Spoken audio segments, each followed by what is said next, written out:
scheduled to Being kind to us, the weather is perfect, and it is time for the ACC Men's Premier Cup 2023. The hosts are going to get us underway. That is Nepal taking on Malaysia. I've got the key men alongside me in the middle. That's the captain of the home side, Rohit Powell, who's joined by Ahmed Faiz and Mr. Sarika Prasad, the ACC match referee. Rohit, I think you're going to spin the coin.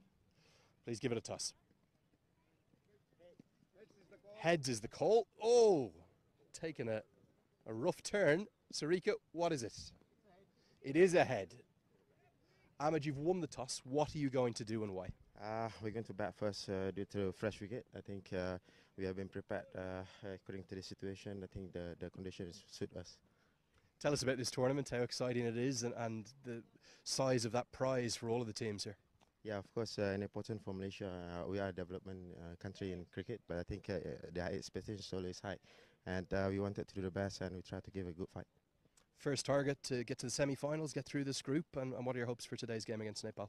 Obviously, first win is important for us, and of course, to beat Nepal is our dream. So I think today is the first step that we wanted to dominate them from the first ball. Ahmed, best of luck today. Thank you. Okay, that's Ahmed Faiz, the captain of Malaysia. Ro, you've lost the toss. What would you have done first, honestly? We are looking to bat first, honestly, because I think this is a fresh wicket. So we are looking to bat first. I don't think it will change much in the second inning. So yeah. We're about 30 days on from those incredible scenes, 30,000 people packed into this ground and all the emotions. How has the time been since then? How have you prepared for this tournament? I think last year we played really well, and after that I think we had 15-20 days a camp, and whatever we made mistakes and we wanted to correct it, especially in the death overs. So we were practicing the Yorkers and everything. So yeah, I think we are well prepared and we're looking forward to the tournament. Okay, very happy new year, of course. 2080 now here in Nepal. Give me some team news. Which three of your players are missing out from the 14-player squad? Gyanudai is missing, Karandai is missing, and Pratish DC is missing. Okay, Rohit, best of luck. Good to see you as always. So that's the news from the Tosh.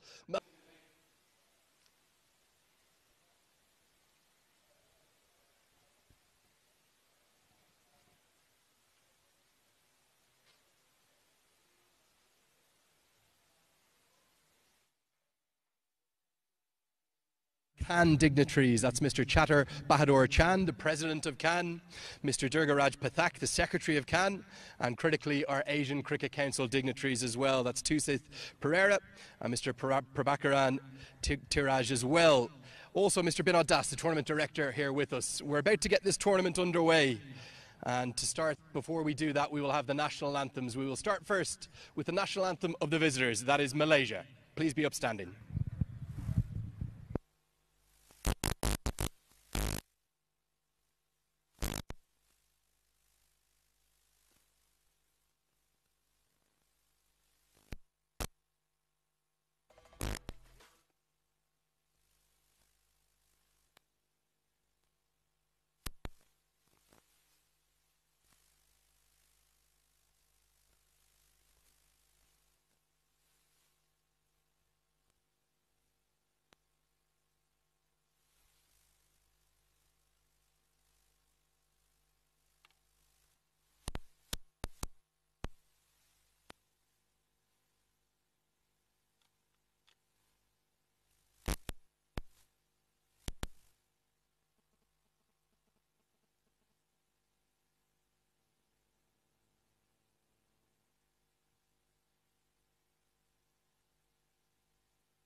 Please remain upstanding. Time now for the national anthem of Nepal.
Before we get this tournament started, we're going to have the chief guest, Mr. N.P. Saud, hand the match ball, the official match ball, over to our match referee from the ACC. So if I could call upon Mr. Sarika Prasad for the official ball handover.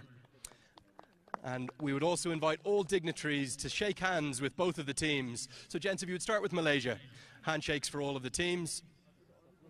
And then we'll come back and join Nepal. And that is going to get the tournament underway. Best of luck to both teams. We'll see you throughout.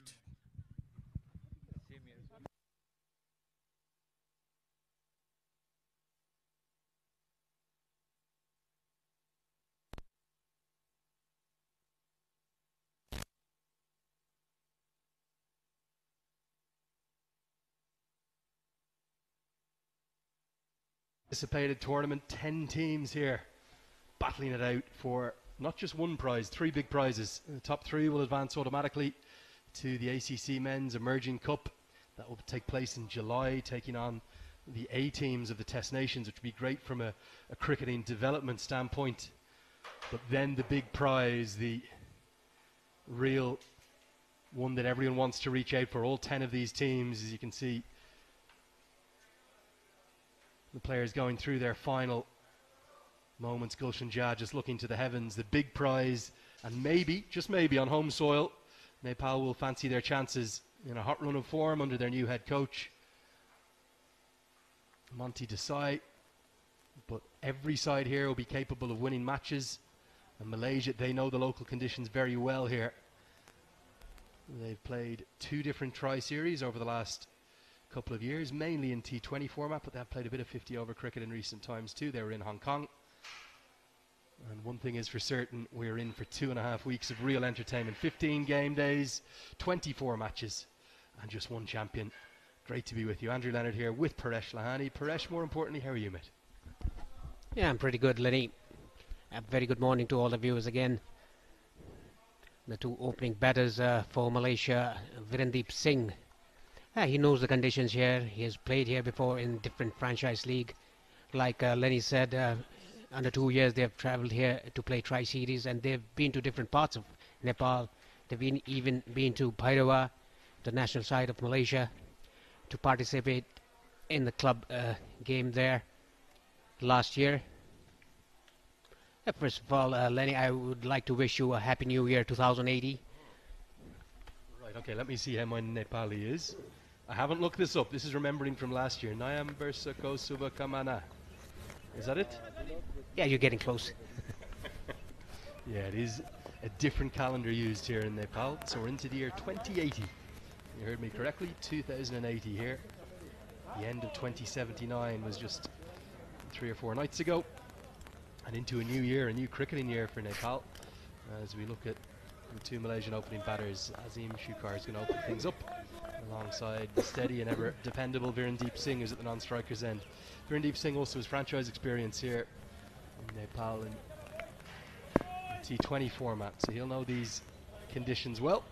Asif Sheikh has the gloves on. His brother Arif is at first slip. Kushal Bertel is in Gully, and Sampal Kami will take the new ball. 3 players missing out from both squads. Pratish GC, Karan KC and Gyanendra Malla not starting today for Nepal. And for Malaysia, Anwar Rahman, Sharvin Muniandi, a bit of a surprise that the all-rounder missing out, and Mohammad Azam. We're all set for the ACC Men's Premier Cup 2023. Let's go. He squares him up and beats the outside edge.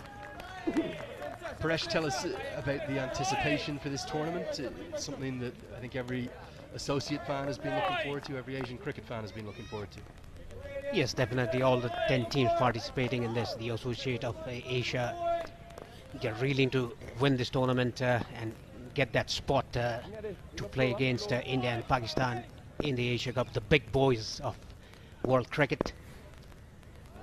In the meanwhile, Sampal Kami starts off with a good ball. Now just straying down the leg side, nicely flicked away off his pads for a single. Malaysia off the mark.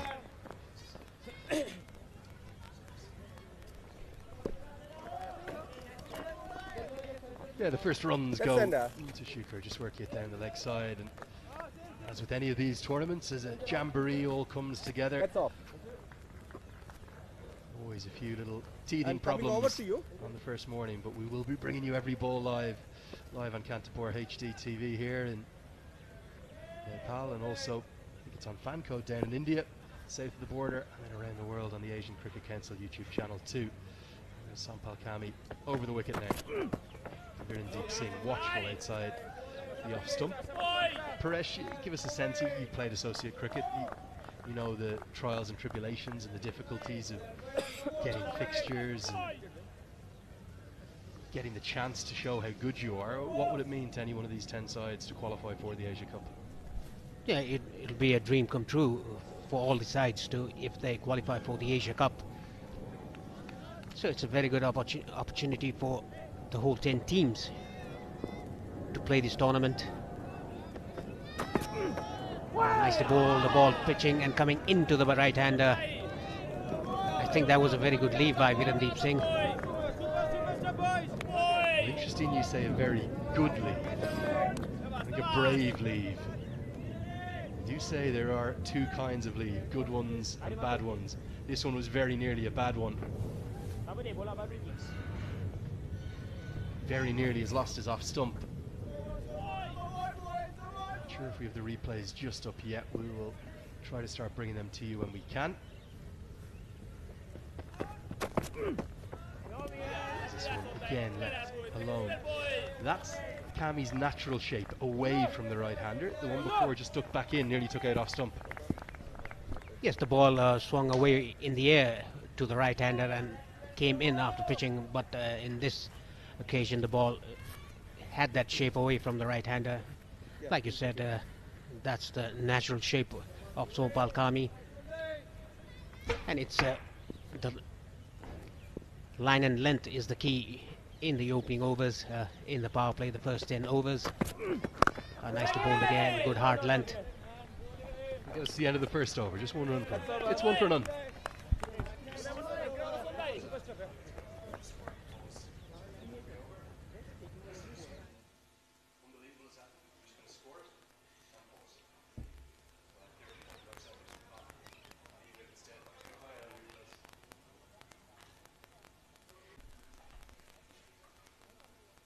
Going to be Gulshan Jah to open things up. Looks a very good batting surface, Paresh. Ground staff and the curators here have done an unbelievable job over not just the last year or so, but the last 4 or 5 years. What I noticed coming back about a month since I was here for the ICC Men's Cricket World Cup League 2, feels as though the square is raised up a touch, but as always, batting paradises. Get in, you should be able to cash in, and it was interesting to hear Rohit Powell saying that he wanted to bat first as well. It's even though it's an early start, 9 AM start, because of summer is on its way. That is why you can afford to bat first if you win the toss. In this track has yielded so many runs in the last 2 months in the ICC Men's Cricket World Cup League 2. It's nicely driven, but straight to mid-off. Sandeep Lamechhani, the fielder in that occasion.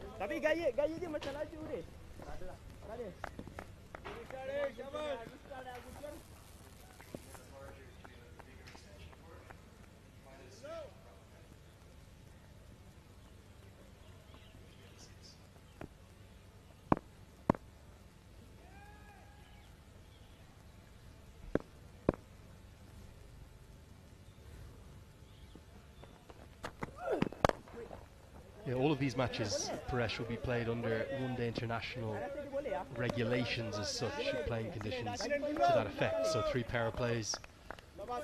First one of 10 overs with 2 fielders allowed outside the circle.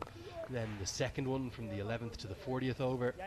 That's where 4 fielders are allowed outside the circle. And then for the final 10, 5 fielders allowed outside the circle for the slog overs, as they become known as. It doesn't mean that they're official one-day internationals, though. Only 3 of the sides of the 10 here actually have ODI status. That's Nepal, the hosts, Oman and UAE. Gorgeous stroke. The first boundary here at the TU International Cricket Ground, and a very elegant, stylish shot. Slightly over-pitched by Gulshan Jha. Pierces the gap between extra cover and the cover point and runs away for 4. Yeah, that was an elegant square drive by Shukar. Middle of the bat, pierces the gap between point and cover. Look at that, very balanced. He got the gap to perfection. The first boundary for Shukar and Malaysia. A decent start in the second over.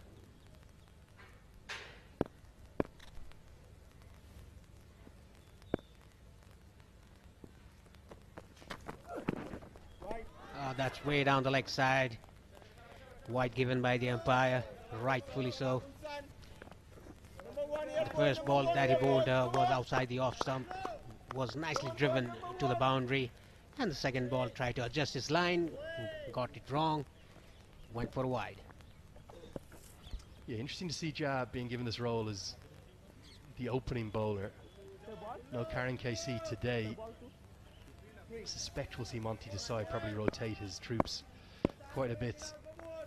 Use all the depth of that 14-player squad. A few names unlucky to miss out as well. You think of the likes of Kishore Mahado, Kamal Singh Airi, Arjun Saud, who was in good form in a warm-up game with a 50. But expect to see Pratish GC, Gyanendra Malla.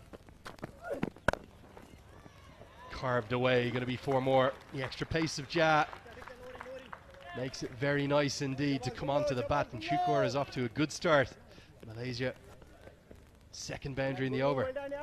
Yeah, that was a very good shot. The second good shot for Shukar. Right on top of the bounce of the ball, getting that gap again. A diving effort by the fielder there, but couldn't stop. Resulting a boundary, 2 fours for Shukar. Malaysia 10 for no loss in the second over.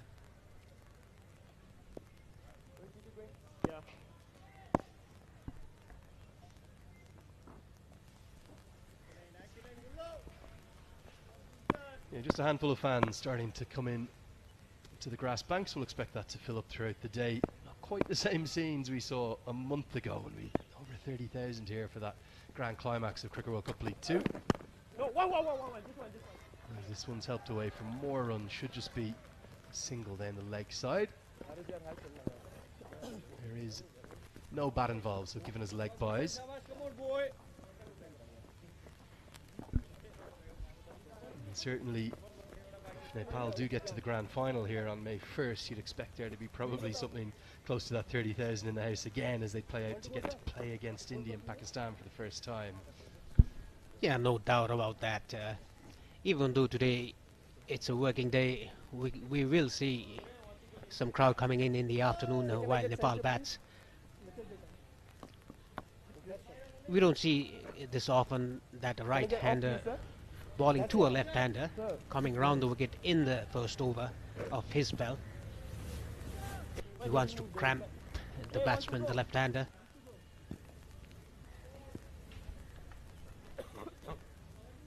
Teething problems aplenty for the first morning. I think the team who've been set to cover the boundary hoardings didn't notice the wide. So there is one ball to come. Get those sponsor signs covered up. Thanks to all the commercial partners of the ACC and CAN who've helped in coming together to get this tournament on. Really good one in store as Jah pulls out. Yeah, the games between UAE, Oman and Nepal, should they play against each other, they will have ODI status here with the ACC Men's Premier Cup. All the other matches, Paresh, will be List A status, so they do go to your official numbers. Should be a single to close out the second over. A costly one with 11 runs coming from it, 10 off the bat. The score now is 12 for 9. The bowling attack, keep your eyes on Sandeep Lamachani on the cusp of history, isn't he? Becoming the first fastest man to 100 one-day international wickets. Could well do that at this tournament. And then the likes of Lalit Raj Banshi will form a potent spin attack alongside Dipender Singh Ari as well. This time of year, we're into mid-April now, the weather very pleasant for cricket. A good bit warmer than it was a month ago. What do you expect the conditions to play like? Will spinners be dominant, or will the seamers come into it as well? The line and length will be the key for the bowlers here, even for the fast bowlers and the spinners. Nicely bowled and nicely driven, but straight to mid-off. Quick single taken by Virendeep Singh, doesn't look very comfortable in the middle. A very slow starter, we've seen that about Virendeep Singh. Yeah, talking about the wicket, I don't think it'll change in the whole day. But you'll have to bat, you'll have to stay there, play on the merit of the ball. You'll score big runs. A quiet and decent start for Malaysia. 13 for no loss in the third over. Still a long way to go in this innings. Inside edge. Lucky it didn't crash to the stumps.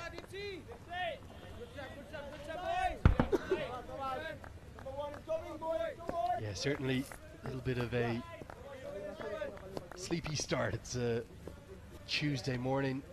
Everyone just finding their way, aren't they? Both the officials in the background. We saw the dignitaries out joining us for the national anthems before the start. And also one of our team here. We will get through any gremlins that we're working through this morning. As Cami goes to the short ball, good carry through to Asif Sheikh. Yeah, I agree with your point about Virendeep Singh being a slow starter, but I think this format suits him better than the T20 game. Malaysia have played a lot of cricket over the last 6 to 8 weeks. They did that tour of Hong Kong. They played T20Is and some 50-over stuff.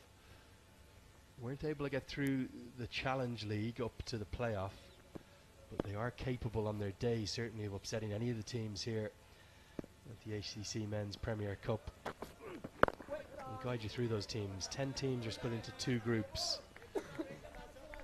In Group A here, we've got Nepal and Malaysia, joined by Oman, Qatar and Saudi Arabia, who are the qualifier from the tier below this. And then in Group B, UAE, the top-ranked seeds, alongside Hong Kong, Kuwait, Singapore, and in the qualifiers, Bahrain. Do you expect the 3 spots to be fought out between the 3 ODI sides in terms of Nepal, Oman and UAE, or we may be going to see Hong Kong come into the mix? We'll have a talk about that after this over as we get to the end of the third with a couple of runs scampered quickly. The score now 15 for them.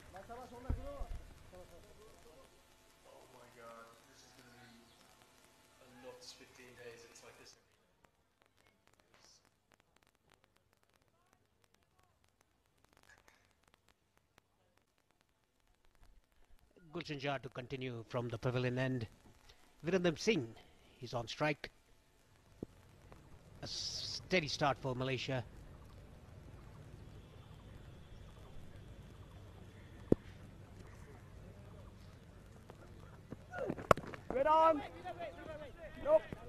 That's very well bowled outside the off stump. Nicely played by Singh.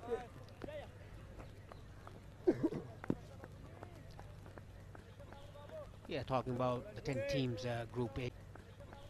Yeah, talking about the 10 teams, Group A consisting of the host side, Nepal, Oman, Qatar, Saudi Arabia, and Malaysia, and Group B, UAE, Kuwait, Bahrain, Singapore, and Hong Kong. Hong Kong looks to be in a very good touch. When Anshuman Rath is back in the team. He has been here to Nepal to play the franchise league. Even Babar Hayat. Yeah, that's a huge boost. Anshuman Rath, who tried his hand in India, tried his best to make it in the domestic circuit there, and has gone back to Hong Kong where he's learnt all his cricket. So I think that's a good move for him, and one which will give a massive boost to Hong Kong. If you look at the history of the Asia Cup qualifier, obviously it rotates between the 50-over format, which we're playing this year, because it's a 50-over World Cup year.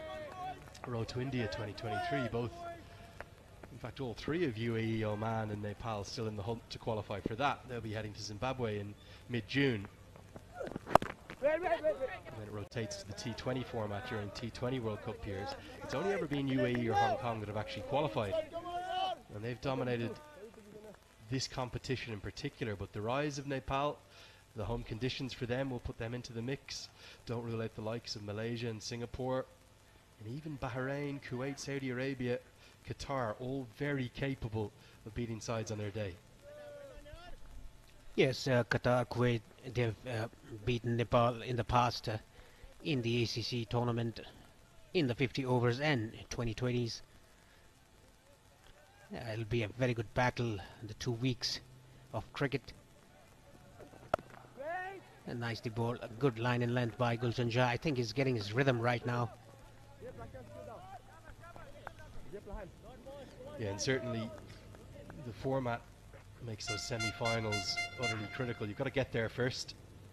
Top two from the two groups will advance through to the semi-finals, and the losers still have plenty to play for, because that third place playoff will decide who qualifies for the ACC Men's Emerging Cup, which is in July. That's where the A teams of all the test nations join the three top sides from this competition. Something that's brilliant for cricketing development for these leading associates.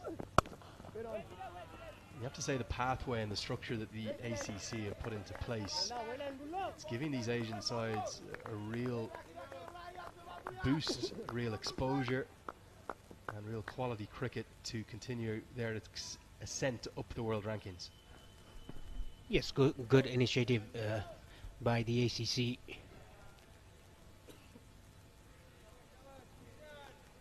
Good to see the associate teams, the Asian associate teams, fighting for that one spot for the Asia Cup, and the top three getting that chance to play the emerging cup against the A sides of the test side.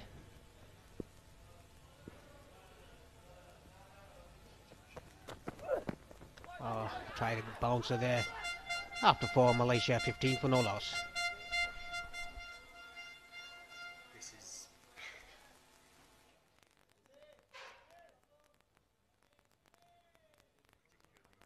Sampal Kami's going to continue. Paresh, what are you expecting from the tournament? What are you hoping to see from all 10 sides? Obviously good cricket, competitive cricket, we all will be waiting for. Whereas there are 3 ODI members here, Oman, Nepal and UAE, and 7 associate of ACC. Nicely pulled away. Running down to the boundary. Yes, 4 runs for Shakur, the 3rd boundary for him. A good start from the little left-hander. He's not tall in stature. Reminds me a little bit of the little all-rounder. He'll be one of the players to watch. Amir Azim, keep your eyes on him, just 20 years of age. He's got a good record here in Kathmandu too. Banged into the wicket, helped around the corner. And with the men out, deep third and fine leg, you're going to get good reward square of the wicket. beat the infield, you'll generally get 4 here at the TU International Cricket Ground. Good start for Malaysia this. So often the threat for Nepal comes from their spinners. Is there been some concerns over the seam bowling, particularly the death bowling? Yes, I think the head coach Monty Desai has done his homework well, and even the bowlers for the death overs, they have leaked many runs in the last, particularly in the last 8 or 9 overs. The recent matches they've played in the last 2 months. Malaysia off to a decent start here without losing a wicket in the 5th over.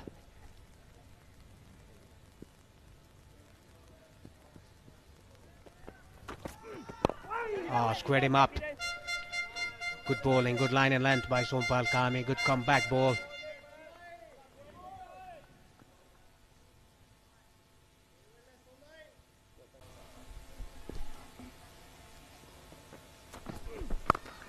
Nicely bowled again. Good length. After that boundary, 3 consecutive dots for Sompal Kami. Yes, they managed to win 11 from 12. Thuds into the pad, just going to angle down. Gets us to the end of the 5th over. Malaysia, 20 for none.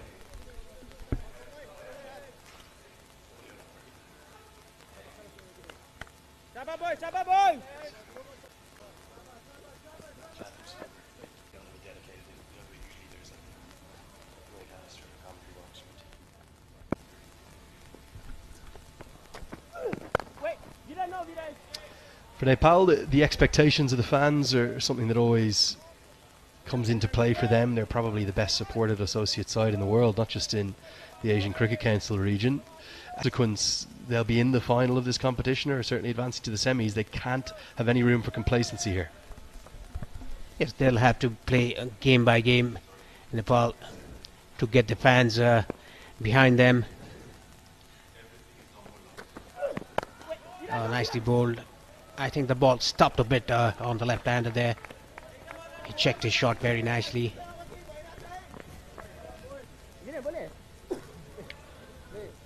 With soft hands.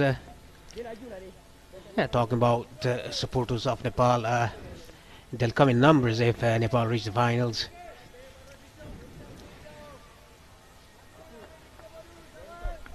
Yeah, 2 games in action every day. You're watching us live here from the TU International Cricket Ground, and great development across the city in Kathmandu, the Mulpani Cricket Stadium. Nicely punched down the ground. Good shot. And get a quick single.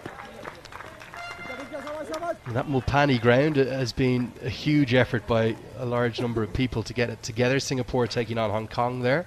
22 runs this partnership is worth. Come in really good time, primarily thanks to Kushal Malla.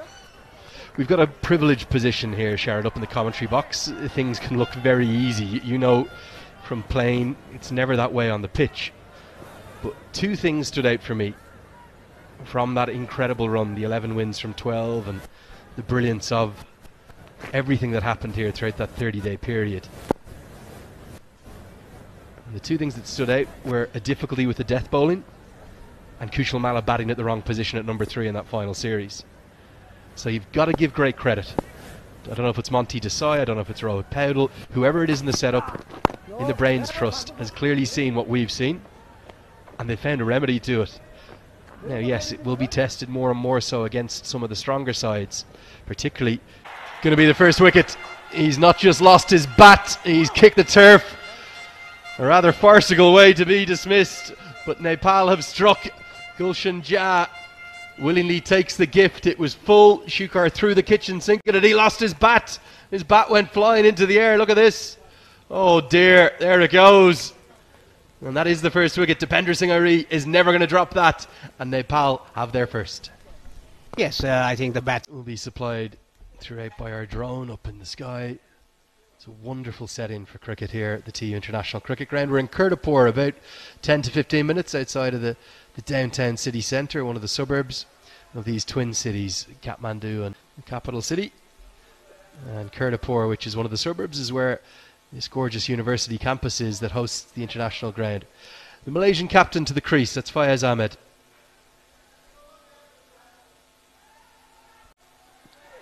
Or Ahmed Faiz will get it right second time around. 6 overs bowled, 22 for 1. We're not expecting rain to play much of a factor this time of year. When do the rains tend to come in? We cannot predict the weather here in Nepal, in Kathmandu. Especially, it was supposed to rain in the winter, but it rained probably 2 weeks ago. And look at that again, the wicket. His bat flew away off his hands, off his gloves. I think the gloves were slippery because of its. Ahmad Faiz is the captain of the Malaysian team. Nicely flicked away, but straight to the fielder, Bhim Sarki. Very quick to the ball. And talking about Faiz, he's been the captain of Malaysia for a very long time now. Soulish. Yeah, he's a good leader, isn't he? Ahmed Faiz, and he's got a lot of talent in this squad. I think Mohamed Wafiq is probably one of the best bowlers you'll see in this competition. The big tall left arm seamer, he knows the conditions well. I think the world of young Amir Azim, the left arm spinning all rounder. Kizar Hayat is a very clever off spin bowler, and surprised not to see Sharvin Muniandi in the starting lineup. He's a good all-rounder too. Saeed Ramli might be keeping him out today. Cannot underestimate any of the sides at this level. We know how competitive associate cricket is. All sides capable of beating each other. The advantage that coming days as well. You can go at the moment, but there's plenty of crowd there. That's a good leave by Faiz, very experienced batter for Malaysia. Facing. You talk about positive cricket, you can be positive in defence. Ahmed Faiz was there. I know it's only a leave, but it's a strong, confident leave. He's saying to the bowler, I know where the ball is going, I know what shape it is being delivered with, and I'm happy to get the pace of the wicket. Plenty of time in 50 over cricket to get in and build an innings. Virendeep Singh driven nicely, very nicely to get the captain off the mark. That confident leave the ball before, I think, is built into that shot. Boundary to close the 7th over. We'll have a commentary change after this. 7 bowled, 27 for 1. Okay, mate.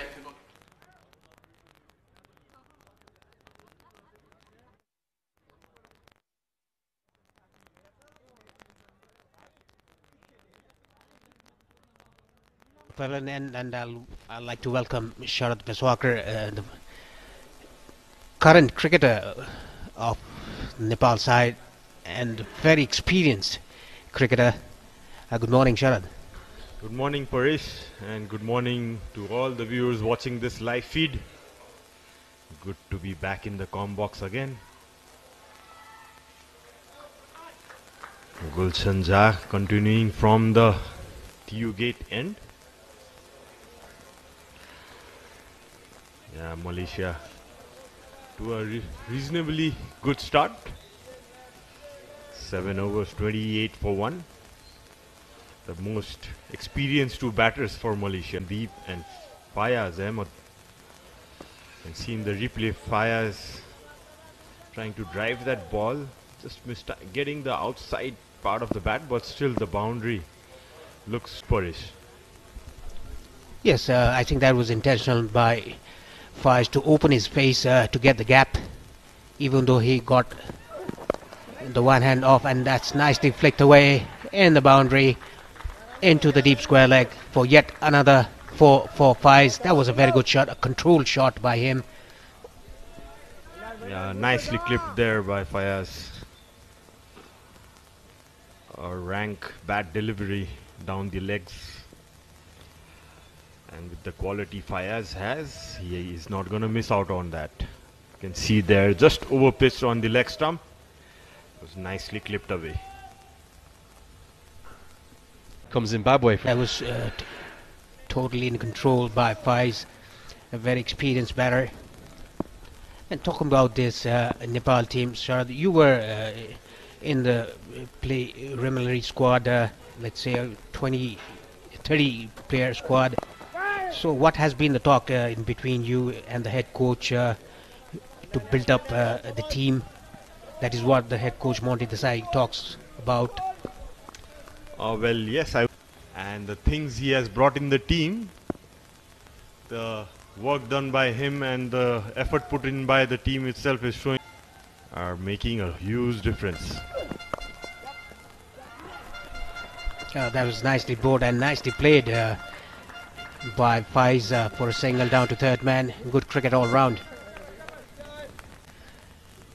What are your thoughts on that, Shad? Well, to be honest, at first when we were actually looking down the barrel to save the ODI status, to be honest, but the coach had so much confidence in this team, and he was always saying, guys, we are gonna win all 12 out of 12 actually. And I was questioning myself at that time, like, would it be really possible in this level of cricket? But now the result is there. You can see what he has done for the team and the team effort by the boys, and we are straight into the qualifier for it. Yeah, it's up to you all and the head coach Monty Desai with that immaculate wins over Scotland and Namibia, UAE and PNG. Short ball down to the leg side, rightfully so wide, given by the umpire, but it's too high. I think because of the height it was given as wide. Again, one for the over, signaled by the umpire. Look at the replay again. Yeah, that was definitely over the head high and by the umpire.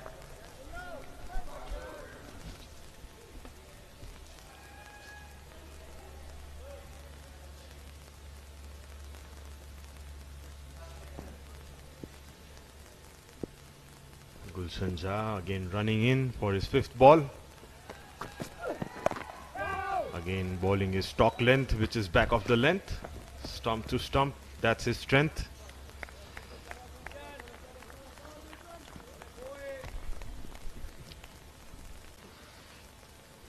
This time of the season, rain is not that predictable, but still we hope that this tournament will be successfully hosted. Quick single taken by Virandeep Singh after 8, Malaysia 35 for 1. Batsman bowling change, last time around.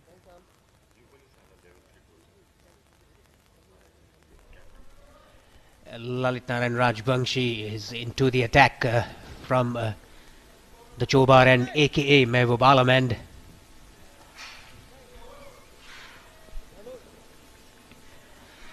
He's a very good bowler, Lalit, after the injury he's been through. His comeback matches have been very good. He's taken a fifer in the Nepal T20 League earlier this year in December, January, I must say.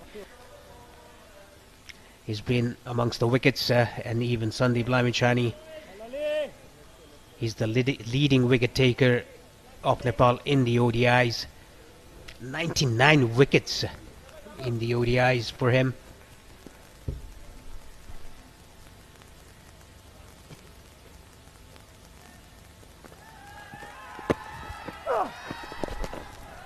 Nicely clipped away off his pads by Virandeep Singh. Just for a single. They are rotating the strike, these two batsmen. They are building up some kind of a partnership. Oh, they need to bat like this, whereas Virandeep Singh, 7 of 25, has taken his time. Faiz, 9 of 6. Bulk of the scoring done by him in this partnership.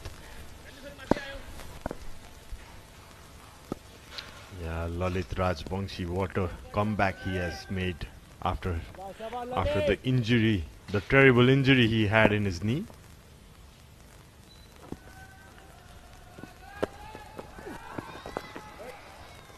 Nice drift there by Lalit.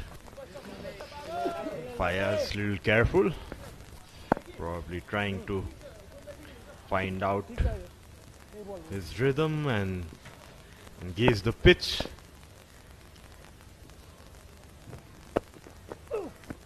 Nicely flighted there, slightly over pitch, driven for a run by Fayaz, nicely fielded there by Sompal as well. Yeah, driving that ball with the spin, Faiz.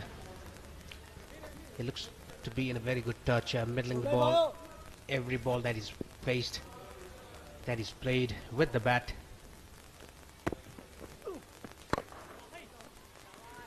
Bit fuller, but into the legs by Lalit.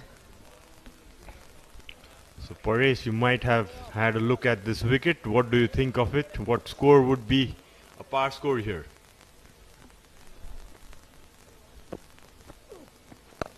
Nicely bowled, getting the batsman to get into the front foot. Talking about the par score, if you bat well, if you stay there in excess of 270 to 80, will be good enough to defend if you bowl well. Most certainly. With that ball done, Lalit Rajbangshi's first over done. Malaysia 37 for 1 after 9. They're trying to get some swing, pitching it up, which is the right thing to do in the early overs, but Fayaz equally good. You can see stand up and deliver by Fayaz Ahmed. Right in the gap. Glorious shot for 4 runs. Again, you can see that he's to get that gap between mid-off and cover. And that shot shows that the wicket is so good to bat on. He played it on the rise. I don't think it will crumble as the day progresses. It'll remain the same. I think that is why Rohit Podel said that he was again a good shot. Beautiful cover drive again. Back-to-back boundaries for Faiz. This one was even better by Fayaz. What a start he has had. 18 of 10 balls already. Again, slightly pitched up by Gulshan, but how well it was timed by Fayaz. Look at that, right off the middle of the bat. Classy cover drive, picture perfect shot. Fayaz, a flying start. He's a very dangerous player, the most experienced player in the Malaysian squad. Captain Fayaz leading by example, taking the onus over him. Normally, he used to bat number 3 or 4, normally, or third down, sorry. But this time, this game, he has come up the order. What do you think, Paresh, about that tactical decision? Nicely clipped off his pads. It was like a half pull and half flick. Devendra Singh Aire is in pursuit. Nicely done there by Sompal Kami. A good partnership in fielding there by these Nepalese fielders. And talking about the last shot, the cover drive that he played, it reminded me of you, Sharad. The way you batted, the way you played those cover drives and straight drives and pull shots as well. Look at the fielding effort by Sompal Kami, athlete in the field. Equally run between the wickets by these two, Virendeep and Fayaz. Good understanding between them. They have been playing together for a long time. Talking about that cover drive, I guess, Paresh, you were a better cover driver than anyone else in the Nepal team when you were playing. Opening bat, Paresh Lohani.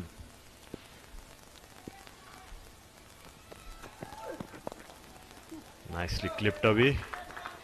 Was the fine leg region for another single added to the total. Yeah, look at that 2 cover drive did to Gulshan Shah. He's straying down to the leg side. He's fading his line. That is good shots does to a bowler.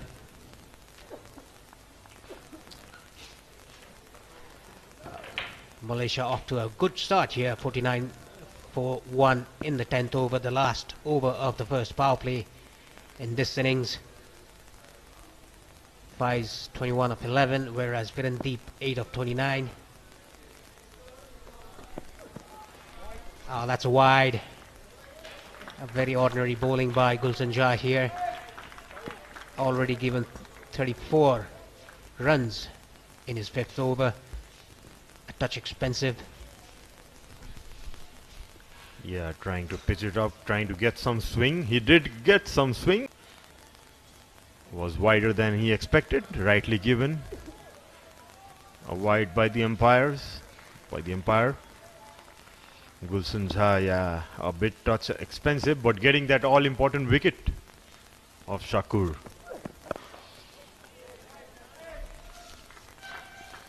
Nicely bowled there, back of the length, stump to stump. And that's better by Gulshan Jha, bowling right on the money. A good comeback ball by him. Not giving away room to the batsman, not straying to the leg side. Like Sharad said, stump to stump, a very good length. 50 is up for Malaysia. Are you happy with the start Nepal team has given? The line and lengths the opening bowlers have bowled, Paresh. What do you think they could have improved? Yeah, they could have improved the boundary balls that they have given the fuller length after 10, Malaysia 50 for 1. The Cricket World Cup qualifier. They've identified what's gone wrong. That's half the battle. And they've found a way to get it right. Mala has to bat at 5. Look at how threatening he is here. And the death bowling with Kami and Irie today was brilliant. Absolutely, it's working for them at the moment. Yeah, with this team, they really dig into the data and stuff. They try to know their opponents, the conditions, and take full toll of it. Yeah, Kushal Malla again smacking it for a run towards the covers. Yeah, the good thing about this team is everyone is ready to bat in whatever position they are given.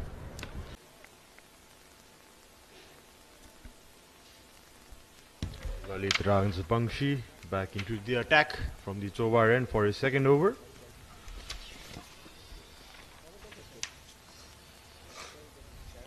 Lalit has played 16 ODIs till now, taking up 19 wickets with a decent average of just 18.78. How impressive he has been with a newish ball, bowling with a newish ball in the 11th over. Do you expect any turn, Paresh? We cannot see any turn from him. The ball is going with the arm into the right-hander as of now. Again, there's a sleight of turn, a vicious turn. Dare we say, drift, dip and turn. That is what Lenny used to say. And he's even opened with the new balls. The matches that he played against UAE and PNG. Look at the turn. Look at the drift. Look at the dip. That's a perfect left arm spinner's delivery.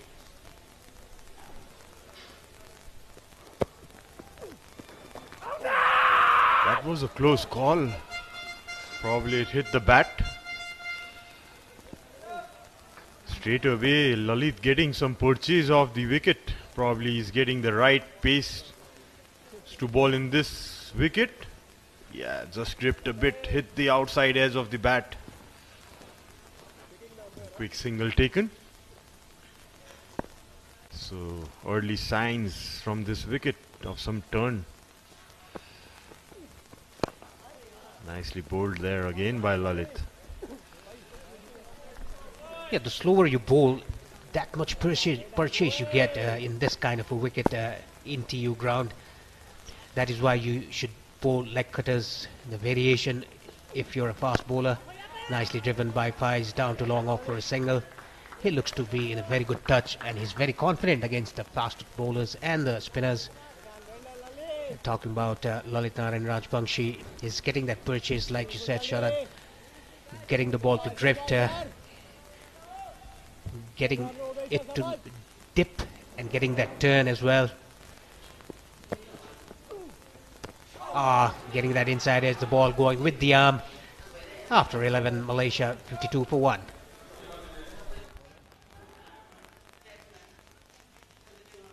over in progress, and there's a new change in the bowling attack. The main strike bowler of Team Nepal, Sandeep Lamichhane, number 25, is on to the attack. Right arm leg break.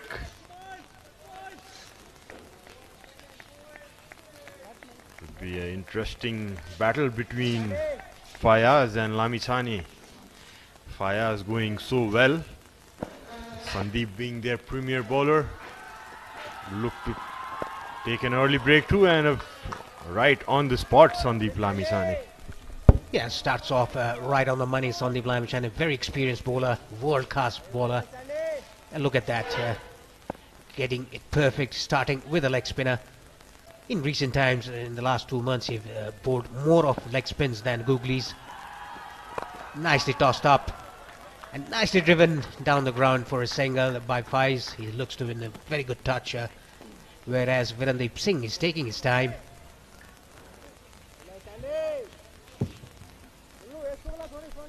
Yeah, so talking about Lamichhane, he's just 1 wicket shy of his 100th ODI wicket, Paresh. He'll be the quickest.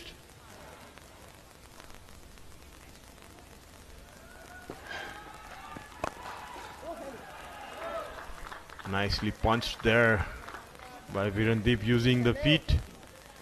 Coming down the track, right in the pitch of the ball. Nice intent shown by the batsman against the premier bowler. Yeah, Sandeep is on 99 wickets in one-day internationals.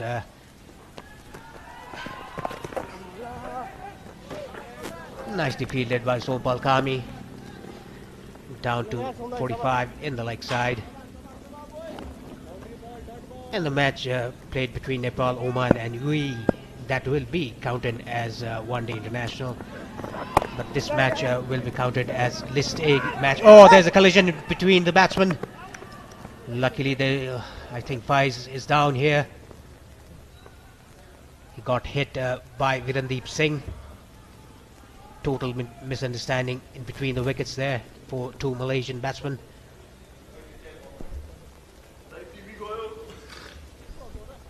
Yeah, unfortunate collision there between the 2 batsmen. Probably both the batsmen ball watching. Hopefully Fayaz is not too serious. Yeah, medical attention required at the moment. Good signs is just set up.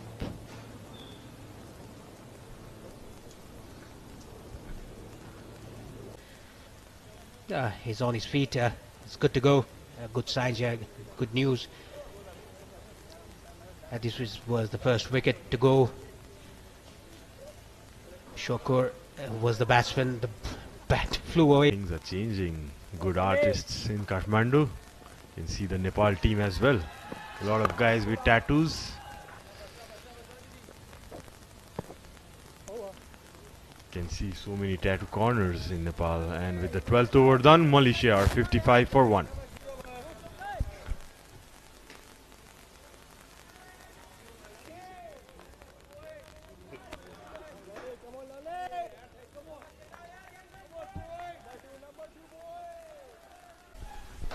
Yeah, Lalit looks in very, very good rhythm.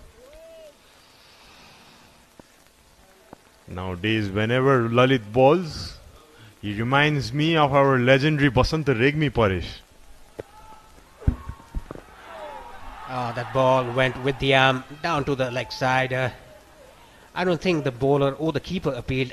The spectators appealed. Yeah, talking about Basant Regmi. He was the premier bowler for Nepal. The left arm orthodox. He used to turn viciously in this wicket. Oh, nicely bowled again in the right areas. Lalit building up a pressure here. Telling you some of the stories in the camp where Basant used to be part of and Lalit was just debuting. Nicely cut there. The back foot by Fayaz for another single. And the role Basant has played in grooming Lalit, Paresh, used to be his room partner. He used to compulsory. He used to be his like Lalit used to be Vasant's room partner, so that he could groom Lalit on his skills. And now you can see all those experience shared by Basant is helping Lalit a lot. The performances he's giving in international games, Lalit, I'm sure Basant would be a proud mentor. Yeah, that is what a senior pro should do to a youngster. Keep on talking to him, keep on talking about the skills in bowling, encouraging him.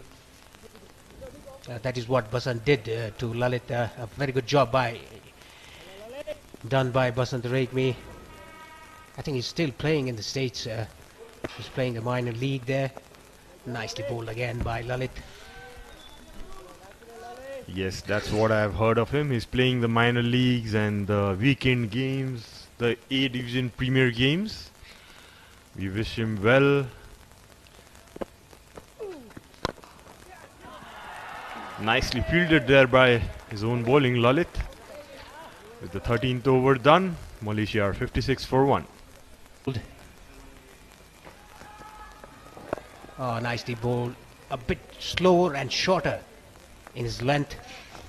He's mixing his pace, mixing his length as well. He's a very smart bowler. Yeah, we haven't seen one of his googlies yet, Parish.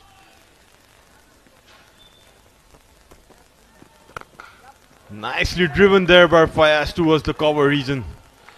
Diving effort there by Lalit, but crashes into the holding boards for another sweetly timed boundary. Yeah, this is what Faiz has been doing throughout this innings. Yet another beautiful cover drive by him off the spinner. Sandeep Lamechani, a world-class bowler, hitting him like this for a cover drive. Look at that shot. Look at his body. Look at his head. Completely balanced. A beautiful drive. Nicely cut away again.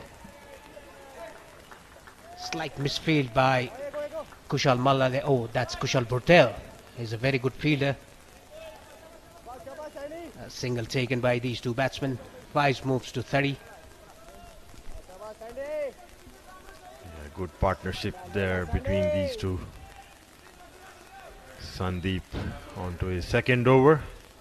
Probably trying to get his rhythm back after a decent break.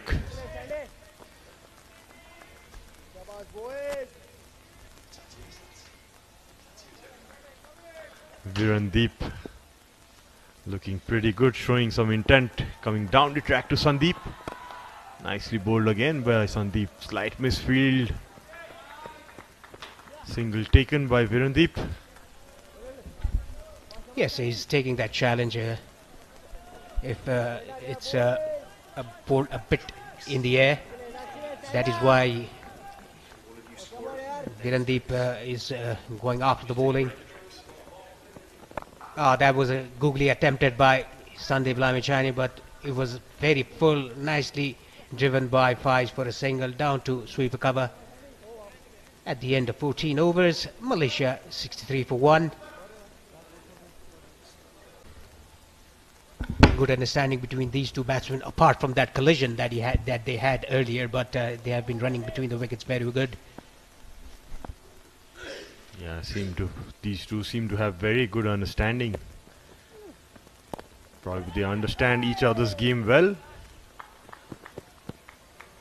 Quick single taken again there by Fayaz.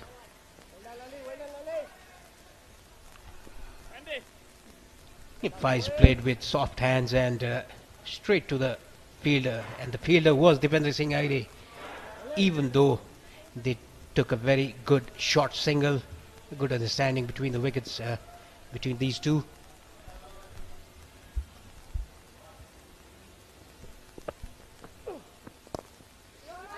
That one just coming with the arm. Slight hesitation there between these two, but no harm done. So the other match simultaneously going on between Singapore and Hong Kong in Mulpani, the first international match probably, Paresh, in Mulpani cricket ground. Singapore batting first. After 15 overs, Singapore are 69 for 2. Yeah, would be a very good game between those two teams as well. Singapore and Hong Kong know each other so well. Both would be looking for a good start, or a winning start. Talking about Malaysia versus Nepal, used to be good opponents when you used to play Paresh. Nicely played again with soft hands by Faiz down to vacant area at sweeper cover for a single. Yeah, talking about Nepal versus Malaysia, it's always been a rivalry in the field, but off the field we're very good friends. I still remember Suresh Navaratnam. He was the captain then of Malaysia. He was a good medium pacer.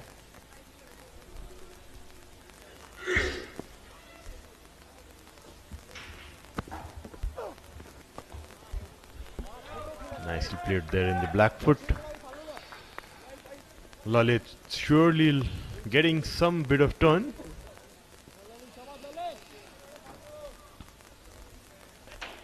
Did you expect this kind of turn, Paresh, in the first 15 overs?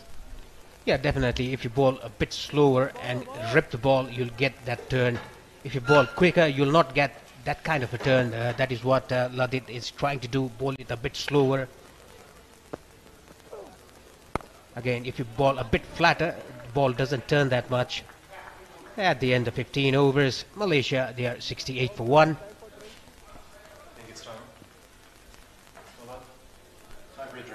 Yeah, it's time for the drinks. We'll have a break here in the comment box. See you in a bit. Thanks.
Sandeep Lamisani coming in for his third over. Malaysia going to be pretty pleased with the start as well, aren't they? Their big advantage in this tournament of all the associate sides, the likes of Saudi Arabia and Bahrain, Qatar, Kuwait, they might not have much experience of the local conditions. Malaysia are to the contrary. 2 tri-series here in the last 2 years. I commentated on one of those with you, Sharad. They are not to be underestimated, Malaysia. Very rightly said, Andrew. Most of the guys have a lot of experience playing in Kathmandu, and some of the Malaysian players in the franchisee leagues as well in Kathmandu. So rightly they would be using that experience to their advantage. I think the other thing they will know, not just the experience of the conditions, it's the experience of the opposition. So they know that Sandeep Lamichhane is the big threat. They know that if they keep him wicketless for his 10 overs, they're very much in this contest. And that's much easier said than done. And Sandeep just coming down and trying to rattle Ahmed Faiz a touch, trying to change things, a smile from both men. Yeah. Probably getting Sandeep trying to get into the minds of Faiz.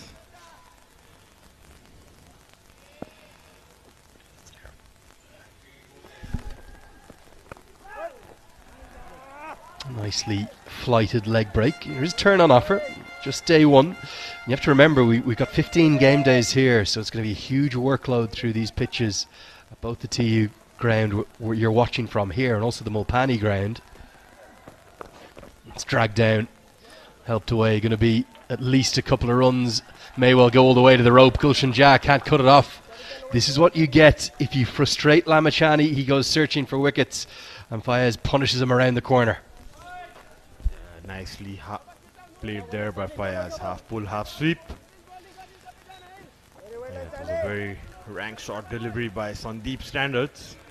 Yeah, probably trying to do something different, Sandeep, but that's the one I was talking about. The first googly ball for the day, probably, Andrew. And that's the 16th over done. Malaysia are 72 for 1.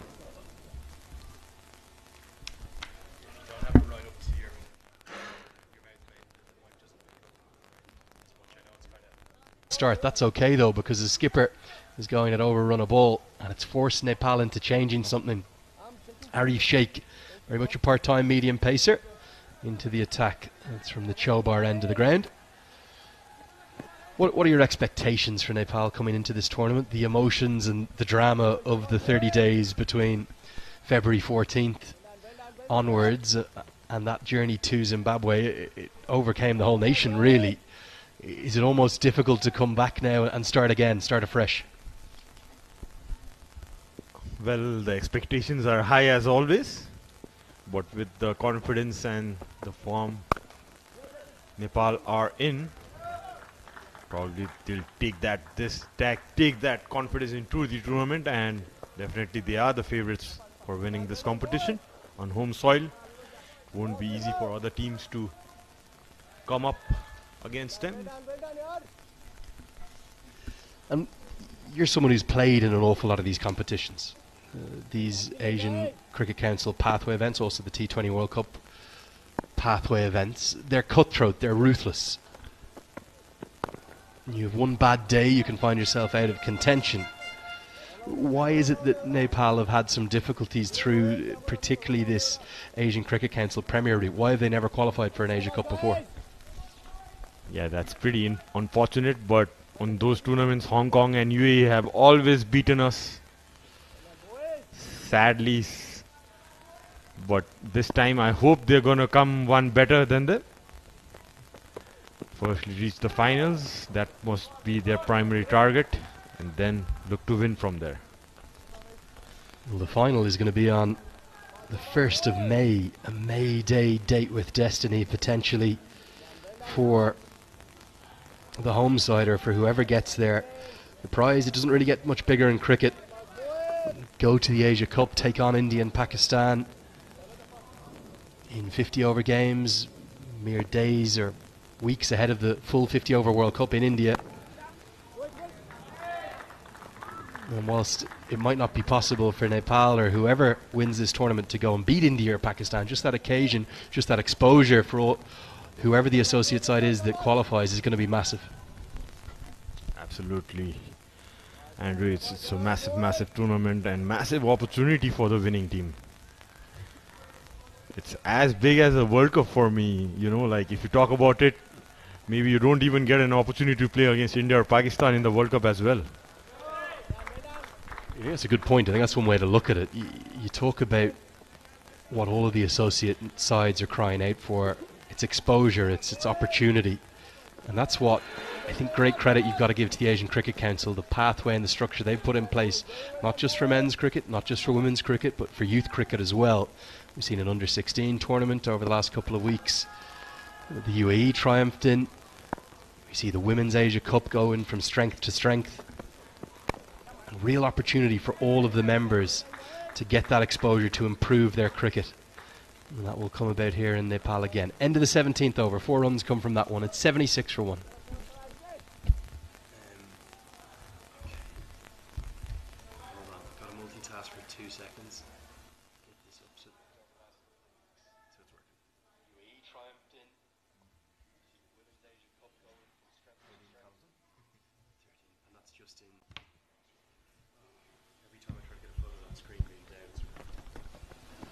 Lamachani to continue. Tell us about this ground, Sharad. You used to bowl some off breaks as well. Which end did you prefer to operate from as a spinner? I've often seen Lamachani maybe have most of his success from the far end, the Chobar end, but he's bowling here from the pavilion end. Yes, exactly. There must be something in the captain's mind to bring him from this end, probably trying to get something from the footmark areas from the right-handed bowler where Sompal bowled from. Yeah, the leg side being a slightly longer boundary than the offside. I've always felt that the Chobar end is always the end to go for when you're bowling because of the sun's rays, and that becomes difficult for the batter to face even more. The dimensions of the ground as well, it tends to be straight that the runs are coming from, and those runs are because of a 55-60 metre straight boundary. We're also up at elevation, 1400, maybe 1450 metres. Another drag down from Lamachani. So that's something that very much comes into play. We're pretty much in the middle of the square. Maybe it's a slightly bigger boundary to the leg side, and that could have come into the mind of the captain. And that's why he's bowling Lamachani from the pavilion end. Yes, probably with all his googlies, Sandeep trying to protect the leg side boundary, getting that slight advantage on his favor. Slightly over pitched and square driven there by Fayaz for another single. Yeah, and you can immediately see the amount of cricket that Fayaz in particular, I think he's captained every game in the last couple of years that Malaysia have played against Nepal, including those 2 T20I tri-series, and he's trying to get through Lamachani's 10 threatening overs, and they'll look to score off the likes of Kami and Jha, maybe even Dipendra Singh Airi when he comes into the attack. It's all looking very comfortable right now for Malaysia. They're going well. 18 overs bowled, 78 for 1.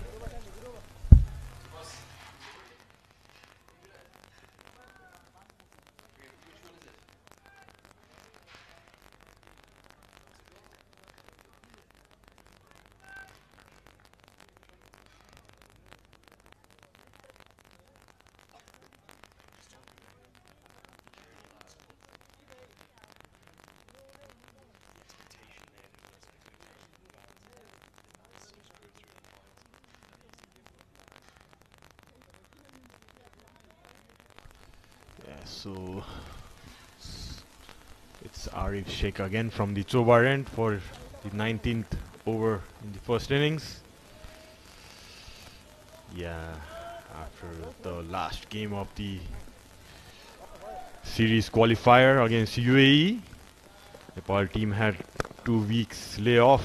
Nice break in between those times, and they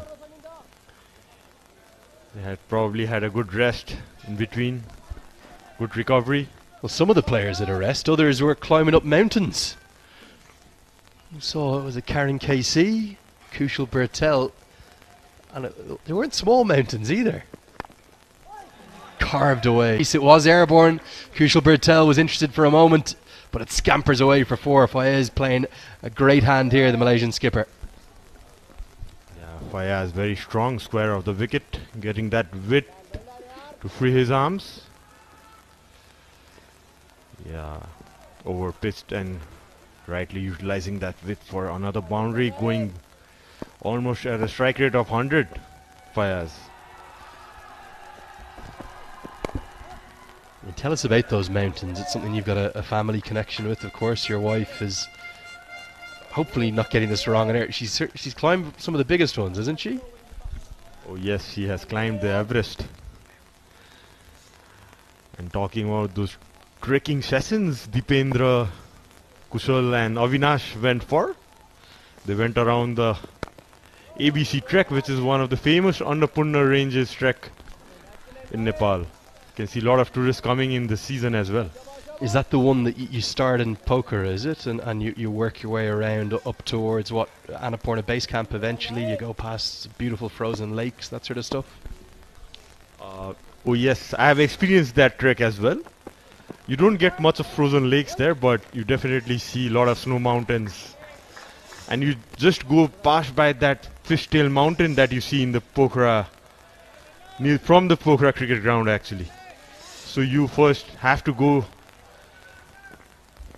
towards the Machapusre base camp, and after crossing that, then you get to the Annapurna base camp, which is a 2 hours walk from there.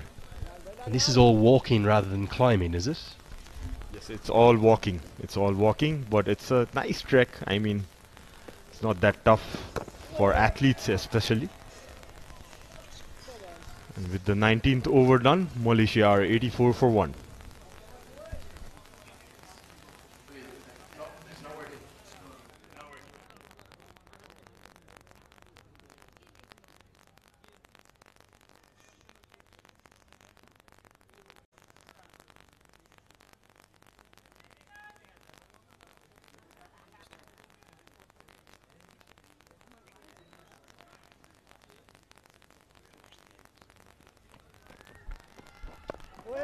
Ramachani to continue. Slow and tempting through the air. Andrew Leonard here with you. Back in Kathmandu here for every ball of this ACC Men's Premier Cup. I've got Sharad Visakar with me, the former men's national team player.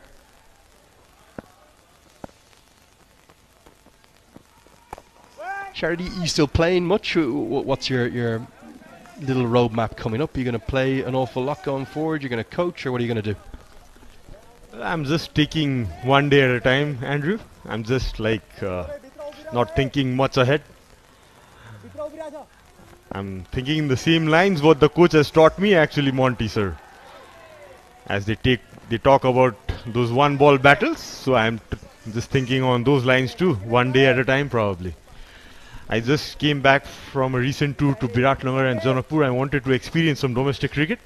What fantastic 2 weeks I had. I mean, I was amazed to see the talents around the country actually, Andrew. Tell us about that cricket. That's domestic stuff going on in some of the provincial cities. I've been to Bairoa myself. I was impressed down there. And is this mainly T20 cricket you're talking about? Yes, so there were 3 tournaments going on. Just one after another, 3 T20 tournaments between clubs from Nepal and India.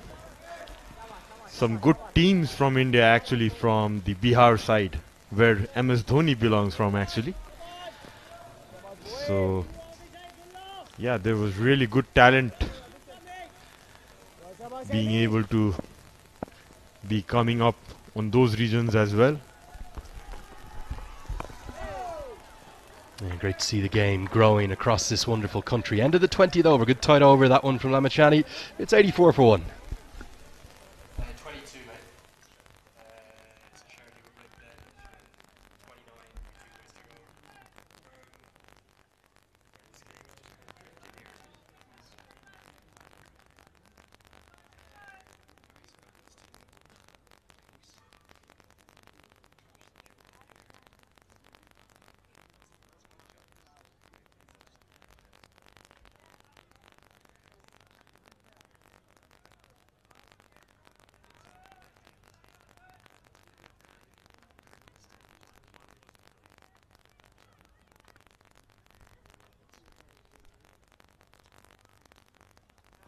Are you Sheikh going to continue? Sharad, one of the things I've always been fully aware of with this Nepali side, there's never been a lack of talent. There's always been talent there. Historically, not in recent times, the batting has struggled at points, outside of maybe yourself and the iconic Paris Kadka, Gyanendra Malla at many stages. There hasn't been many consistent run scorers. That seems to have changed. What is it within this new group, within Monty Desai's era, that's really given the side a winning mentality and a consistency that we haven't seen probably before over the last 5 to 10 years? Exactly. He has done something differently. I don't know if I can share the secrets with you, Andrew, but I myself had an opportunity to experience those sessions, those team building sessions where he used to focus on some bit of yoga as well. If you know, he's a big time follower of Sadhguru and Gaur Gopal Das, who are the spiritual leaders of this world right now, famous personalities, and he's bringing that touch of spirituality in the cricket team as well to handle those emotions and fluctuating mindsets. And I think those things has really helped the cricket team, the Nepal team, to bring their potential to their best. Actually, you can see guys bringing their 100% into the field, and that's what we want. Yeah, I think he's been very clear on the fact he wants a happy camp, a happy dressing room, and without getting into any details in previous eras, there has been difficulties. There's been some probably mixed leadership and some infighting, but things seem very settled now at a board level, very settled within the men's team, also the youth team, under-19s qualifying for that World Cup again. That's going to be so exciting for them to go back to, and I think it's in January next year. And you talk about yoga and the impact it has, it's kind of getting a good spirituality, a good zen, and everything goes from there. Exactly. When your mind is calm and when your mind is happy, then performances are easier to come. And you can see the results coming in for Team Nepal. What 2 months it has been for Nepal, and we hope like the team continues from here, takes the performances from this Premier Cup to the qualifiers as well. Nicely clipped away, and it's going to be 4. There's no man at deep square leg. Strays down the leg. 4 more to the total. Malaysia going very well here, 90 for 1.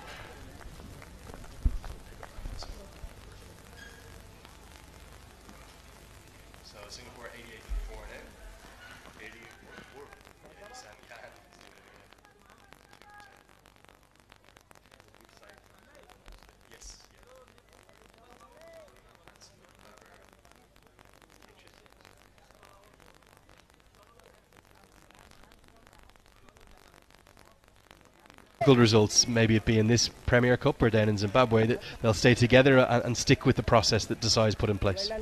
Yeah, that's what his focus has always been on, like the talks he had in the dressing room about being together in tough times and sticking together, focusing on that one team goal.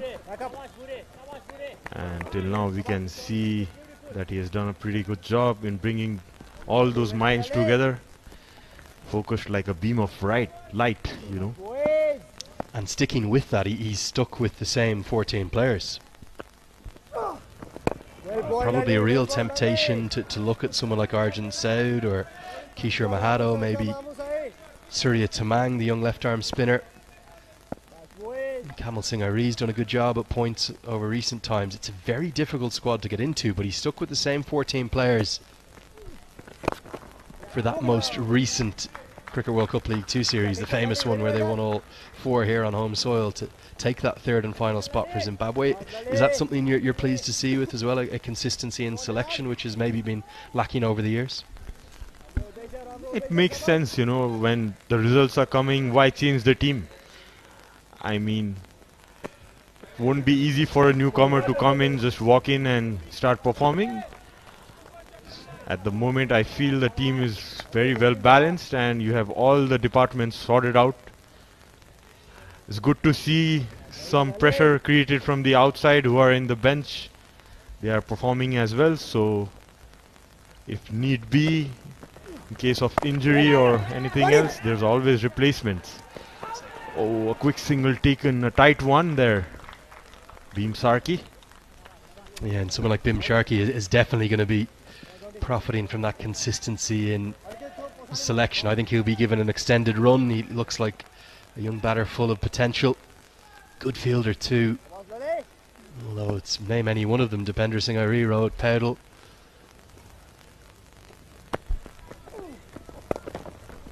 Arif Sheikh, no slack either. Really good fielding outfit, but Malaysia proving a good match right now.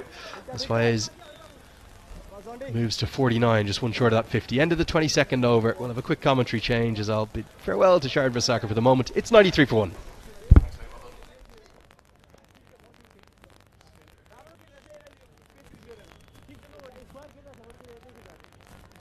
ACC Men's Premier Cup 2023. think associate cricket has ever been stronger. Good fielding, direct hit, given, not out, and that's going to be 50 for Ahmed Faiz. I'm not sure whether he's noticed it, but now the crowd do notice and they applaud. The captain really had to get the afterburners on to get there. It's come from 64 balls, 7 fours in there, good strokes all around the ground. And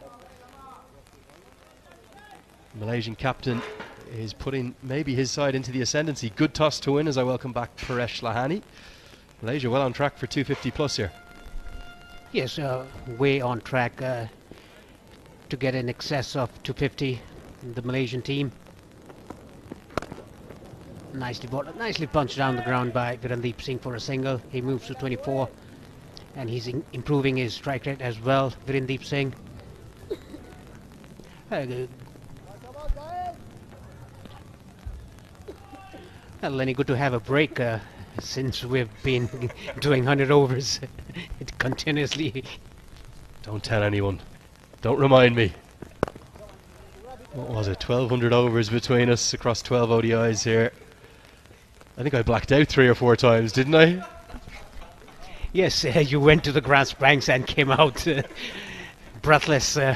You were almost there in the stampede. I think it's got a little bit dicey up there at a few points. Always good to see the passion and enthusiasm. Not quite the same numbers in we saw almost exactly a month ago, isn't it? To the day. I have to say that day in terms of not just Nepali cricket, but for associate cricket, brilliant. Guided away, going to be 4. 100 comes up, uses the full face of the bat. This is not an edge, this is clever batting from Singh. Arif Sheikh is just leaking runs right now, and Nepal have got questions to answer. Yes, like you said, Lenny, good toss to win here for Malaysia. That was very neatly done by Virendeep Singh, guiding down to third man, opening his face off the bat. The ball stayed a touch low, but he was in control. Very fine towards the single, for a boundary. And the crowd are just trying to change the game a touch, trying to make some noise, and I think there may have been, I don't think from within the team, but just from in and around the fan base, there might have been an expectation that Nepal would breeze through this group. That is not going to be the case for any of the 10 teams here. Even if UAE or Oman or Nepal go unbeaten, or Hong Kong, don't forget about them with their great pedigree. They're not going to have it easy. They'll have phases of the group games that are going to be very tough. 23 overs bowled. Malaysia for me are on top right now. It's 100 for 1. Signs of Kushal Malla yet, perhaps surprisingly. Nothing either from Tapendra Singh Airi. Maybe the 2 right-handers at the crease, they'll try and save his overs for when left-handers come in, particularly the very dangerous Syed Aziz. He is a really good ball striker. He's played some good innings here too. Remember, this is a Malaysian side without Pawandeep Singh. They don't have their left arm spin bowler who often opens the bowling. He's completing some studies, so unavailable.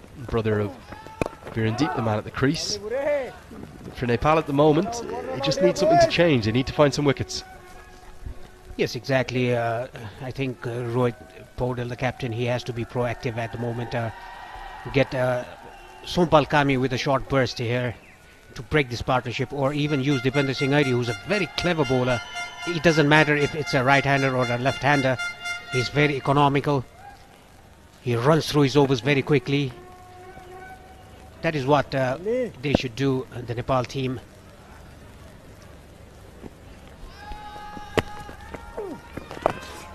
Then the leg side swept away. There's a man out there, so should just be the single.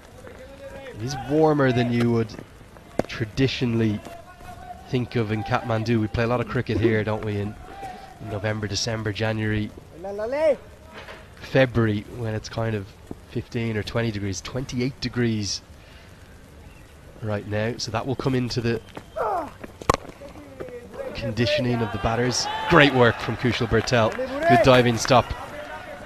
Spoke about those 2 weeks that Nepal had off. You think that's refreshed them and got them ready for this tournament after all the emotions of last month?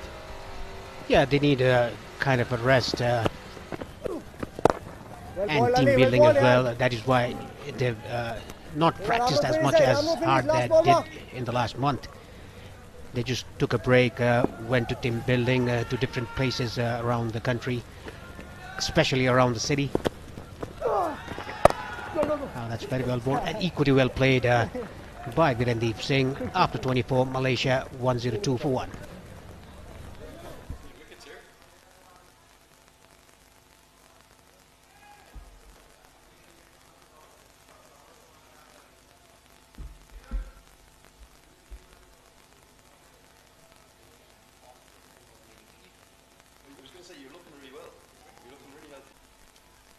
Kushal Malla into the attack, not a moment too soon for me as well.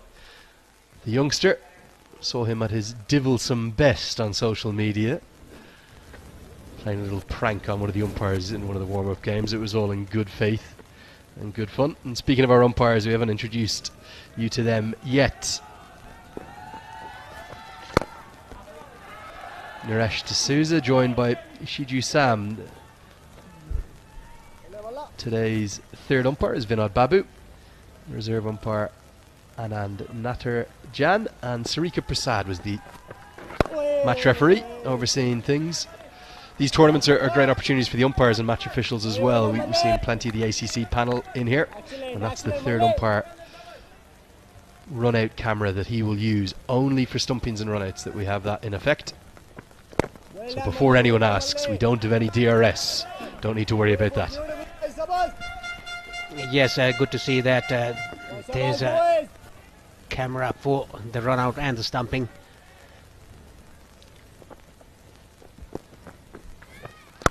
Nicely driven down the ground by Virendeep Singh for a single. Moves to 30 off 62. He's slightly improving his strike rate now. And talking about the match referee, Sarika Prasad from Singapore, he used to umpire and he still umpires, officiates in different matches. He's officiated in Nepal's game in the past as well. And luckily he remembered me. Well, I met him in the morning. A very good partnership here between these two batsmen. Yeah, very clever bowler, Kushal Malla. Economical in his approach, but very, very effective. Good tight start from him, just one run. It's the halfway stage, it's 103 for 1. The same left arm orthodox style, but very different bowlers. I think Malla will tend to be slower through the air. They could complement each other nicely, both taking the ball away from the right-hander. That was the last ball, was bowled very cleverly by Rajbangshi. Saw the batsman coming down the track, bowled it a bit shorter. Good thinking, good cricket all round here. Again, nicely driven down the ground for a single by Virendeep Singh. This partnership looking threatening to the Nepal side. Talking about Faiz, he's played very well today. An experienced batsman, a good captain as well for Malaysia. He's a good leader, isn't he? Really good leader. He's been around a long time, more than a decade. He has been representing the national team. One thing that was particularly telling for me through their Cricket World Cup Challenge League campaign, they're in the division beneath Nepal, beneath Cricket World Cup League 2. He went through a horror trot with the bat. I think he made 3 ducks in a row at one point, or 4 innings with zeros or ones, and he didn't change his approach or his composure. Many players would have got themselves into all sorts of mental bother, and even though they didn't get through that Challenge League, they competed at length. 35 years of age now. He's a good cricketer, and he's playing a very important knock here as Bertel makes a good diving stop to save a single. Athletic work as always. Nepal impressive in the field. Yeah, young legs here for Nepal. The only 2 players in the squad who are above 30 are not playing today. Karan Casey and Gyanendra Malla. Apart from them, all the players are under 30. You're making me feel old just saying that. End of the 26th over. 105 for 1.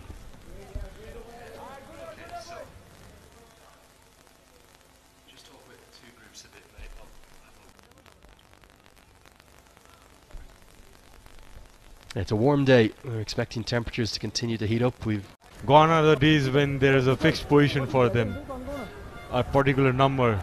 Those days are gone. Yeah, and there may be a day where Mala's needed a 3 for some reason, but his natural spot is an aggressive power hitter in the middle order. It's to come in and play with the freedom that we're seeing him play with today.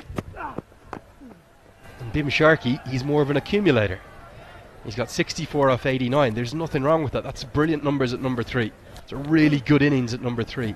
And it allows Mala to come in and play the way he's played. Yes, it's going to be a comfortable victory. There hasn't been much pressure on.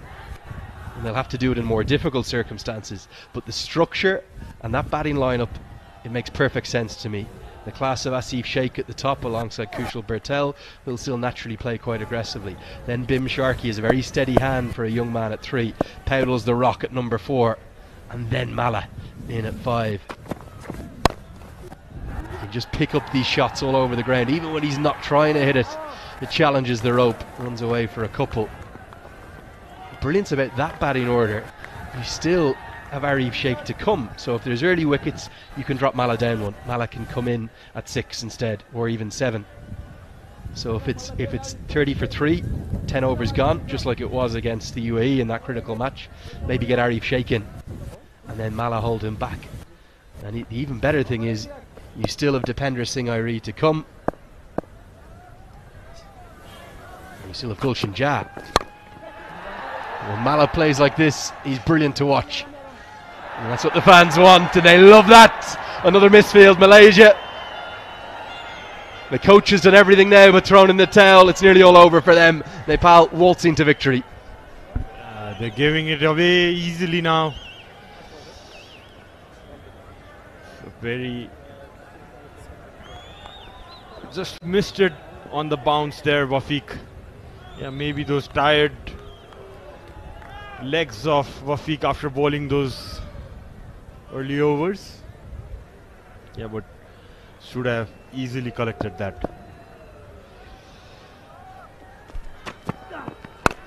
There again goes Malla for a big hit. I think it's 6 more. This game could be over in a matter of minutes here. Malla, he's seen enough. And just a shame this isn't a full ODI. He'd have more numbers adding to his name. It's a List A game. They will check it whether it's 4 or 6. I think it's 6. I think that might have hit the advertising hoardings on the full. Whatever the case is, we'll take a quick look at it. Oh yeah, surely 6 on the full for me. Either way, we'll leave that up to the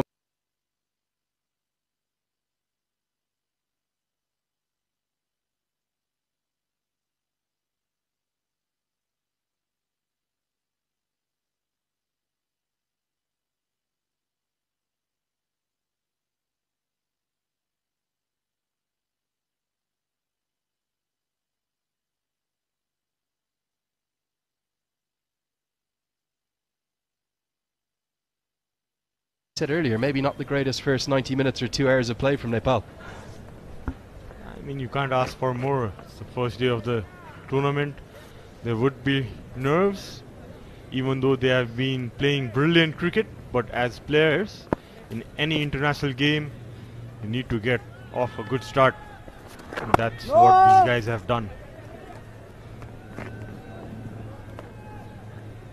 How well these two have batted. Complemented each other so well. Bhim taking his time, playing the anchor role. Reverse scooped that Bhim for another boundary. Well, this is the growing confidence of this side. You get into a winning culture, a winning habit, particularly in home conditions, you can become very difficult to beat, and every side will be looking at this. Some of the teams will be back at the hotel watching on live on Kantapur, and they'll be taking note. They'll have taken note of Hong Kong and Barbara Hyatt's performance this morning, and now they're taking note of the hosts. 2 big victories on the opening day, it looks like. Hong Kong cruising to victory in Group B. That was over at the Mulpani ground Looking forward to seeing that ground myself with my own eyes. Great to have 2 international venues now here in Kathmandu. And then this in Group A. Getting lots of questions in on social media just asking about the format, the structure of this tournament. 10 teams, 8 on seedings, and then the 2 that came through the Challenge League, that's Saudi Arabia and Bahrain, separated into 2 groups. Group A is made up of Malaysia and Nepal, who you're watching here, alongside Oman and Qatar, and then Saudi Arabia. And Group B, that is Singapore, Hong Kong, Kuwait, UAE.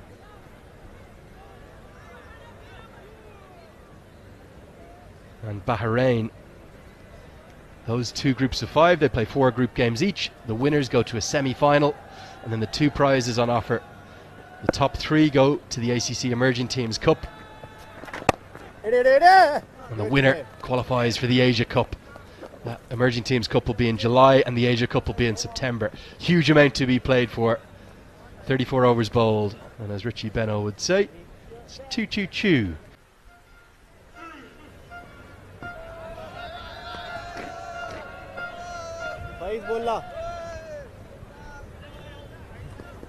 The first date, it's been a bit nervy, a bit tentative, but ultimately it's ended really well. Yes, we would have loved to see more crowds coming in. Those forest fires that have been affecting the valley here in Kathmandu so bad. In fact, 2 days ago there was good diving stop. Now, did that carry athletic work everywhere? Bertel and Sheikh showing off acrobatics. But yeah, so bad was the air quality that there was about 2 or 3 hours where planes couldn't even land at the TU or the Tribhuvan International Airport. It's not going to be easy out there for players, particularly batters who are batting long innings. So they'll look to pace their innings. Is that something that you remember from your playing days? It's difficult to bat for long periods here in Kathmandu? Yes, sometimes it is because of the air pollution, but like Sharad said, performing yoga and different breathing exercises, that helps a lot while you play a long innings to recover very quickly. I think that is what the Nepal side has done recently. Young legs of the national side, a very young captain for Nepal, only 20 years of age, Rohit Kumar Podal. Kushal Malla, just 19. Gulshan Jha, just 17 years of age. A very young team for Nepal. Yeah, that's something that will play to their benefit in a big way throughout this competition, as other teams may tire or find it difficult with maybe 2 games in 3 days, which is very tough going in 50 over cricket. Nepal will look to stay strong and utilise their home conditions that they'll know better.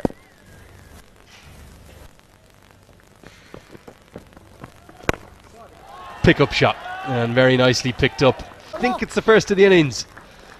As aggression from Faiz, the bottom hand comes through really nicely, tossed up teasingly. He took the bait and he smashed it over the rope.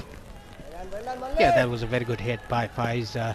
Slot sweep down to mid-wicket region for 6. The first will break the shackles somehow. He's not afraid of giving that air. Another mix-up here. Oh, lucky Virandeep Singh. That's the captain, isn't it, Rohit Powdell? That extra cover, brilliant piece of work. And on the spin, I wonder if a direct hit might have been out there. We'll take a look after the over break. It's 115 for 1, 27 bowled.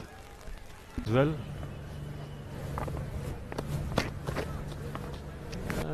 so here he comes, Amir Azim, the guy you were looking for. And Lenny? It's about 20 overs too late for me, but finally the left arm spinner has given his chance. You think about these conditions and how conducive they are to left arm spin. It does get good turn. You want to encourage your spinners, give them an opportunity to impact the game. It's too late for him to do that, but maybe he can just show something here. Young Mohammed Amir Azim, also known as Amir Azim Shakur, to give him his full name. Can just show his skipper something to influence Malaysia's competition for the rest of it. If you lose your first game, you get yourself in trouble. Probably going to have to win 3 to get to the semi-finals, maybe 2. And he shows there, even though Kushamala's turned away, he gets turn, he gets bounce. Good little cricketer, this man. Yeah, looks to be a decent cricketer who opened the innings for Malaysia. Looked impressive for his short little innings. Yeah, it's always a good addition to the team who can bowl a bit of left arm spin, opening left arm batter. Can go start well here in this game. Could be a good option in the future. Yeah, he's only bowled two balls, but he just shows that he is a good option. He certainly, for me, would be a more consistent left-arm spinner than Virendeep Singh. He's very much a part-timer. He turns the ball. That's what you want to encourage young spinners to do. Generate revs. Not being helped out by his fielders. It's calamity Sunday out there. I'm not sure what's going on. Vijay Uni, and all Amir Azim can do is laugh. Oh, the slippery shoes are on for Malaysia. What's happening? Here's the first mistake, and here comes the second. Get the Benny Hill music out at home. There he goes. Got the dancing shoes on. Save that for Kathmandu. Save that for Tamil. Mala has had enough of the youngster. If they're still here in 12 or 15 overs time, it could be a match-winning partnership between these two. They've got power hitting to come. Syed Aziz, Syed at Ramli. And looking for that moment of magic. It's going to be a turn to their fourth spinner to be used today, Dipender Singh Airi. Very clever bowler, much more than a part-timer now. Yes, he bowls a full quota of 10 overs in the 50-over match in the one-dayers. A very smart bowler. Starts off right on the money. Dipender Singh Airi, very experienced as well. Live wire in the field.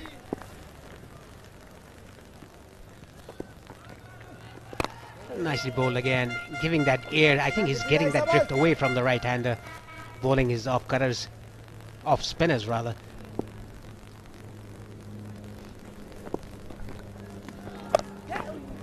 Short ball helped away.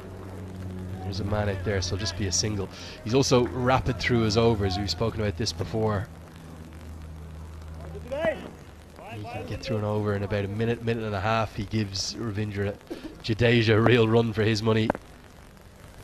As soon as the batter's ready, Airi will be into the delivery. And so often he bowls so many dots. He'll just be ready to go again. Very good economy rate in 50-over cricket and ODIs. And List A cricket like we're playing here. Malaysia, remember, don't have ODI status. Just 3 teams in this competition do. And that's hit just to the man. Cover, can't beat him. Yeah, you could see the drift away from the right-hander in the last ball that he bowled, Dipender Singh Airi. Oh, nicely bowled again. A very good over, only 2 up it. 28 gone, Malaysia 170 for 1.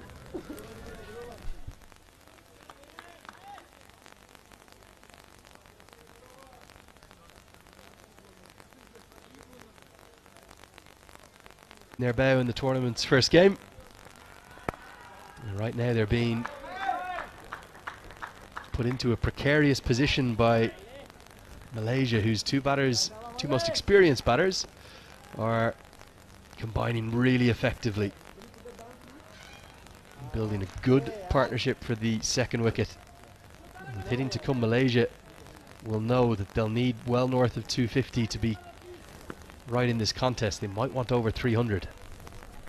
Yes, looking at the pitch, it's very good to bat on. That is what Malaysia have shown, the Malaysian batters have shown. Played it late, played it with soft hands.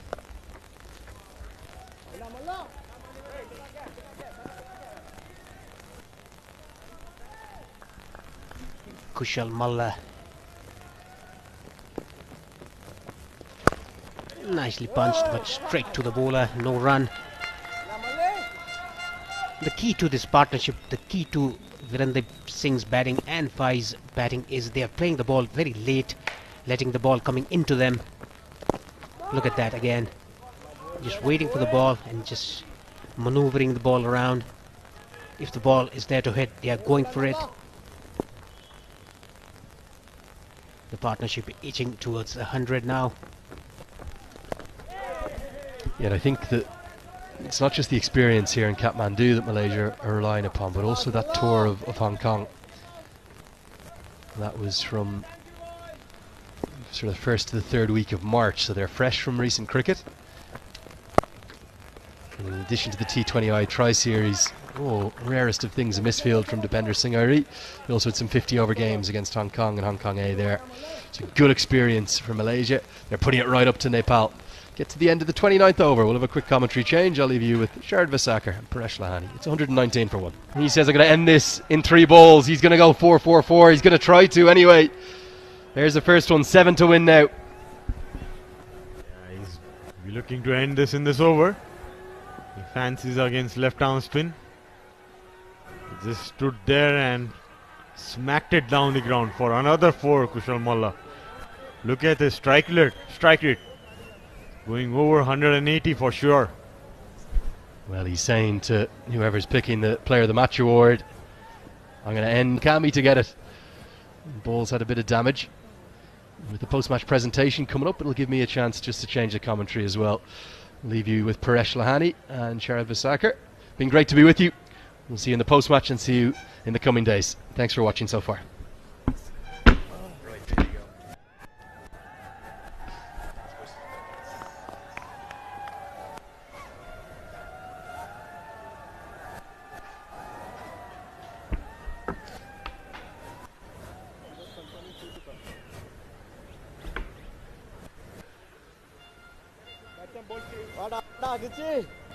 The attack with his second over from the pavilion, and welcome back, Sharad.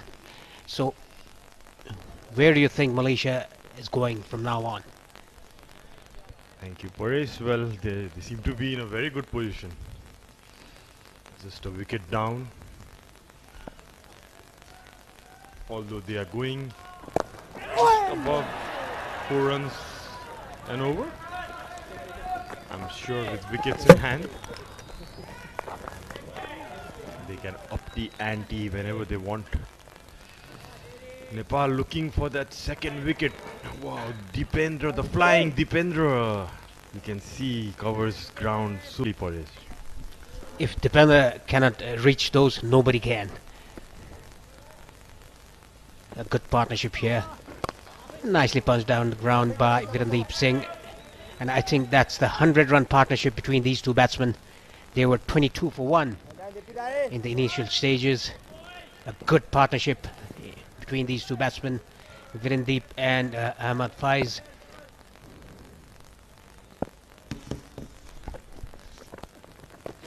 Slightly short there by Dipendra. Straight to the fielder. No runs taken. Yeah, Virendip has certainly given a role here. Seems to be playing with, he's faced 81 balls for his 37, but what a partnership this two have put on. 100 of 146 balls. Definitely given a strong platform to the incoming batsman. Quick single there. Safely run. Good understanding between these two. With the 30th over done, Malaysia are 123 for 1.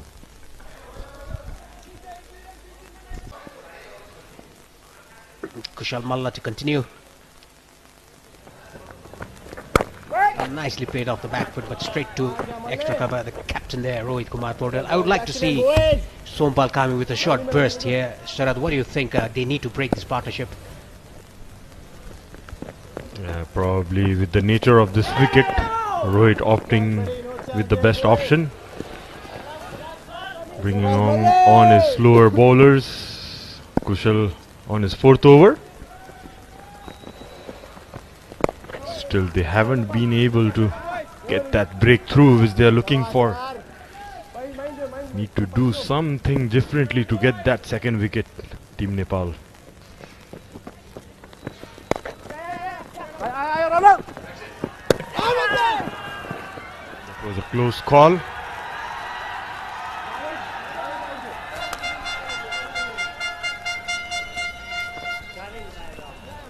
I think the umpires have gone upstairs or not. It'll be interesting to see. I don't think so. That was a very risky run. They have been running well in between the wickets, apart from that collision that they had earlier in the innings. Faiz playing on 66 of 85, whereas Virandeep 37 of 81. He's hanging on the one end. That is much required for Malaysia, whereas Faiz is controlling the run scoring. Nicely bowled by Kushal Malla. Yeah, probably Nepal team has to stop those quick singles which are being taken easily in the 30-yard circle. Need to stop those easy singles, get some dot balls going. With the 31st over done, Malaysia are 125 for 1. Still Syed Aziz to come, the left-hander. Very talented guy, I presume. Nicely caught there by Virandeep, but very well fielded by Lalit. Diving one-handed stop, saved 3 runs for the team. Or is it Arif? Yeah, that was Lalit Naranraj Bangshi diving to his wrong side, the right side, with his wrong hand. He bowls left armers. A very good stop by Lalit. Oh, nicely flicked off his pads, running down to the boundary. Yeah, gets it. A good boundary for Faiz, moves to 70.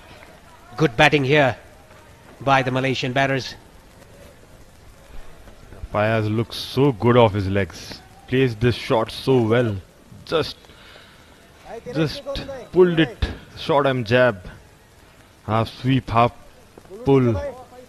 Runs away to the boundary. I would call it a paddle pull. Oh, nicely played with soft hands, but the fielder there was very quick. Arif Sheikh. And I think Rohit Podel should bring in. Nicely pulled again. But there's a fielder. 2 runs taken easily by these 2 batsmen. Gulshan Shah, the fielder there. Yeah, again, nicely pulled there towards the square leg region by Fayaz. Looks good on 72 runs. Probably eyeing that 100 for his team.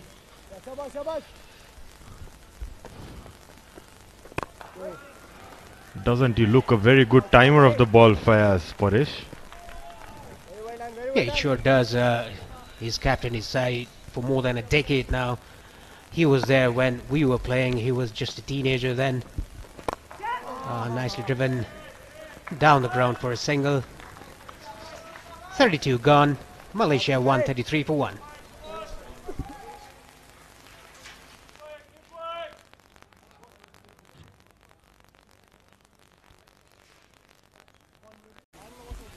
Kushal Mallak coming in for his 5th over. Has bowled economically till now. Nicely fielded there by Dipendra again. The best fielders of the team, saving vital runs for his team. Kushal Malla, the golden arm for Team Nepal. Has the knack of picking up wickets.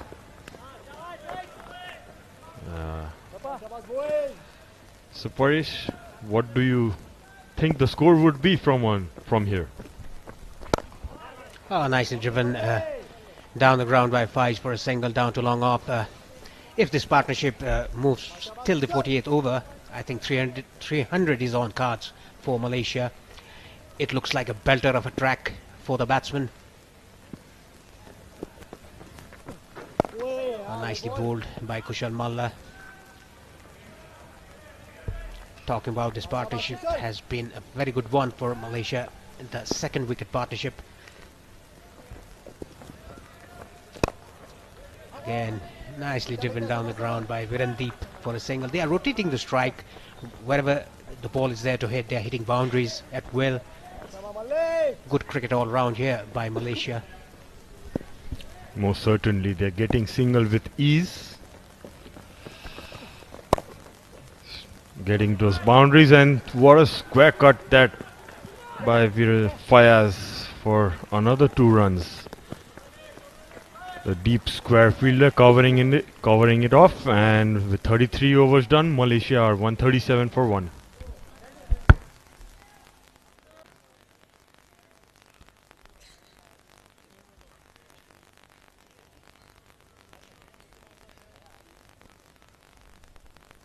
Well, Nepal has to do something. Now they have done something. The magician of the Nepal team, Sandeep Lamichhane, is back into the attack. He's bowled 5 overs, just given away 16 runs, hasn't taken a wicket. If they can finish Sandeep's spell for around, let's say, 28 to 30 runs without giving him a wicket, that will win the game for them.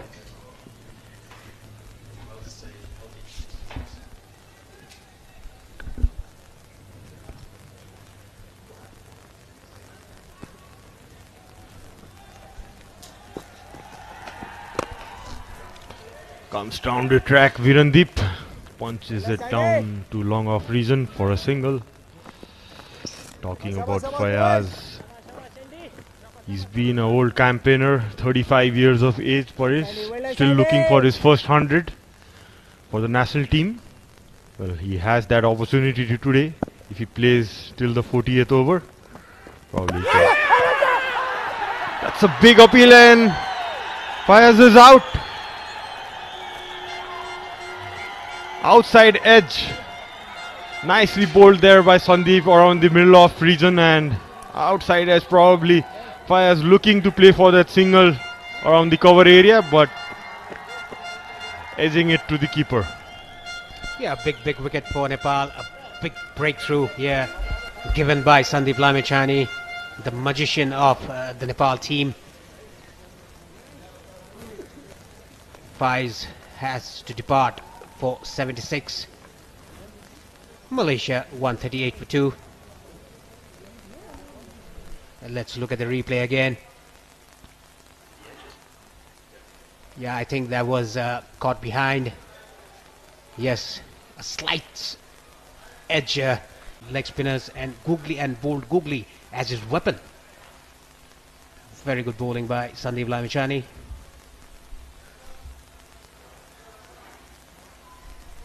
Faiz gone for 76, Malaysia 138 for 2.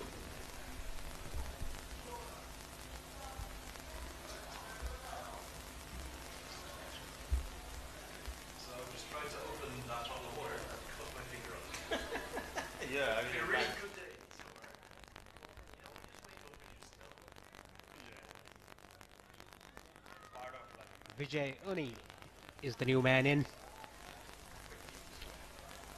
Let me remind the viewers, that was not a stumping, that was the outside edge taken by the keeper. Vijay Uni, the new batsman, in. Oh, nicely bowled again on the leg stump.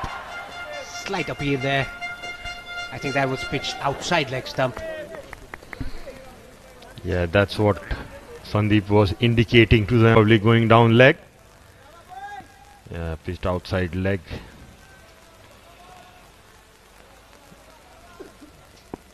Yeah, nice effort there by Asif. Yeah, Vijay Unnis, number 72 on his back.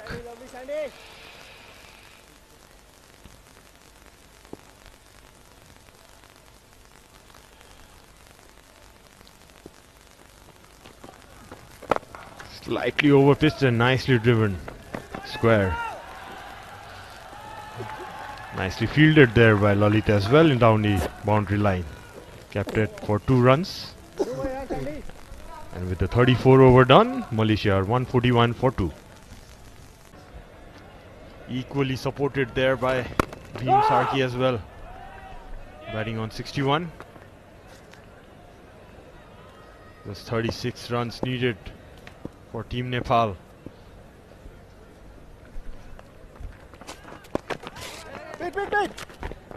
End of the 32nd over. This game's ending in a hurry. Nepal 201 for 3.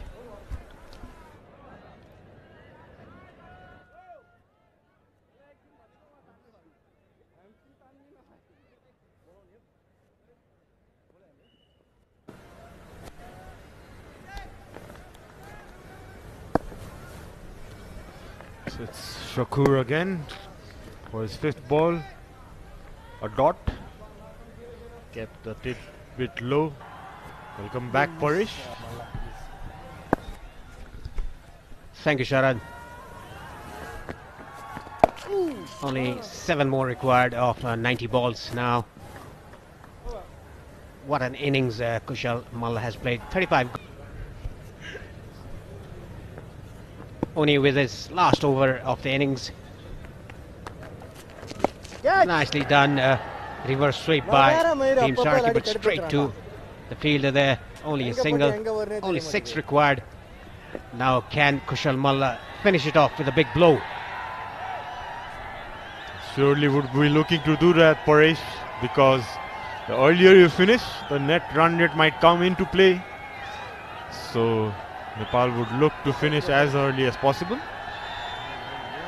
and Malla would try to do the same.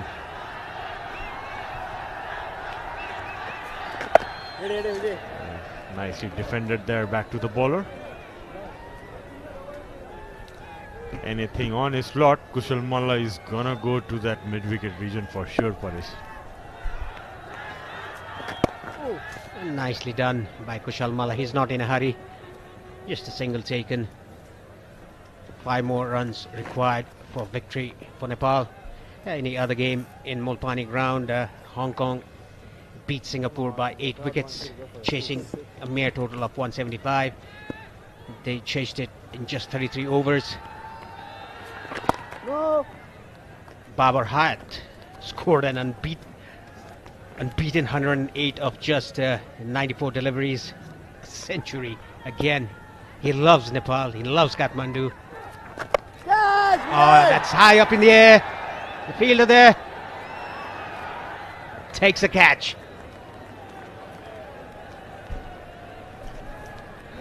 Bhim trying to finish it off, or finishing it off early. Just top edges it, miscued it, couldn't time it as he would have liked to.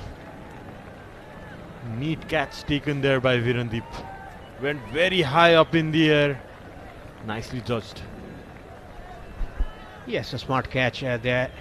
It looks very easy, but when it goes very high up in the air, it's very difficult to judge those. Bhim Sarki, very well played for 71 of 98 balls, including 5 fours. Has to go back in the hut. Nepal 231 for 4.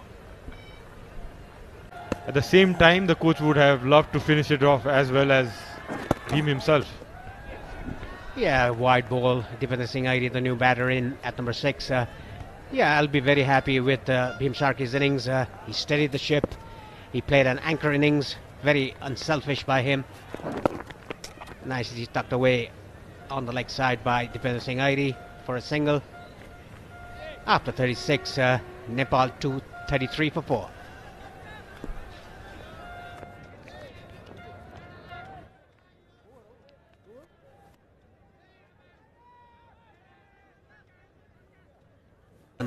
Second maximum for Malaysia and the first one for Uni.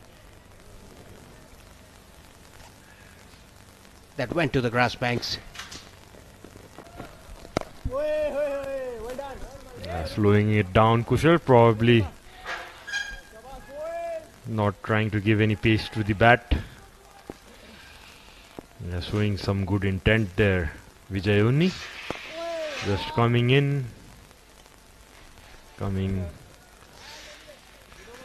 So with this over done, Malaysia are 147 for 2 after 35.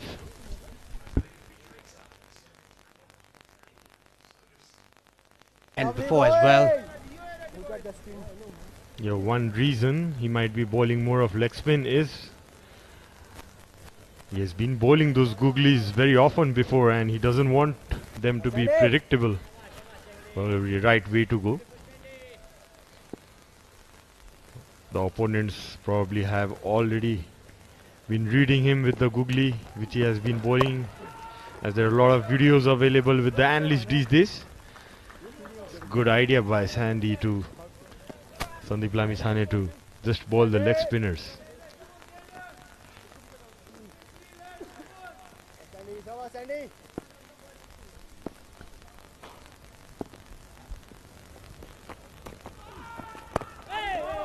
That's nicely bowled again, a bit shorter in the length. He was expecting that the batsman would dance down the track. That was why he bowled a bit shorter. A good spell for Sandeep Lamisane so far. In his 7th over, 21 runs given and a wicket taken, broken that partnership. A good partnership between Faiz and Virendeep.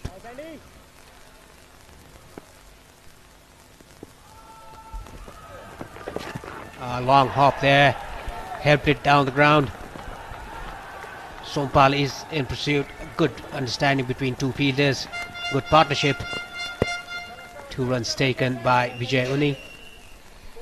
Nicely paddled there by Vijay Unni. Bowled slightly shorter. Scooped it up. Defying the short fine leg fielder for 2 runs. And 150 up for Malaysia. Googly bowled by Sandy, but no runs taken. 150 is up in quick time, probably 35 overs, 36th over in pursuit, and 150 is up in a decent rate. That was going down the leg side. A very optimistic appeal. 2 runs taken by these two batsmen. It'll be interesting to see the umpire's signal. Yeah, leg bye given. That was going down the leg side. After 36, 152 for 2, Malaysia.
Welcome back after the second rings break of the innings. This is a very good move by Captain Rohit Paudel, bringing in Sompal Kami into the attack. And I would like to invite Andrew Leonard again in the com box. Hello, Paresh. How are you, my friend? First day of 14 consecutive days of cricket. I think I've got that wrong, haven't I? 15 days in total. We do have a break after the group stages. All teams, all 10 of them, will play 4 group games each. Then the top 2 will advance to the semi-finals. That's where the business end gets going.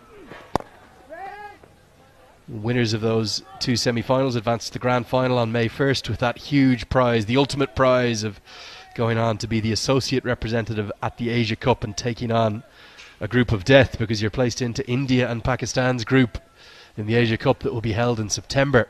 Top 3 teams will also advance to the ACC Emerging Teams Cup, which is a really good cricketing benefit, taking on the A sides of all 5 of those test nations. That'll be in July, so lots to play for over the coming 15 days. Malaysia off to a really impressive start, thanks to their captain Ahmed Faiz and a good anchor innings from Virendeep Singh. He's going to need to accelerate now. Malaysia have a good platform, and I think they're thinking of 280 plus. Yeah, and the credit goes to the curator here in the TU International Cricket Ground, who has created a belter of a track here.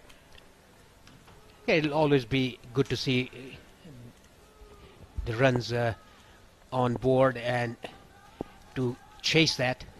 That is what Nepal has been doing recently.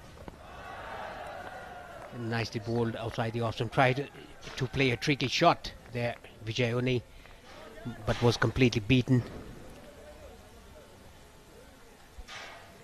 Nepal has won maximum of matches in the last 12 games that they played chasing the target. They've chased the highest total in one-day internationals, beating Namibia, and they've scored the highest ever in ODIs, batting first against PNG.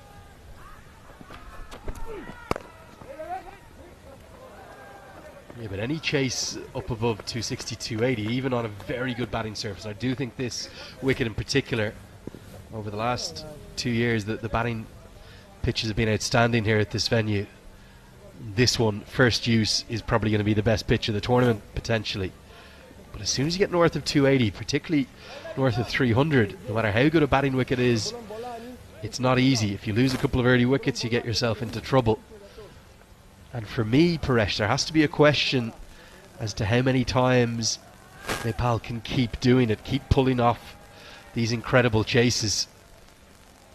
That's our, what I'm going to describe as our theatre curtain, which is covering up the branding at one end, which then shows, but it's not quite pinpoint accurate. It needs to be straightened up. Hopefully we can fix that up. The umpire is jogging over. Oh, there he is, getting the cardio in for the day, trying to fix it, but I'm not sure if they can. They're going to have to play on for the moment. Fans definitely starting to come in now, and remember, you can buy your tickets online, or it is possible to get them if you get here.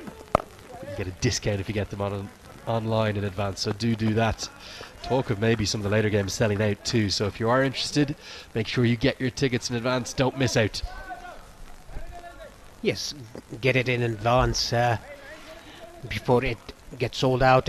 We can see again the spectators are behind the wall. They don't want to buy tickets, they can see it from behind the walls. Whereas talking about the cardiac kids, they've always done that to us. A good slower bouncer there by Sompal Kami outside the off stump. 37 gone, Malaysia 155 for 2.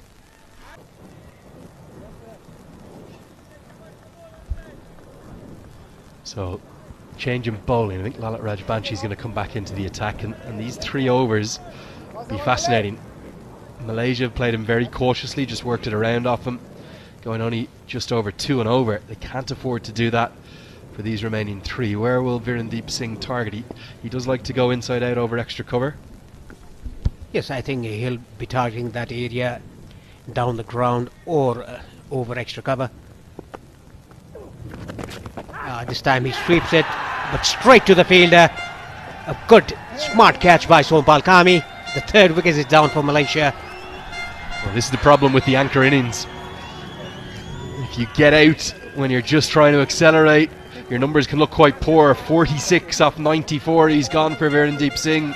He was looking to sweep a 4 away to get to 50, and instead Sompal Kami's held a good catch around the corner at the 45-degree angle, and he's caught Virendeep Singh short of 50. He's gone for 46 as Malaysia, they lose their 3rd.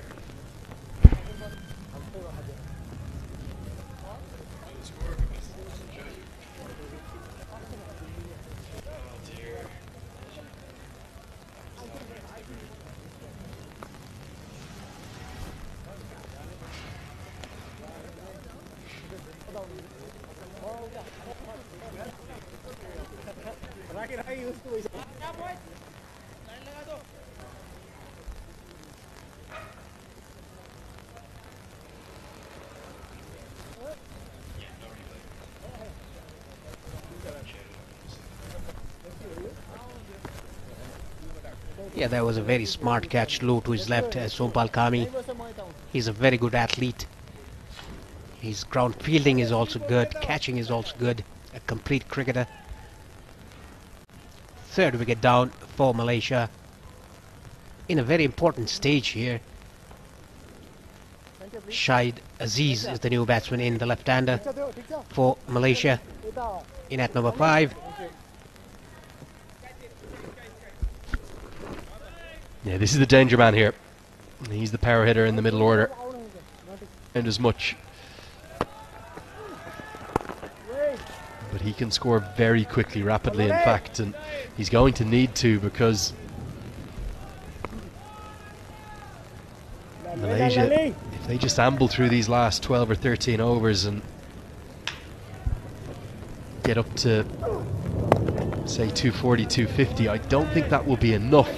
So they need a flying finish here, and they may need, what, 9, 10 and over to get towards the 260, 280 marker.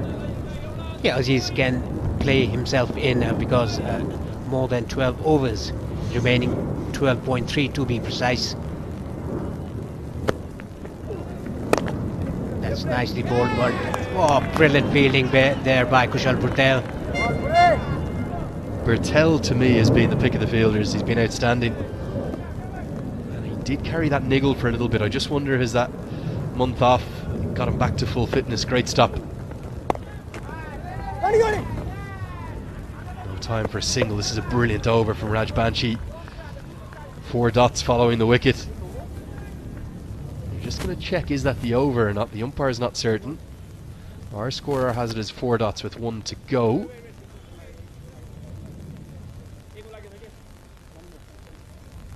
And there is 1 ball to come. Yes, very good over under circumstances by Lalit Narayan Rajbangshi. A wicket followed by 4 dot balls. He has done a very good job, a good spell here in his 8th over, giving away only 17 runs and taking a wicket in this over.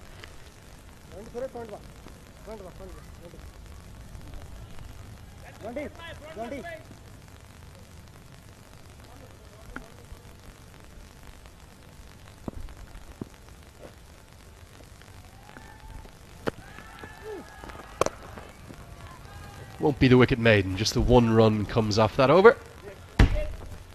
38 bowled, 156 for 3.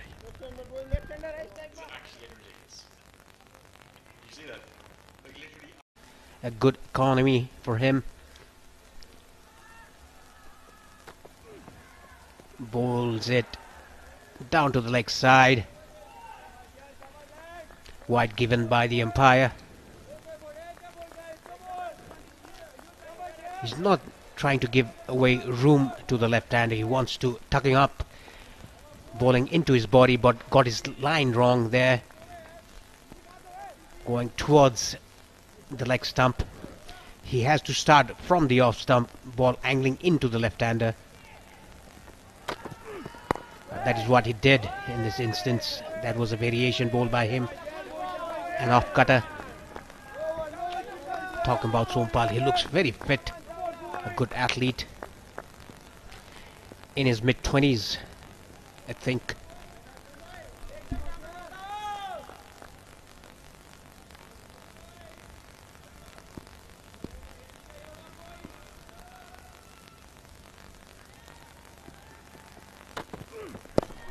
Another slow ball, a variation ball by Sompal Kami. Good thinking here by Sompal, a new batsman in. Yeah, and I'm just going to be fascinated to see what the approach will be from Rohit Paudel at the death. Is he maybe considering spin options at the death? Because if Kami keeps going, he's not going to be able to end out. And there is the man of many talents, Monty Desai. He shows that no job is too small, even for the head coach, happy to run some drinks around. Edged away. There's a man down there, won't carry to him. Where do you reckon he got that bib from? Probably from some of the subs. Yeah, good to see that the head coach is carrying the water, energy drink around the boundary line, wearing that bib. Looks like a schoolboy there, doesn't he? Everyone's favourite. He has endeared himself to the Nepali public and the fans and the cricket-loving people with his conduct, his manner. It's impeccable. It's of the highest standard. He's got a great purpose behind the passion that he brings to his coaching. He's skews away off an outside edge, not going to carry again. And I think in Monty Desai, Nepal have found the right man for the job. He's got all that experience around the world, was the West Indies batting coach. Something I told you during our last commentary stint. I actually did my level 3 coaching course with him. He came over to Europe to complete the final aspects of that, and I was so struck by his humility, his humbleness, his love of the game, most importantly, which is something we forget about sometimes at points. And he's getting a huge ovation from the crowd as he walks around. He's much loved for a reason here in Nepal. Yeah, even though this is the 39th over, the batsmen are playing on the up. That shows how true wicket this is. They're talking about Monty Desai. We all call him as the Monty Ball. We don't even see the head coach bringing water like that in the boundary line.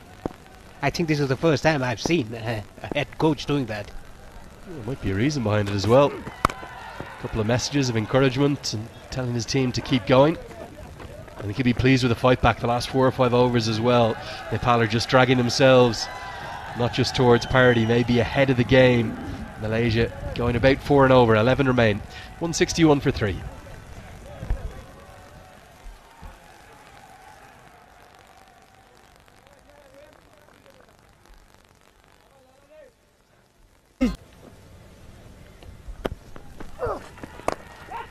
Big shot down the ground by Vijay Uni.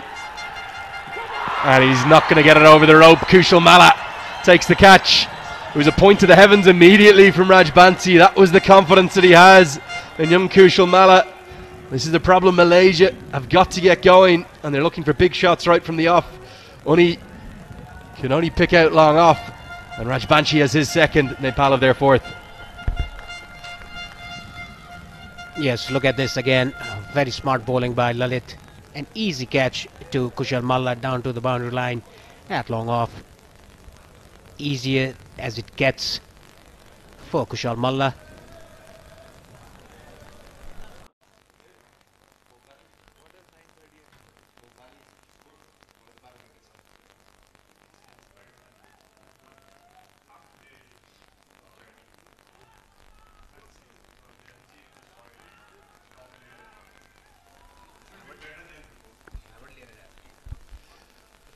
Syed Ramli to the crease at number 6. Malaysia have just got themselves into a spot of bother since the departure of the captain, who was picked up by Sandeep Lamachani. Not his 100th ODI wicket yet, because remember, this is a List A game, not a full one-day international. Malaysia don't have the status to make it such. Since that wicket fell, nothing's really gone right for Malaysia, and Nepal have battled back admirably. It felt like a bit of a sleepy start today on a number of fronts for all the teams involved. Maybe a few nerves. Yeah, it can be nerves for both the teams. Spot of bother here, Malaysia losing quick 3 wickets. First the captain and Virendeep Singh, and that's a good hit down to the boundary for 4 runs. A much needed boundary for Malaysia. Aziz moves to 7 of 10. 2 new batters at the crease for Malaysia. This is the last over of the second power play of the innings.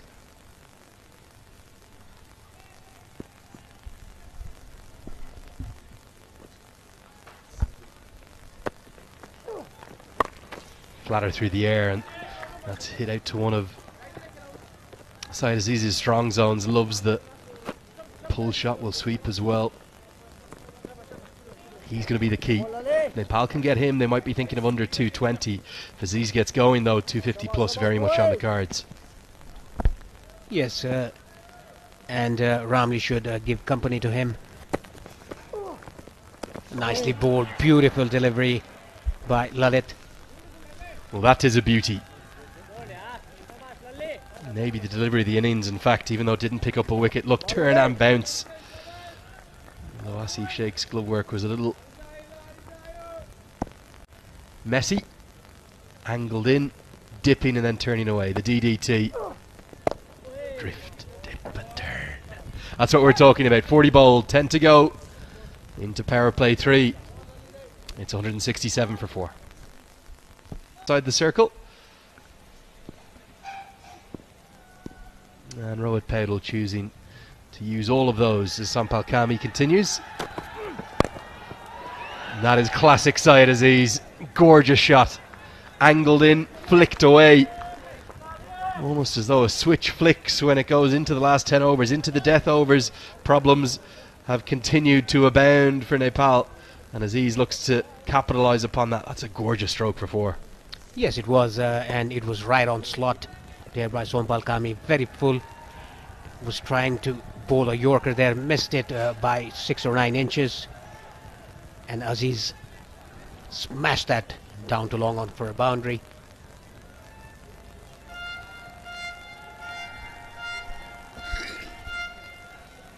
Yeah, there's no doubt the Nepali Rhinos, the Gorkhalis, the cardiac kids, whatever you want to call them, they know there's a problem. They know that there is a problem with their death bowling. And they have to find a way to keep things tighter at the end. No Karen KC today, he's not an option. I just wonder, is Dipender Singh Airi a genuine death bowling option for Rohit Paudel? You might not think an off spinner as being a good option right at the death, but he's just such a clever bowler, and he gets his trajectories at the kind of point of release that make it difficult to get under. Think of Rohan Mustafa, who does this for UAE at the death as well. I just wonder, is he maybe one of the go-to bowlers here in the last 10, or is it going to be Sampal Kami and then Gulshan Jah? Nicely guided to the third man region for single. Yeah, I think Dipender Singh Airi will be a good option in the death overs, because it's very difficult for him to get under the ball. He bowls very quick, straight towards the base of the stumps. Those deliveries are very hard to get under it.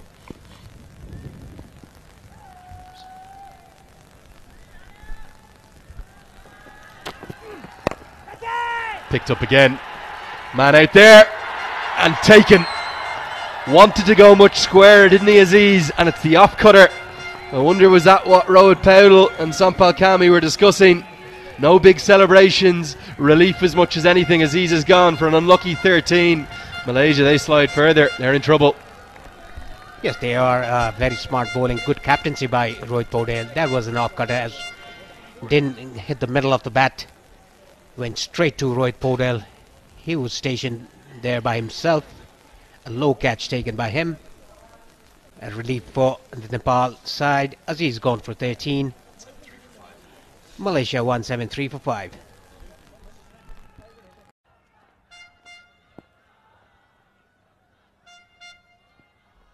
Bowling right arm over, 2 to play.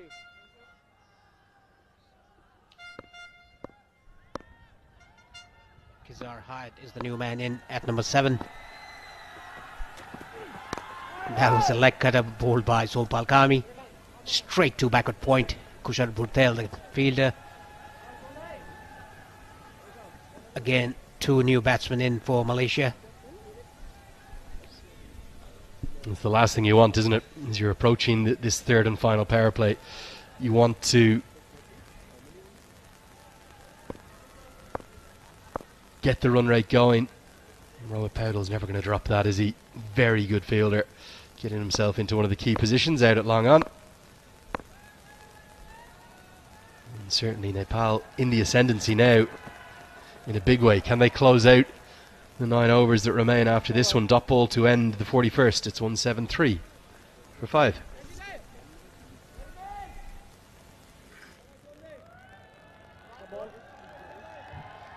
To fill in the grass banks, we saw all the emotions and drama. I do have one little story for you as well, Paresh. I know you love a story. Maybe we'll save it for after this over. We'll leave everyone on tenterhooks. Watch Raj Banshi bowl his last, and it relates to that famous day last month, the quite incredible win over the UAE. Into the 10th and final over of his spell, Raj Banshi, he's a man who 2 months ago wasn't certain of his place even in the squad. He's now a banker in the starting 11. Yes, he's done a terrific job after that injury. The knee injury that he had has come out very strong, and he's cemented his place in the squad, in the playing 11, and he's even bowled with a new ball in the last 2 matches he played here in this ground. Very well bowled, ball going with the arm, and nicely played by Hayat. And the fans very much coming into things now. More and more will fill this ground as the afternoon progresses.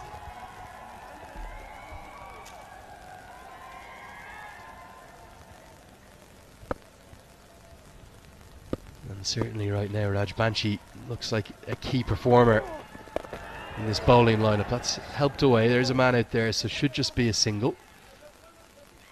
And Khizr Hayat will tend to favour the leg side, look to pick up big strokes towards Cow Corner in particular. But yeah, Rajbanshi's journey back from injury, it's been an inspirational one. It was such a bad knee injury he had. He's out of the game for, I think it was the best part of a year, wasn't it? There is a man out there as well, but he's going to pierce the gap. In fact, thought there was a man at Cow. There's not. Deep backward square and long on are out, so Ramlee profits with a boundary. Yes, that was a clever batting by Ramlee. A good shot into the vacant area for 4 runs.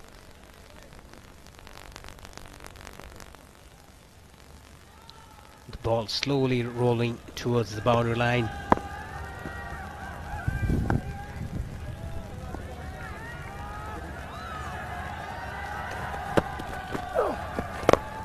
Well bowled and equally well played by Ramlee for a single down to long off.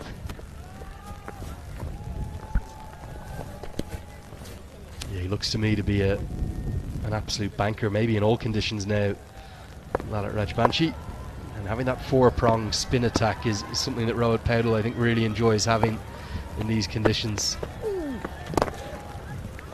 Batting order today is going to be an interesting thing for me. Will they continue?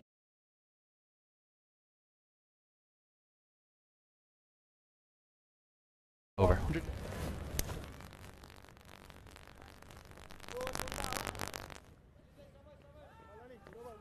Malaysia. They're joined by Oman, Qatar, and Saudi Arabia. They came through the Challenge Cup, the qualifier. And then in Group B, UAE, highest ranked team, Kuwait, Singapore, Hong Kong, and the qualifiers Bahrain. As Sandeep Lamachani returns and is helped around the corner for 4. It's a poor delivery. Real drag down. Actually saw the UAE just going through their training in the background there. That's where that ball was hit out towards. A boundary to start Lamachani's final spell with. Yeah, that was a very poor delivery by Lamachani. A long hop. Equally well dealt by the batsman there, Hayat. Better. Brilliant googly, right out of the back of the hand. It spun sharply back in to the right-hander. Definite inside edge though, as saved Khizr Hayat. I'm not sure he picked it from the line that he played. It was sort of a tentative prod here. Look, the googly there, sharp turn back in. Yeah, maybe an inside edge. Bit of height issue as well. Back live now, and it's a missed stumping. Asif Sheikh doesn't make any purchase with his gloves. He can't cling on, neither can Arif Sheikh. And he'd given up for all money, but the end result will be 4 byes instead of the wicket. Yes, that was very smartly bowled by Lamachani. A googly and then a leg spinner. The 2 brothers beaten. Ends up a boundary, 4 byes. Sandeep Lamachani is not impressed from his keeper there. The slip is very fine. Another googly. Straight to deep square leg for a single. Yeah, you're going to see it here from the fixed camera. Not easy, because Asif Sheikh will have been unsighted. And it was the sharp turn that went away from Hayat that made it very sharp chance. That's where You do your drills as a keeper, you want to open up your right hand side. Talk about forming a K shape, don't you, as a keeper, to try and take those sharp chances. Closes out with the googly. That'll end the 43rd over. I'll bid Paresh Lahani farewell for the moment. Welcome back, Sharad. Score now is 193 for 5.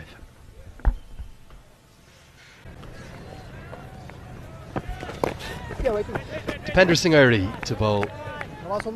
Maybe this new role for him. He could be one of the death options. So welcome back, Sharad Basakar. Is this a genuine option, Dipender Singh Airi at the death? Well, he does dart the ball in, doesn't give much air. Well, with all the death options they had used before in previous tournaments, I think they're trying to do something different. Probably in the practice sessions they had given this role to him. Probably could be a good option. Time will tell. He is a smart operator though. Something you've done quite a lot of bowl off spin from around the wicket to right-handers. Seen you do it in the shorter formats in T20 cricket. I think you're a bit more of a classical off spinner, as we just about see Gulshan Jah keep this inside. Dipender Singh are a little bit more unorthodox. How do you restrict the runs though? What are you trying to do as an off spinner around the wicket? The angle that you create from around the wicket, it's not easy to hit, you know, like the options get limited unless just dance down the track and hit the bowler around the mid wicket and long on region. The best option would be to not be predictable with his line, Dipendra. He tends to change his lines. Right now you can see he's just bowling the middle leg region. Nicely flicked there by Khizar for a single again. And it's the 44th over done.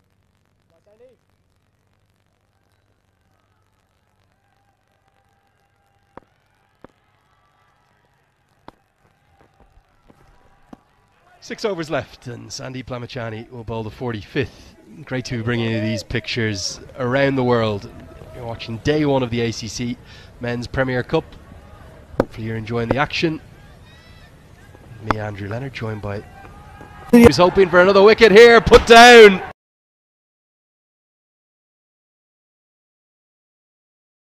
Variation that Lamachani's been working on, which is just it's a medium pacer. It was good enough for George Munsey during the Cricket World Cup League 2 series, bowled him around his legs, but this was just bowled into the slot. The buffet ball hit away all the way for 6. Yeah, just a straight hit there by Khizar, a strong one. Good option, ball coming onto the bat.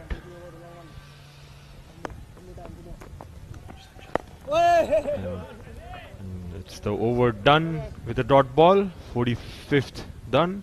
Malaysia are 207 for 5.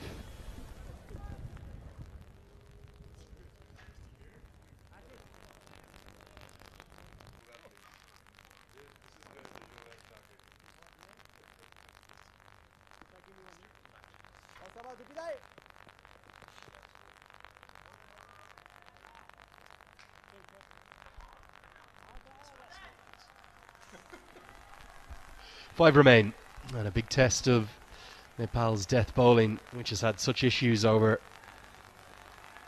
that remarkable run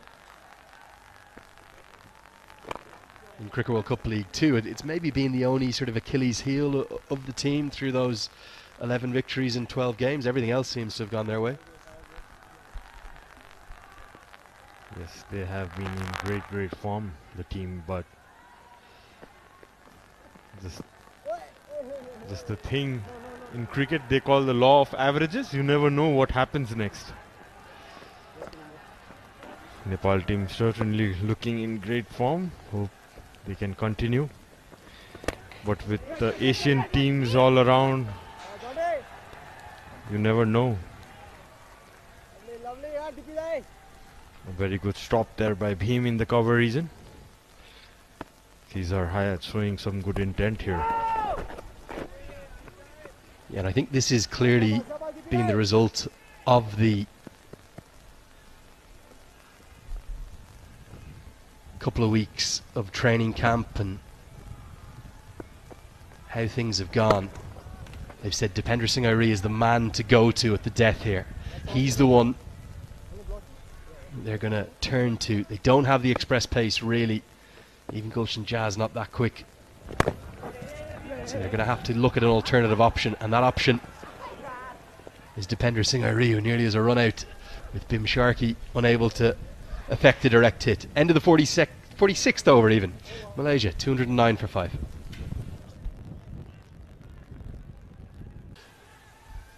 Current run rate just 4.5. And Sompal Kami goes to cutters immediately. Okay, Sharon, I promised Paresh a story. I'm going to bore you with this one now. It's actually a really good one. A month ago, almost to the day, we had 30,000 people at this ground, didn't we? You were here. UAE posted 310 for 6 from their 50 overs. Asif Khan, 101 not out off 42 balls. He destroyed the death bowling of Nepal. It felt like the game was gone, particularly when Nepal were 31 for 3. And then somehow, I'm still trying to calculate how, a month on. I don't know how they did it. This one's hit down the ground. Taken. The cutters do work.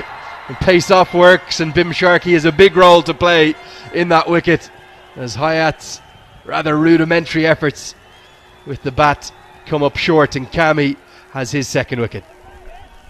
Yeah, nice change of pace, off cutter. Didn't get it right off the bat, middle of the bat, Hayat, and a smart catch taken there by Bhim. Good running catch there by Bhim. Doesn't.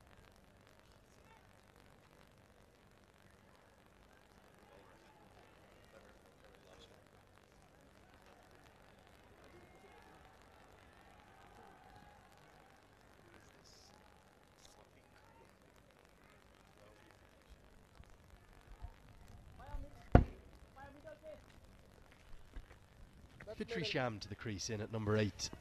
Yeah, so a month ago, Sharad, we had those incredible scenes of 30,000 people here, and the drama of Duckworth Lewis Stern coming into play with UAE not bowling their overs in time, and really for the only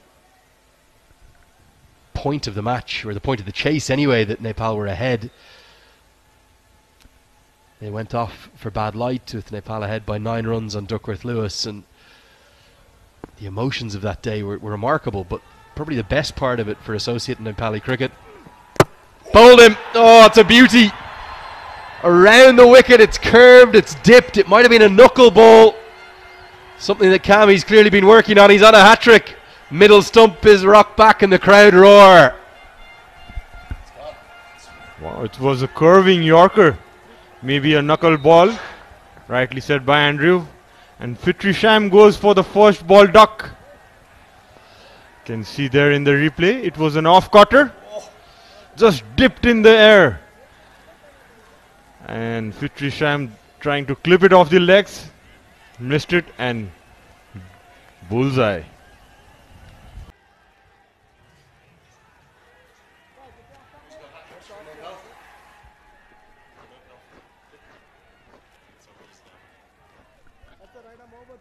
Sirizul Idris comes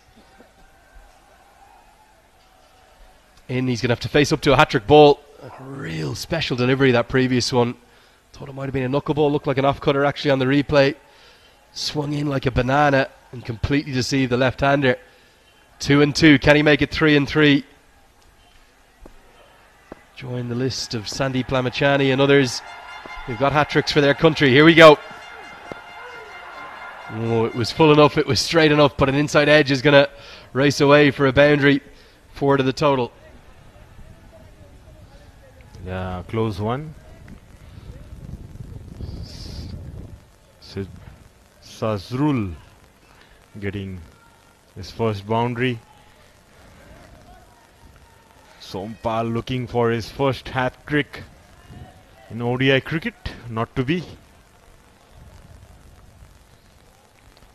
He's got a nice haircut, Sompal. It's working for him. I'll tell you who else is a nice haircut. The man to my left, the man you just heard, Sharad Visakar. Get onto Twitter to have a look at that. It is outstanding. Nearly the full-on mohawk, I'm going to call it. Looking fit and trim and happy, my friend. It's great to see you. Great to have you with us in the commentary box here. And that's that banana ball again. Always a pleasure to be with you, Lenny. I'm not sure if I'm going to get to the finish of this story, but I promise you, over the course of the last few hours, I will tell it. So we had all those scenes, right? We had the incredible scenes of the 30 days. And I just want to give you a sense as to how much attention that picked up around the world. You're going to have to wait for the next over for me to tell you why. But it was quite remarkable.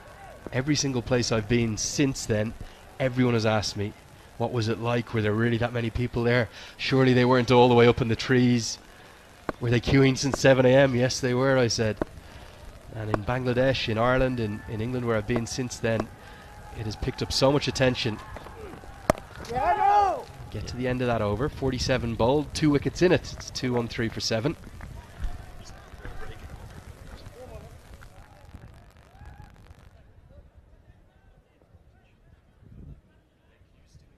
Knowledge of Nepali cricket. Tammy Mikbal in particular saw me, who played here in the Everest Premier League, and said he watched the whole game. He thought it was unbelievable, loved it. So that was impressive enough.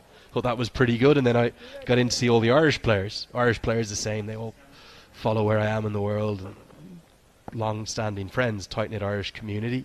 They said, God, it looked unbelievable. This next one, though, I wasn't expecting. Flying back home to Europe from Bangladesh, I had to go through Mumbai. It was the only way I could get home. And I caught up with an old friend, guy called Scott Starris, who played cricket for New Zealand. He's there commentating on the IPL for Star Sports. As this one's helped away, should just be one.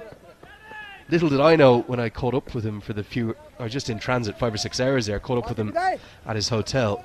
Would he bring Owen Morgan, Graham Swan, Christopher Henry Gale, O.A. Shah and Brett Lee down with me for a drink and a catch-up? And every single one of them, even the great Chris Gale, said that he'd seen the videos on social media, and he said he wants to come back to Nepal. He was arranged to come here for the Everest Premier League. That never happened, wasn't he? But that shows you the scale of interest and the power of social media, really, and the images of 30,000 people here in Nepal around this brilliant cricket ground. Every single cricketer in the world saw it, wanted to know about it, loved it, and thought it was brilliant for the game. And that's great to see. That's lovely. I mean, with the greats of the game following about Nepali cricket, it's so good to hear about this, Lenny. And you representing Nepal, everyone is questioning you. When are you buying a house in Nepal? That's the big question. I think I need to find a partner first. I'll stay single for the moment, as we do see a single good diving effort from, I think it was Kushal Malla in the deep, to keep it to just one. It didn't carry for me. I think he's done well to cut off the boundary here. Yeah, hasn't carried, and he cleverly gets his arms down on it to get us to the end of the 48th over. It's 2 on 7 for 7.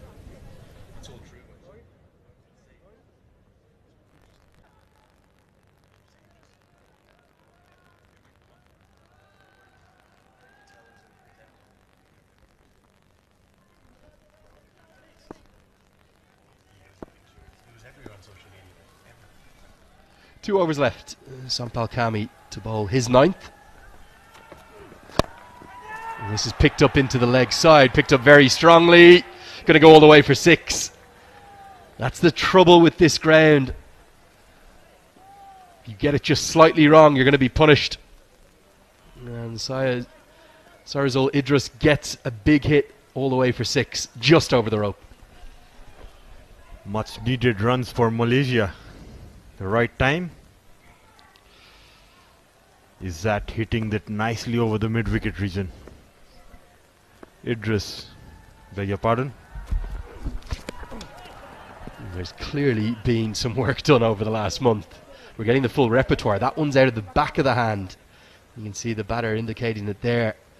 So the eyes will have lit up at first, because it will have appeared as though it was going to be a full toss. Then it's dipped late and beats the attempted stroke. Good skills being shown here by Sampal Kami. Doesn't surprise me at all that Nepal have identified one of their weaknesses, one of their few weaknesses from the month of cricket last month, and worked hard on it. Now it's the off-cutter, all the tricks of the trade from Kami. Nice variation shown by Sompal. He always had that off cutter and the back of the hand slower ball in his repertoire, but it's the right time to use it. And hasn't it been effective for him and the team? Most impressively, on those slower balls, the dip he is getting, making it even tougher. The action heating up on day one here. Malaysia are going to be so disappointed with where they have got to, given the platform that they were given by Virendeep Singh and their captain Ahmed Faiz, who batted so impressively. But since Faiz's dismissal, it's been a collapse. It really has.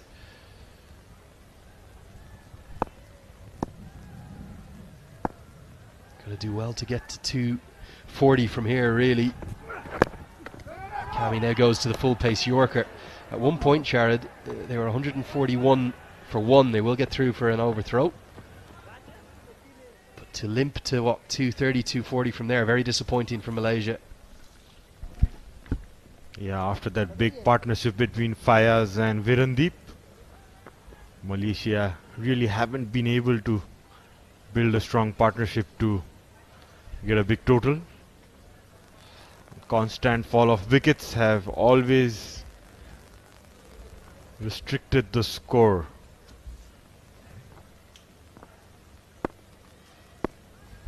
Yeah, 116 runs, those two put on for the second wicket. Since that second wicket fell on 138, it's been pretty turgid, slow going, despite a few little efforts from Syed Aziz et al. As Malaysia have just 6 balls remaining now, 226 for 7.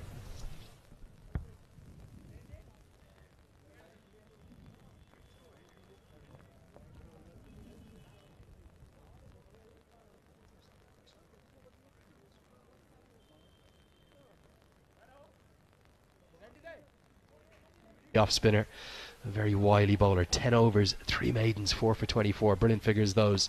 Lamachani to bowl the 50th and final over, as this is helped into the deep. Not going to go all the way to Dipender Singh Airi, and they won't get back for the second despite the fumble. Surprised not to see Dipender Singh Airi close it out. He's been very economical. Yeah, probably. Yeah, the captain wanting to finish Sandeep Lamachani's over. The ball going away from the batter, and the big leg side boundary. It's a decent option to go with Sandeep as well. That's where they're targeting, the bigger side of the ground. We know that Sandeep Lamachani loves taking wickets. He'll be seeing this as a chance to pick up 1 or 2 more. I was just surprised not to see Airi close things out, as he looks like a good option at the death. 6 overs, none for 24 for him. Economical as always today. It's a work in progress, this at the death. Only 5 overs today for Jah. He might be used another day. As that's picked up all the way, where Kushal Malla does brilliantly well to save 6. If he'd held on to it, it would have carried his weight over the rope. It would have been a maximum. Instead, it's just 1 run to the total. I think that's pretty clean. And clever work by Kushal Malla long off. Yeah, that was a very strong hit on the back foot. This umpires are definitely going to check that if the fielder has touched the rope while catching the ball. And it seems it's a tight call. Did a decent job, Kushal Malla, to throw it back. Yeah, the question will be, did his left leg, his back leg, as he planted that, maybe come into contact with those advertising cushions or not? We do have the ability to boundary check, so our third umpire, that's Vinod Babu of Oman, is having a look. He'll be in communication with the umpires on field. One more look at it here. It looks very tight, doesn't it? The back leg, which is the left leg of Malla. Malla's judged it brilliantly well to even try and keep this in, but that back leg, does it touch the rope? Maybe not. Very athletic. These players, they practice this now regularly. You see them almost do it routinely. It's not easy. Yeah, I think Kushal has done a really good job there. Umpire still waiting for the call. Yeah, I think it'll be given as a single. There's not enough evidence to give that as a maximum, surely. Very tight, no doubt, but the best couple of angles that we have are these two. And with this one here, for me, it's not my decision. It's Vinod Babu's, but I don't think there's clear evidence that his foot is in contact with the rope whilst he has the ball in his hands. That's why he's flicked it back in. Well, it is going to be given as 6. Very marginal. The umpire's decided it's going to go all the way for a maximum, and Lamachani none too pleased by that. Yeah, a decent effort there by Mullah, but 6 more runs for Malaysia. 3 balls to go. Means that Idris retains the strike as well. Tossed up very teasingly. Idris doesn't look like he's got enough of this. All he can do is pick out Dipendra Singh. Lamachani loves taking wickets. There's another to his name. No great celebration. It's not an ODI, remember. Has to wait for number 100 in that format. It's a list A 50 over game. But Lamachani sees the back of Idris after being hit for a maximum. Yeah, Idris trying to give it a big heave. Getting height rather than distance, and he goes for 21 of 13 balls. A decent little innings. Malaysia are 2-2, 3-4 for 8.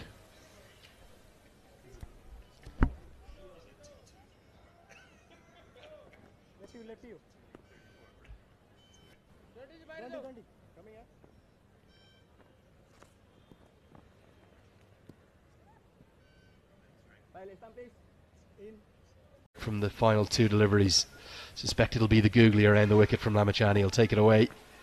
He's going to bowl an off break, in fact. And Wafiq happy to help it away for one. Seen the licorice all sorts from Lamachani today. That was kind of a surprise for us as well. Yeah, probably he's doing something different, being unpredictable. And here comes the last ball. Hit high, handsome, and taken right on the rope. Kushal Patel takes a good catch. So Lamachani has 2 wickets in the final over, despite going for that maximum. Gives him 3 for 48 from his 10. And Malaysia, they've really tailed away poorly to finish with 235 for 9. Good catch, this simple one. It may have been, but very well judged by Kushal Bertel. Yeah, easily taken there by Patel. Malaysia's innings comes to an end. We've added less than 100 runs to that total. And Nepal really satisfied with their day's work. They were staring down probably 270, 280 at one point there.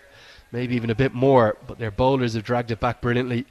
Lalit Rajbanshi, probably the pick of them for me with 2 for 34, but 3 wickets for Sampal Kami and Sandeep Lamachani. Kami in particular, given all the problems with the death bowling, big asset. Could you just ask him, are we going to get highlights? Is it batting card? When do we throw to the break? I've got no communication with them. And certainly made an ODI ton. And even Kushal Patel scored his maiden ODI ton the month before that.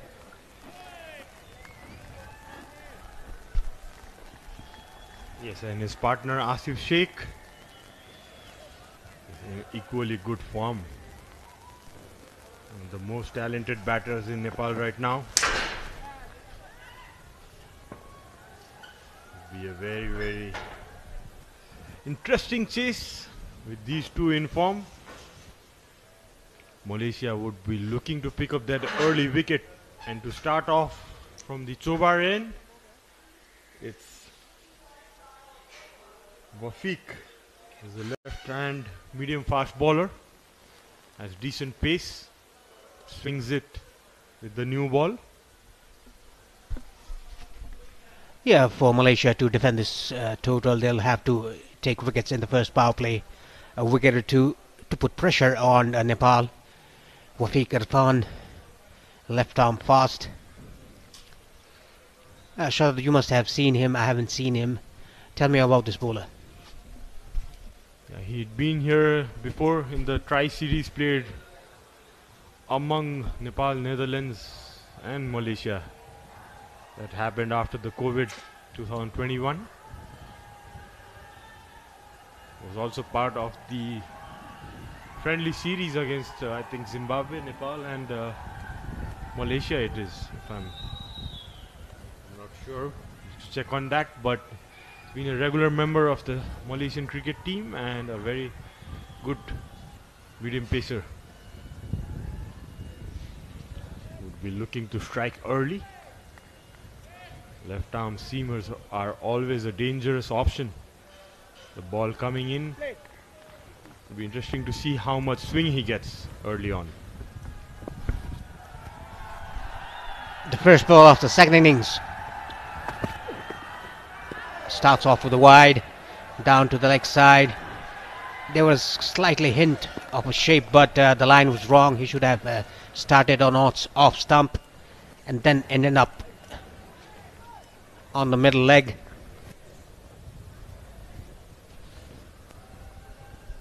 That was a decent long run up. Decent crowd in for the first day. Not as such as the last time Nepal played here, when we had around 30,000 crowd, 30,000 people, but first day of the tournament. Lifts his down leg side onto the pads. Single taken, leg by given.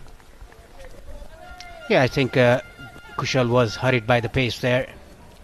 It struck the thigh pad and a single taken by Kushal. Runs to be scored off the bat yet.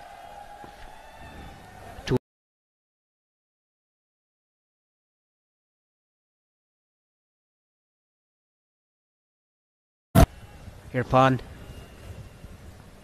Two slips. Point cover, mid off, mid on, mid wicket. Oh, nicely bowled outside off stump. Very good ball by Wafiq. Probably moved away from the batter. Looks a very good rhythmic bowler, Mohammad Wafiq. Tall in stature, decent run up.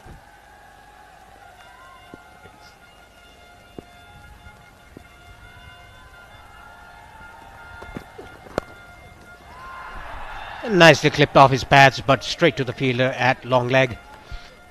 A single taken by Asif Sheikh and opens his account. It looks like a belter of a track, a batting paradise this. This is the particular wicket that Nepal chased the highest ODI target and even posted the highest ODI total a couple of months ago.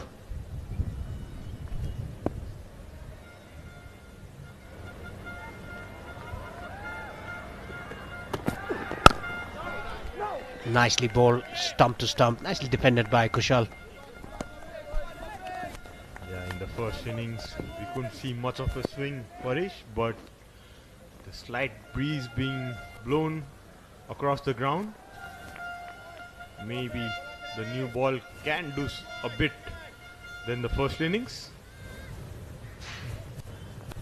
Nothing sort of a big swing seen till now, but it'll be interesting to see when the ball is pitched up, how much swing does he get.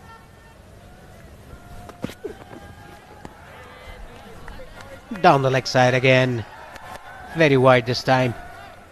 He's struggling to get his line right. His rhythm looks okay, but his line is not right at the moment. He's bowling either side of the wicket.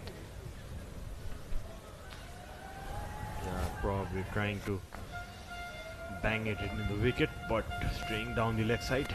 Another wide.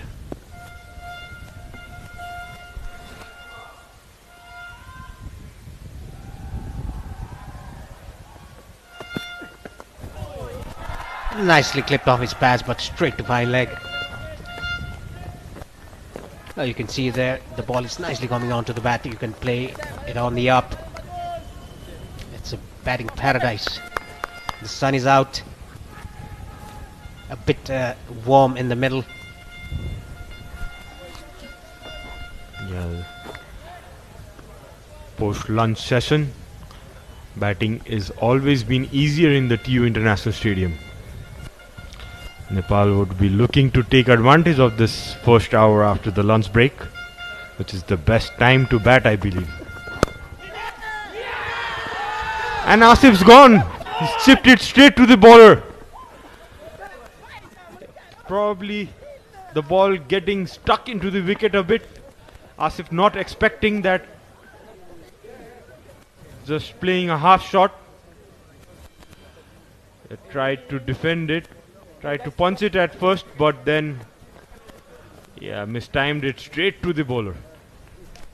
Yes, I think the ball held to the batsman, stopped on the batsman. That is why it got his top half of the bat. Asif has to depart for one. Nepal 5 for 1. With the pitch getting drier after the strong sunshine. Not good signs for Nepal. Early wicket for Malaysia. And it's an interesting change in the batting order. Bhim Sarki comes in at number 3. Yeah, I think this is a good move. He's a very good batsman. He's a very good strike rotator. He maneuvers the ball around, just gets in, takes his time, ends up in a runnable state.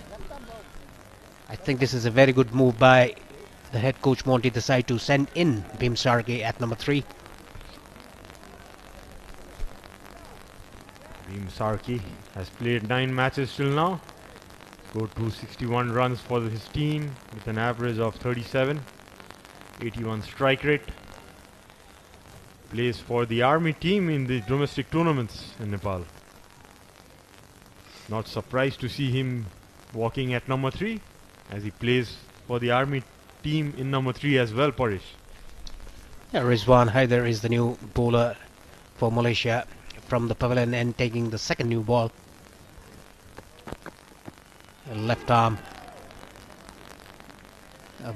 Unusual action, but starts right on the money. Yeah, straight away starting round the wicket. Left arm medium pace.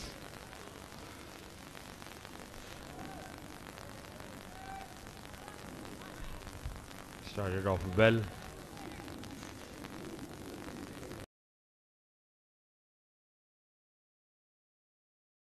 On strike. Would be looking to play his natural game.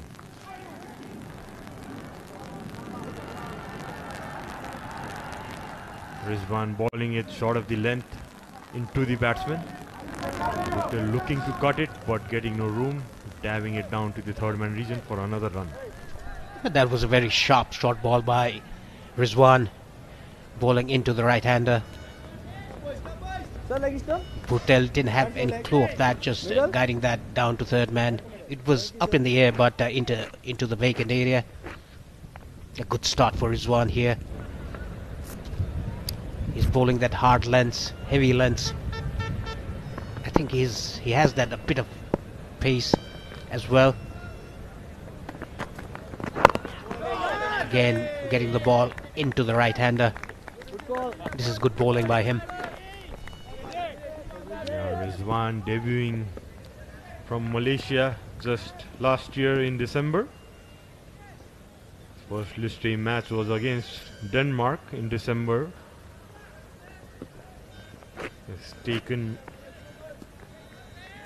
Has taken 12 wickets in 4 matches. Looks quite impressive. Decent average of 11 only. Be interesting to see how he goes. Oh, there was a bit of a bounce there for the bowler. Bhim Sarki, it was too close to him to cut the ball. A good start here by Rizwan. Looks a seasoned campaigner till now, Rizwan Haider. He's 36 years of age.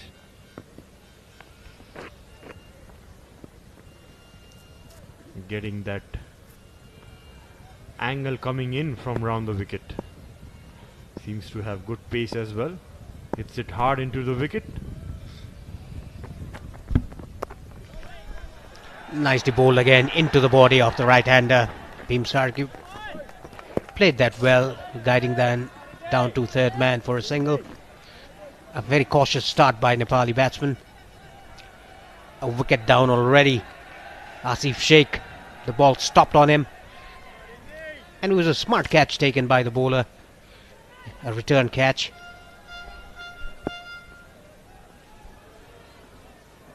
It was a very good catch taken by Wafiq on his own bowling. It's never easy for a fast bowler to react, take a catch on his own bowling.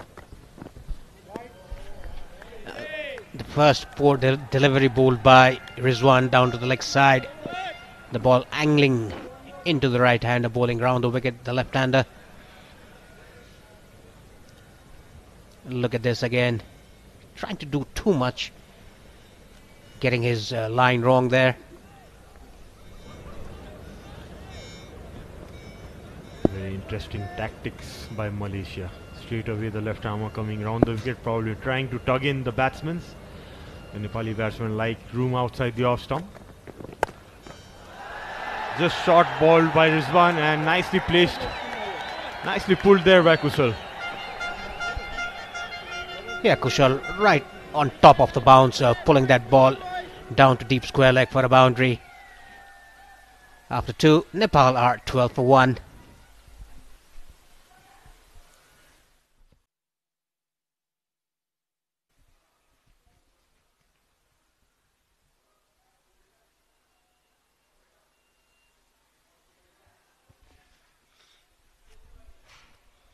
Irfan to continue from the Chobar end. Outside off stump, angling the ball away from the right-hander. It was missed by Bhimsarki. Wanted to cut that ball. The ball was not close to cut. A good passage of play here. The first power play of the second innings. Nepal off to a good start, but lost that wicket of Asif Sheikh. Yeah, cautious start here by Nepal. Nothing extravagant. Got some swing there, Wafiq. A big shout there by the bowler. Seemed to be a touch high to my liking. Umpire had a good strong look. The replay you can see probably pitched around leg stump. Hit him above the knee roll. Probably a touch high, Paresh. Yeah, I think so. That is why the umpire was on there. I think that would have missed the off stump. It was touch high. Nevertheless, it was a very good delivery by Irfan, creating all sorts of trouble to Bhimsarki. Ball just coming, jagging back in after pitching for Wafiq. Oh, a sharp shot one there by Wafiq. Hit straight in the chest of Bhim. Good aggression shown by Irfan. A very sharp short ball, bending his back. Hit Bhimsarki on his right chest. Good aggression shown. I like this. Equally nicely played by Bhim as well, keeping his hands down. No risk. Letting the ball hit his body. That must wake up Bhim a little bit.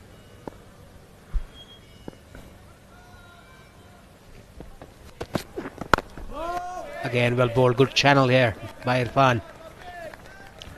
I must say Malaysia is right on top, putting pressure on these two batsmen, especially Bhimsarki, who's played 7 deliveries just for a single. Wafiq looking very, very impressive here. Is putting real good effort, bending his back.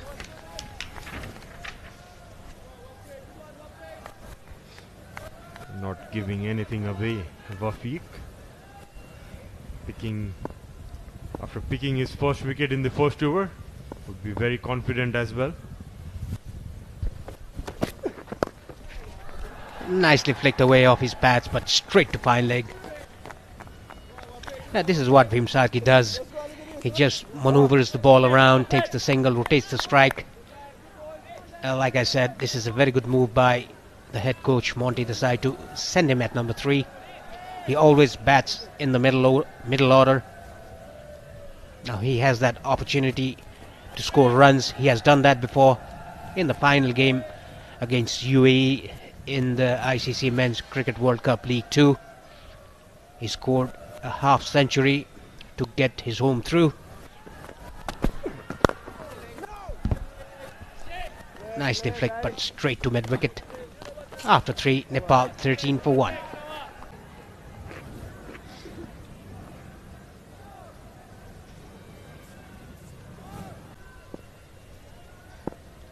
Rizwan doing a good job here. Slightly slower, he wanted to swing the ball into the right-hander. Nicely played by Bhimsarki just for a single.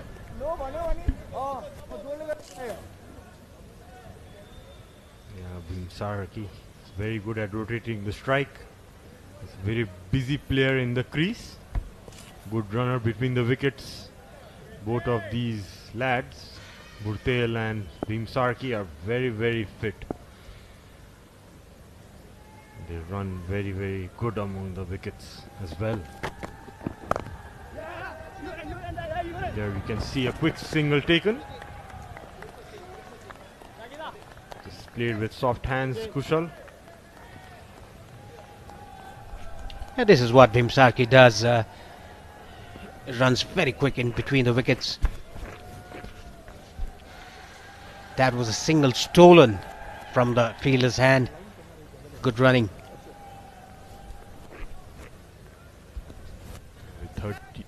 With fielders around the 30-yard circle, you would expect them to run like this between the wickets too.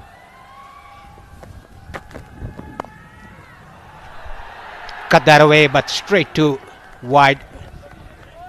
Third man for a single. A good shot, just ending up for a single. Was right on top of the bounce. Played it down on the ground. Rolled his wrist. Looks a very skiddy customer, Rizwan. You can see a lot of balls being played down the third man region. It's not an easy shot to play, Paresh, when the ball is coming in actually to play around the third man. Nicely driven there by Kushal. Probably a slower ball by Rizwan. Early variation shown by him too. Probably not trying to be predictable in this flat wicket, which is the right way to go. Yeah, good change of pace by Rizwan there. Burtel didn't have the timing right. The ball came a bit slower than expected. A good change of pace by Rizwan. Good bowling. Nicely bowled again. Right on the money. There's definitely a bowling plan there, Paresh. You can see him tugging these batsmen up. They're just trying to bowl it on the stumps. Angle it in. Probably just keeping it back of the length, as there's no swing in offer till now. They're just right on the spot for the start.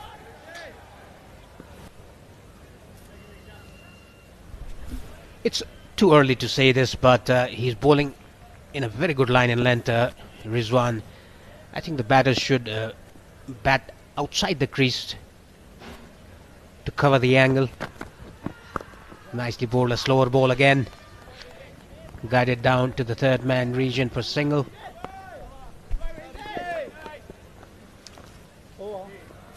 It's 4 overs done and Nepal are 17 for 1. Irfan, the slips comes to the short mid. Inside edge, running down to the boundary for 4 runs. Lucky boundary for Kushal Burtel. Probably it was a little risky shot there by Kushal. The ball coming in sharply. There was very little width to play with. Inside edging it, luckily went past the stumps. above the head of the keeper for 4 runs. I think the ball skidded into him and he didn't have that time to go back to the back foot. He played it on the front foot. That is why he got the inside edge. Lucky didn't go to the stumps. Went for a boundary over the keeper's head. Nicely pulled. Fine. Yet another boundary. Back-to-back boundary for Kushal Bhurtel. And look at the crowd. 21 for 1. 25 for 1 rather, Nepal in the 5th over. A good start for them. Back-to-back boundaries coming in for Nepal. This would get some momentum going for Team Nepal. Yeah, Wafiq bowling right where Kushal Bhurtel likes it. Just short of down the leg side. He's tried to pull it. Bhurtel getting half of it and just guiding it towards the fine leg region. Fetching another 4.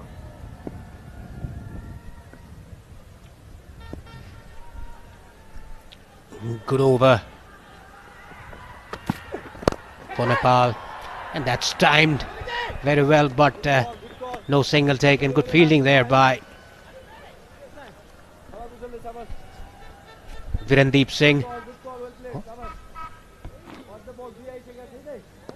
It's Vijay Unni, probably. Yeah, a little upishly played there by Kushal between the mid wicket and mid-on region. Probably the umpires checking in with the ball. The seam has been damaged. Probably a change of ball required. Stop is in play. Yeah, I think the ball is slightly stopping onto the batsman.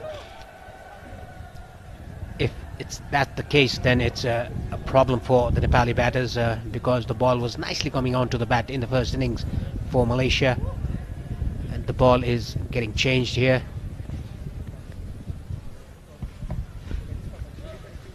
The ball getting scuffed up or getting damaged early is a sign of the dryness of this wicket, Paresh. But hopefully it will still be very good for batting. Haven't seen much of a change except the first wicket which fell for Team Nepal, in which Asif could see a puff of dust for a ball which was banged slightly back of the length.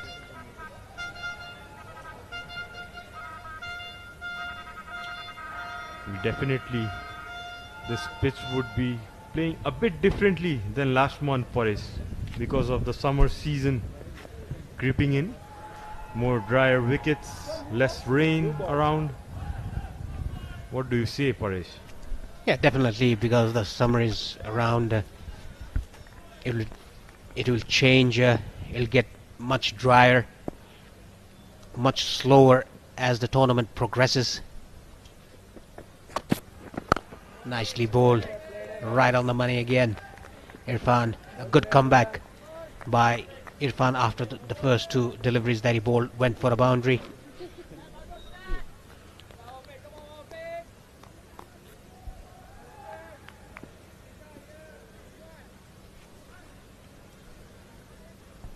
Also very good to see, Paresh, the renovation work done in TU Cricket Ground with all walls being painted. You can see a fresh new look in the ground.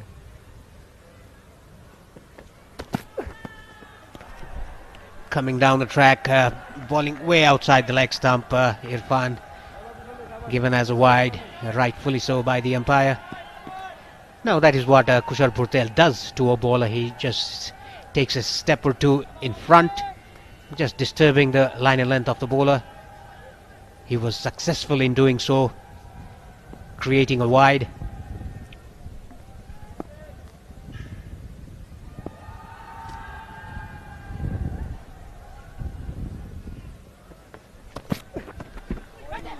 Yet again another wide. It was down the leg side.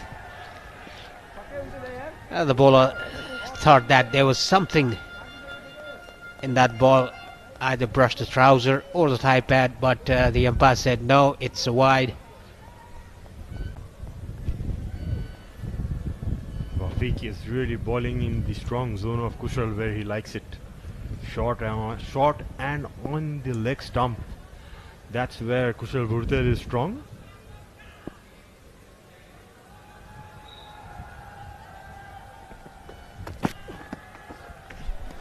Third wide in a row. A hat-trick of wides by Irfan. Very ordinary bowling effort by him. After taking that first wicket of Asif Sheikh, this over has been very ordinary. Probably he was trying for a slower bouncer there, Buffy, early on. Variations are important, but discipline in bowling is equally important, Parish. Can't give anything easy to the opponents.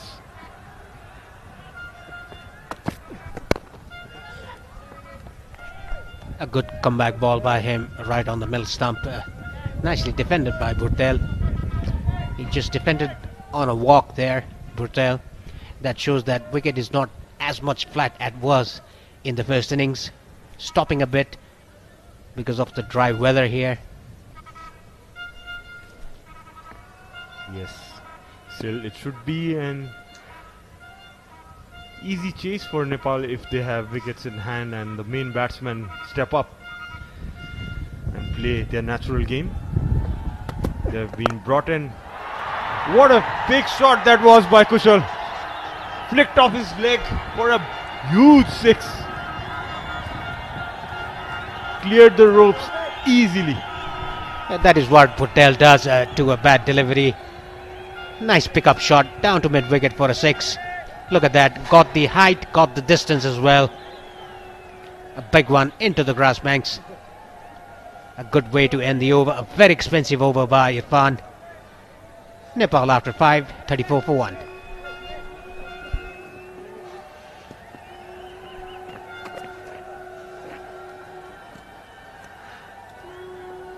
The 5th over of the innings. Rizwan Haider.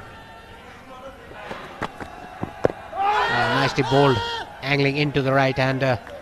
Abhim Sarki had no clue about that ball. Yeah, Rizwan coming round the wicket, wide of the crease. It'll be very difficult to get that LBW. The ball you can see clearly going down the leg side, the keeper moving down the leg side. It does give an impression that the ball was clearly missing the stumps.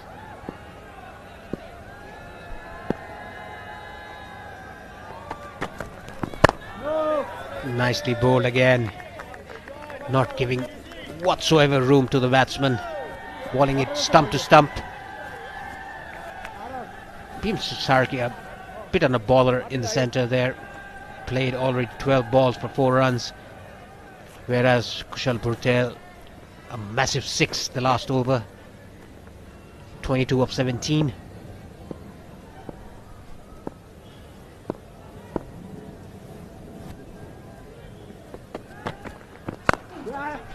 Nicely played and good running.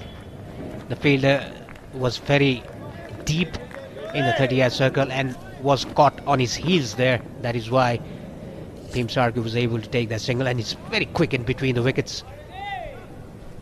You can see Bhim presenting the full face of the bat. So that's the right way to go. The best against that angle coming in. And this slow wicket getting slower, that's the best option to go early. Nicely caught that around the point region again by Kushal. Kushal getting a move on here now. Getting boundaries one after another. Moves to 26. That was very well timed by Kushal Bhurtel. Look at that. Played it very late into the gap. A good shot. Beating the third man fielder. Very well done. A neat touch, I must say. Played it very, very late. Used the pace of Rizwan. Got that width he needed.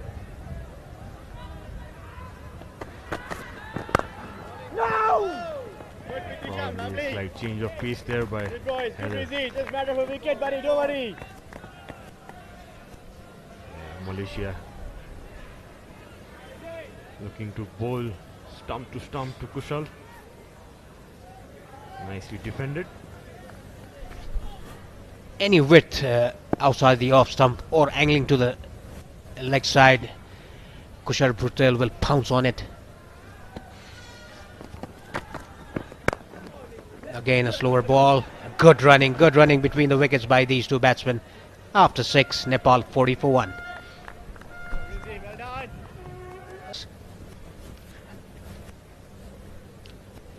Because Irfan was smashed all around the park by Kushal Bhutel. That is why he's off from the bowling. And the spinner has been introduced in the 7th over. I believe it's a good change for Malaysia. Experienced captain that Fayaz is. He's reading the conditions well.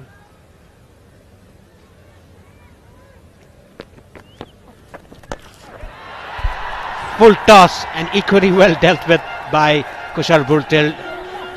Down to long on for one bounce boundary.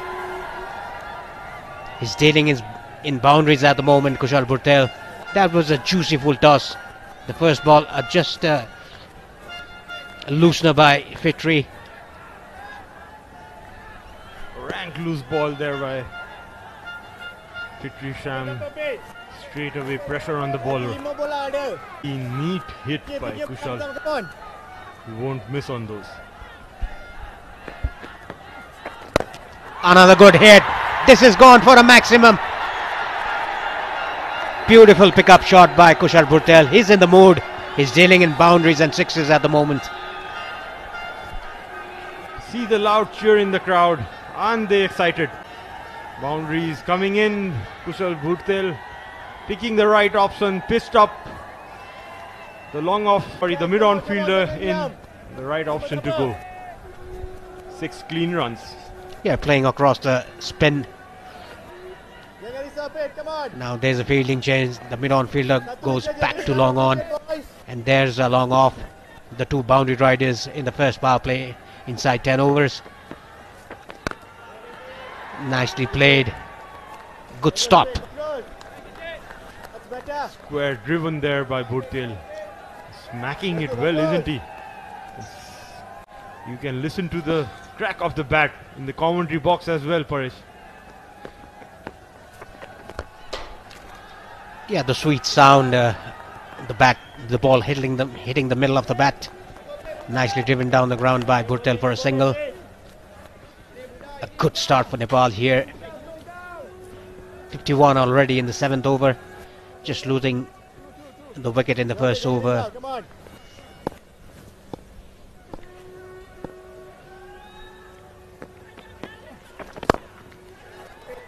Nicely punched down the ground by Bheem again for a single.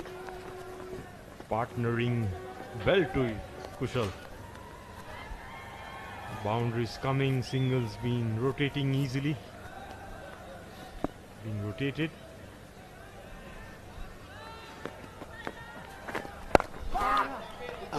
The ball stopped a bit. He was eyeing that backward point region, Kushal Bhutel. A dot ball to end the 7th over. Nepal 52 for 1. So good afternoon, Lenny. Welcome back again. Yeah, good afternoon, Jared. Hello everyone, how are we? Game number 1 here, and already Nepal are showing why, particularly on home soil, they are going to be such a formidable force. There's been signs of Kushal Bhutel's progression as a batter, his maturity. I think in previous days, even though he's striking at nearly 150, he might have found a way to get out here, but he's picking his options in a much stronger manner. And we've seen him play innings where his strike rate is 60 or 70 to start with.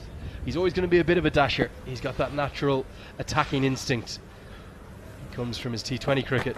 But look at the maturity. Historically, maybe he'd have hit that up into the air, find a way to give a chance. Instead, he knows how to bat long. He has that maiden ODI century to his name. Yes, you can see by his stats he's played 36 ODIs till now with an average of 22, which he would like to improve. Impressive average of 81. Just scored 100 in the last series. Be very confident coming on to this series as well. I think this is something that Monty Desai and all the selection panel, of Can, and everyone involved in the senior echelons deserves great credit for. Sometimes you can look at the numbers, the raw numbers. It's the easiest thing to do in the world, isn't it? To just click onto the Cricinfo profile and say, oh well, Kushal Mala's only averaging 18. Why would we pick him? He's a much better cricketer than that. To be a good selector, you need to be able to spot potential and reward it when it's ready. And Kushal Mala is someone they spotted very young. Made that famous 50 in his first innings. And then shortly afterwards he went through a bit of a dearth of form. I think the pandemic had a lot to do with that. Didn't get to play much cricket. And then he found himself out of the team at just 17 years of age. Easily could have been lost. But Monty Desai came back in, and after a really good Nepal T20, which Mala had, he said, I want this man in both of my teams, the T20 team and the white ball team. And you can see why. You have to look beyond those numbers. And sometimes as a coach that's not easy to do. Absolutely, and being a left-hander, it's an added advantage to the team, where he can bowl a bit of left-arm or orthodox spin as well. And a decent fielder as well. He's improved a lot in his fielding as well. Was a lazy lad when he first came into the franchisee leagues, but now you can see him diving around, running hard to the ball. It's good to see. Well, there's a saying, I don't know what it is, but he's got it. And that's what Kushal Mala has. Very special young cricketer. And I think it's a good move not to see him at 3. We'll see him back in the middle order where he's had such good reward in recent times. That's the end of the 8th over. Nepal off to a flying start. The 50's up. It's 53 for 1. I thought they said 30 at first. Now we got 20k. It's like what's happening here?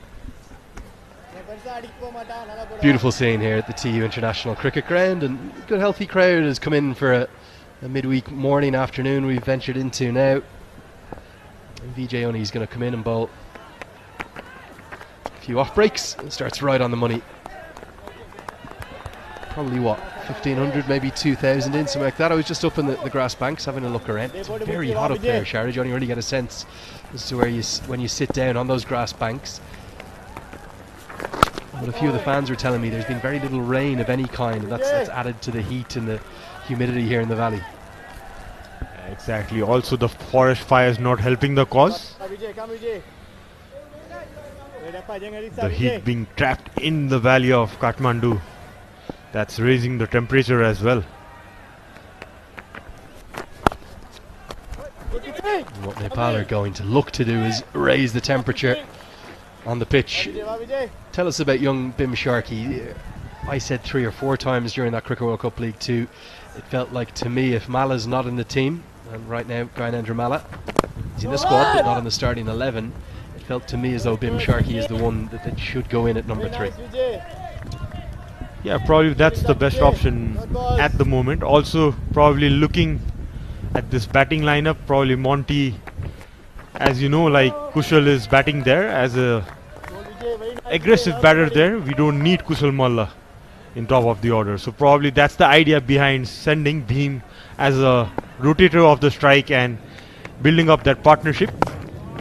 And he's very flexible with his batting lineup, Monty, which you can see in the previous games.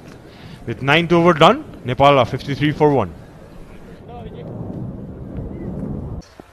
can see that it's a dot. They can see that's a single. Everyone's watching. So that's a really good example of it there. Some guys at the top level don't even. Pulled, but straight to the man.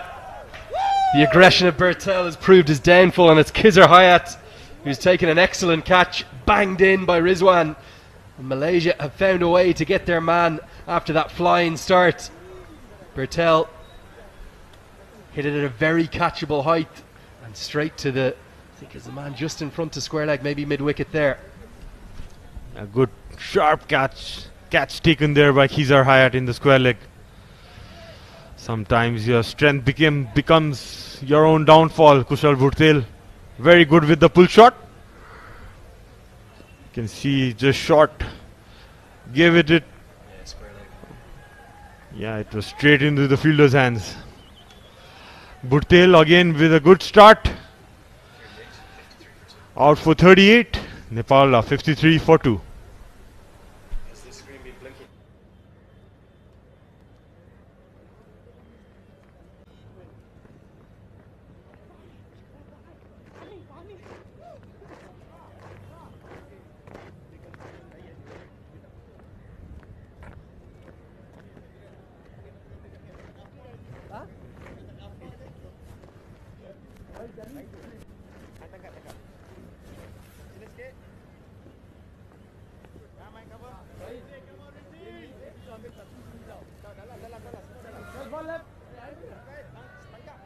Around the wicket, that angle maybe just cramping Bertel up for room a bit. You talk about playing a pull shot or a hook shot. The coach will tell you to pull from low to high if you're hitting it into the air, or high to low. He kind of did neither, and that's why he's paid the price. Call it square leg. Exactly. Rightly said, Lenny. With 3 fielders inside the leg side, it would probably be a safer option to go from down to up. Probably trying to hit over the 30-yard circle would be a safer option. Nicely caught there by Rohit. Starts off with a boundary. Well, Nepali fans are going to hope that that is a sign of 2 weeks to come from Rohit Kumar Paudel. So integral to this lineup. He's so important to Nepali cricket. His calm leadership and his peerless batting. I love watching him go about his work. It may look like a short wide one, but from his very first ball, just the same with a cut shot. He's cut from high to low, so he's got on top of the bounce, no risk at all, and a perfect start, 4 runs to his account.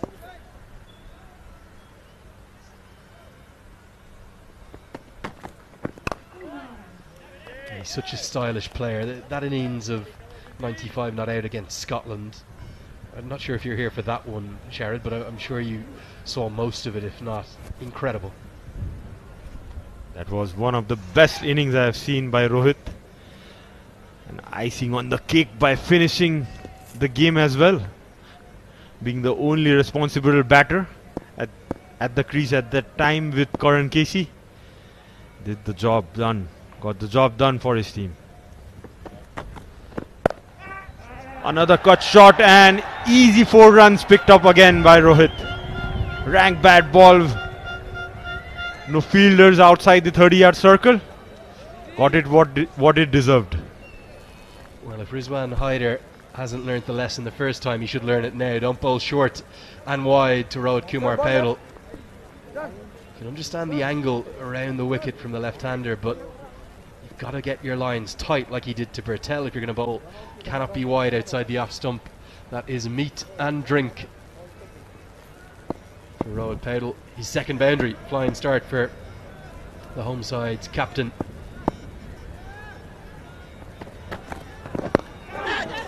Leading edge, that's the line.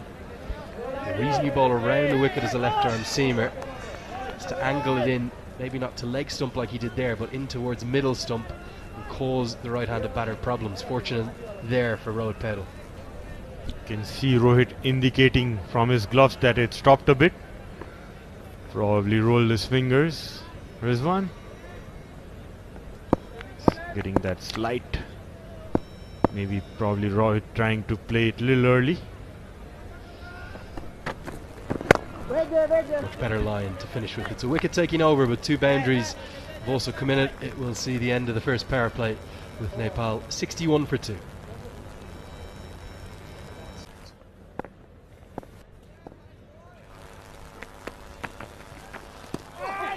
Drop chance. I think this is put down. It's come off the glove. Bim Sharkey, who's played out a maiden for money, is surprised by the bounce. I think this has come off the glove. I'm not saying it's easy, but Syed Aziz has put it down. Syed Aziz being a part-time keeper as well. Just looking for the ball actually. Yeah, Bim Sharkey getting the top edge. Doesn't need to play those shots right now. Reverse sweeps, that's his game, but needs to be a little extra careful at the start. Yeah, particularly with the flying start in terms of both runs and wickets. They've lost 2 wickets in the power play. going at a run of ball exactly, you can see in the bottom of your screen there. So the required run rate right now is not a factor. It's about 4.25 and over, something like that. There's so much power down this Nepali batting order. All it is now is a case of batting some time. If you play out a maiden or two, it's not the end of the world. Rotate the strike if you can.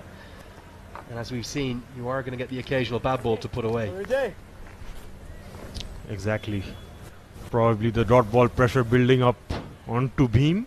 But it's not about your individual game, it's about the team's game, where what's required for the team is more important. And the rate in which Nepal is going, they don't need to lose that extra wicket and just keep picking those singles, and those odd boundaries will come definitely.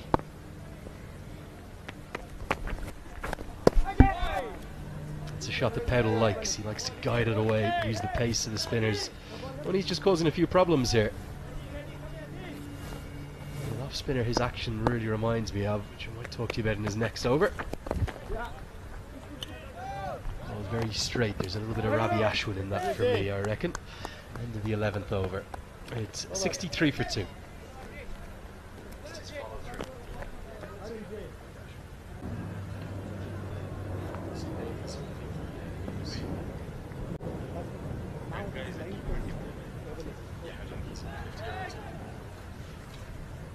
So a change of ends for Mohammed Wafiq. Going to come in now from the pavilion end of the ground. Just a bit of a lull in the crowd. A few nerves. Desperate to start with a win. Powell's very quick between the wickets, so the quick single he'll always get home with. You look at the structure of this tournament, the two groups of 5, Sharad, and the fact that in many ways first is as good as second. What's the initial aims in this group stage for Nepal? They've got Malaysia, and in their second game they'll take on Oman. Third game Saudi Arabia, a little bit of an unknown quantity there. They probably won't have played much against them. And then Qatar, a very good record in T20 cricket, not helped away. And helped away for 4, the wrong line. Maybe a bounce or two, and Bim Sharkey gets to double figures. Wafiq, he's been drifting down that leg side from the start. You can see they're just shot down the leg and using the pace of the bowler Bhim, guiding towards the square leg region for another beam. This would get him moving and might settle the nerves down a bit. Got his first boundary.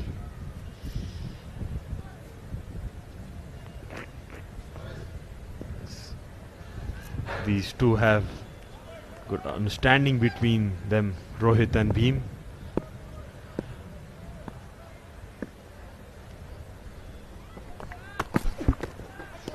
Playing a miss outside the off stump, just a bit of movement after the ball has passed the bat. You see, look at that lineup of fixtures. Probably need to win 3 of your 4 games to get into the semi-finals. There are scenarios where you could win 2 and get in as well. But with Oman next, it makes it incredibly important that the home side start with a win today. Yeah, it's always good to get that momentum going. But I tell you, Lenny, you can't write off any of these teams in this competition. We have played with all these teams in the past, and I think except Saudi Arabia, we have been beaten by these teams before. If you say Kuwait, Qatar, Bahrain, all of them have beaten Nepal once or twice in the past, but surely the team has changed, times have changed. We'll see how the tournament progresses. And yeah, to a certain extent, I don't think the world rankings, if you will, obviously many of these sides aren't in the ODI table, so it's difficult for us to compare them without status. Just Oman, UAE and Nepal have that status. And then working down the pyramid from Cricket World Cup League 2 down into the Challenge League, that's where Malaysia, Singapore, Qatar and Hong Kong have all been playing. So that's 4 of the additional teams. And the remaining 3, they'll be looking to get into the Challenge League in due course at Saudi Arabia, Bahrain and Kuwait. I think Kuwait are indeed in that playoff that will decide the next cycle. Good Yorker from Irfan. So a few of these sides will be a little bit unknown in their quantity and as to how they'll go in 50 over cricket, not so much T20Is. Get to the end of the 12th over, it's 70 for 2.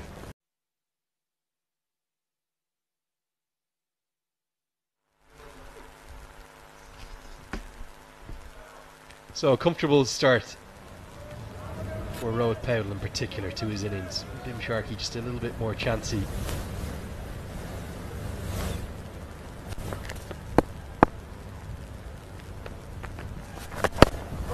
Sharad, what has been your takeaways from the last month or two of Nepali cricket, that journey of 11 wins, from a batting perspective? That's what I want to ask you.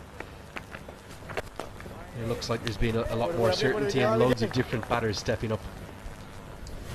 Every game you can see some guy stepping up and contributing for the team. And it's not been a single effort, if you ask me.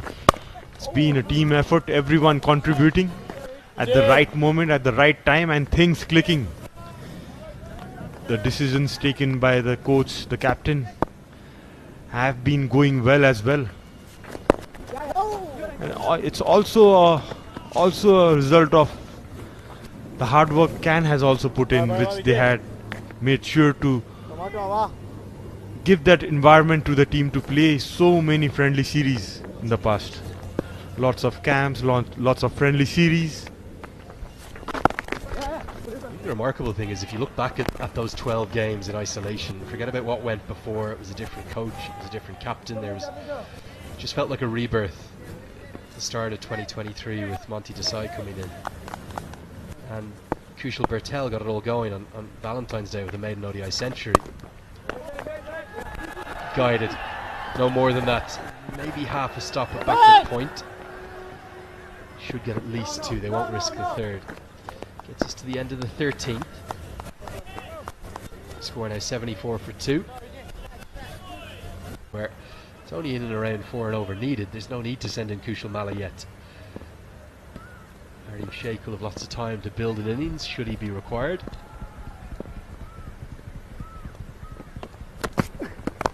Yeah, looking back to that Cricket World Cup League 2 campaign, Sheridan, it was Bertel that got it all going with that maiden ODI century against Namibia, chasing down 285.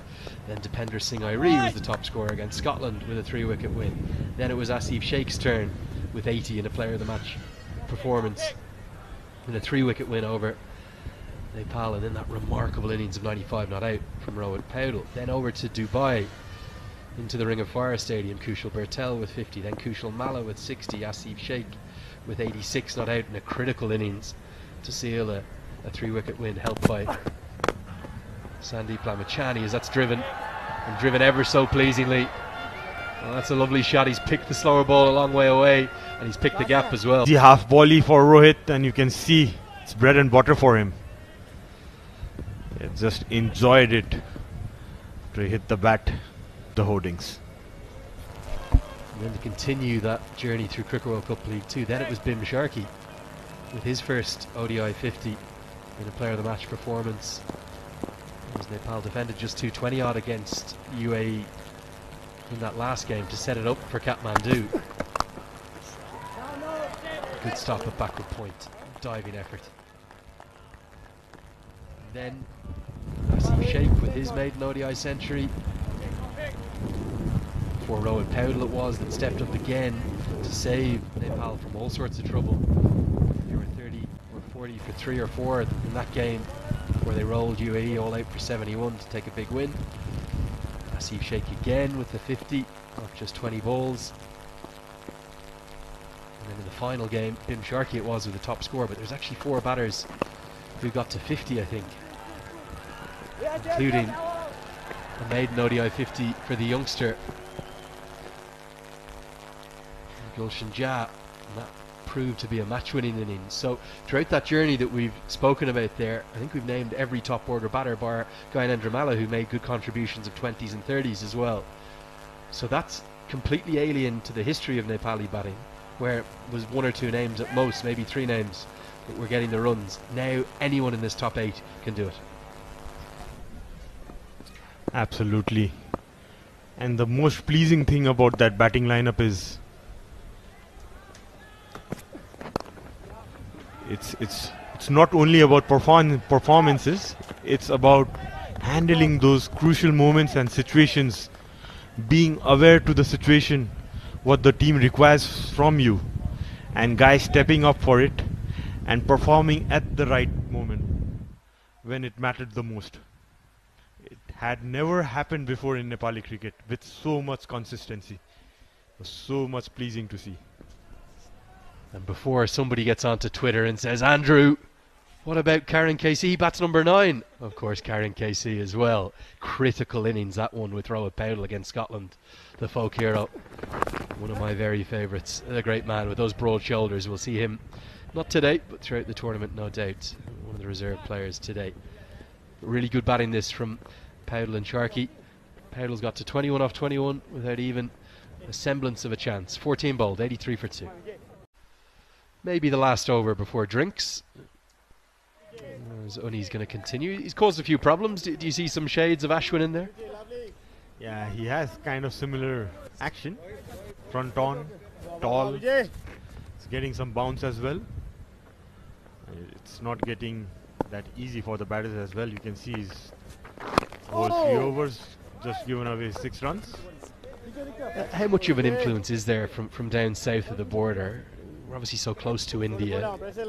You see every single TV station, as I came through the city last night, had the IPL on. It's very popular here. Do the young players growing up, do they look at those IPL stars?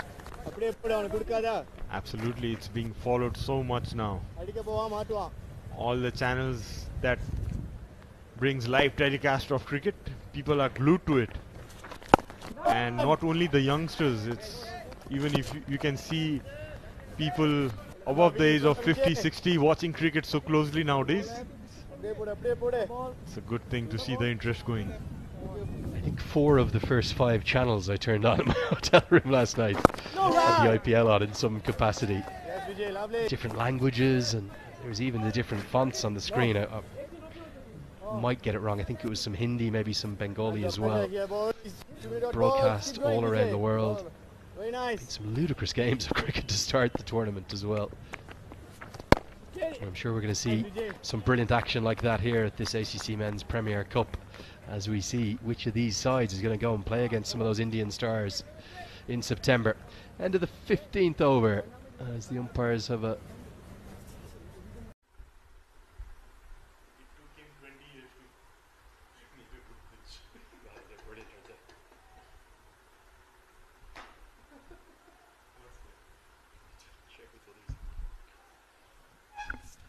So I think it's going to be 1 over before drinks, and no surprise to see Ahmed Faiz just change things up and try an over of left arm spin. It's not the left arm spinner we might have thought it could have been in Pawandeep Singh, because Pawandeep Singh is not here.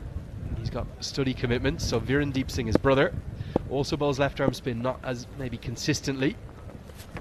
Slightly more round arm action, but he does get good turn, and he's a good option to have. Bowl quite a bit there in Hong Kong as well. Very short run up, coming nearly through and around.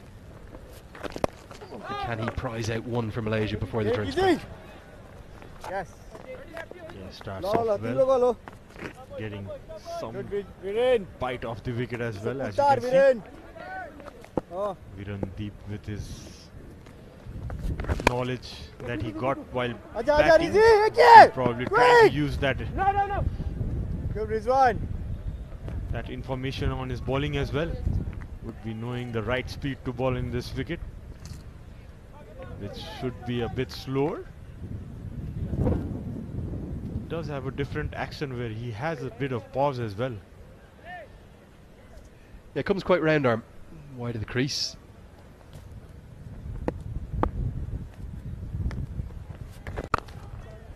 As this one's punched down the ground. We're going to have the drinks break after this. We'll take a look at the first innings highlights too.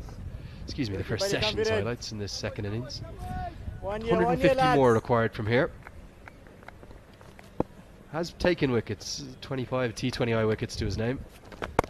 Different challenge though, bowling in the 50 over format, where in T20 you can bowl very defensively, 5 men on the rope the entire time, and try to pick up wickets caught in the deep. In ODI cricket you have to be a bit more attacking, you have to earn your wickets. And he starts nicely, just 3 runs off the over, and that will get us to the drinks break, with Sharkey and Paudel unbeaten, unbowed, and looking to guide Nepal home to a victory in this game number 1 of the ACC Men's Premier Cup. We'll leave you with the highlights as we'll take a break here in the commentary box. We'll be back in about 5 minutes' time. The score is 87 for 2. That's nicely flicked away in the boundary into the deep square leg. Beautiful cover drive by square boundary.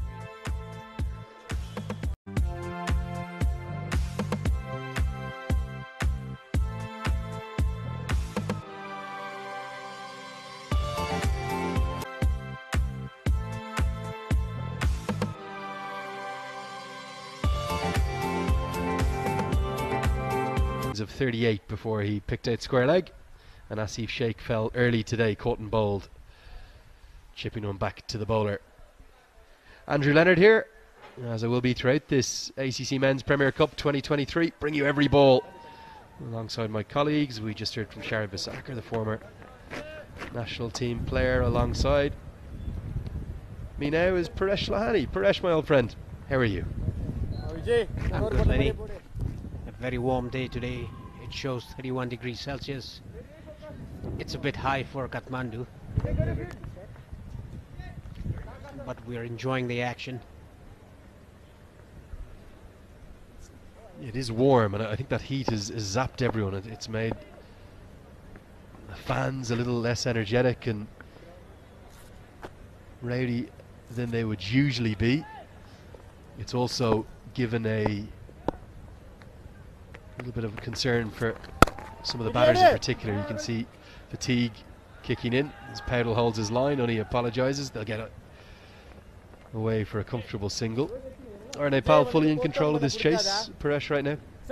Yes, it looks like that. The captain, Rohit Paudel, playing on 22, and Bhim Sharkey, 20 or 41. A good partnership building up here for Nepal. In the other hand, Vijay Uni doing a good job here in his 5th over, only giving 8 runs.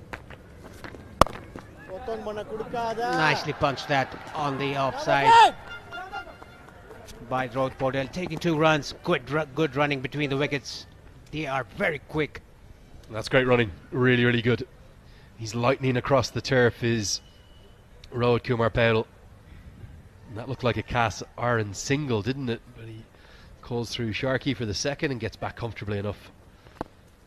Yeah, Uni's been consistent, isn't he? Just landed the ball in good areas. No run. It's the kind of wicket that I would describe as a fair sporting wicket. If you get it right, you put it into a good length. Whether you're a spinner or a seamer, you'll plenty to be interested by it. But if you're too full or you're short or wide, be punished. And with that fast outfield, things can get very expensive very quickly. Yeah, that is what Lalit Narayan Rajbangshi did for Nepal. Bowled 10 overs, took 2 wickets for 30 odd runs. Nicely bowled and nicely played again by Bhim Sharkey for a single. And I overheard you, Lenny, about the action of Uni. It's similar to Ravichandran Ashwin, the follow through after releasing the ball. Potong gudkada. Yes, Vijay. Nicely bowled again. A good contest here between these two batters and the bowler. After 17, Nepal 93 for 2.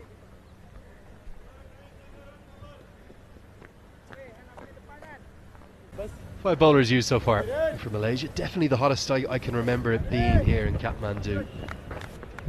Attended a lot of the games we've covered, to being kind of in that September, which is post-monsoon time, No run. through to December, where you don't get great heat really. Right there, Viren.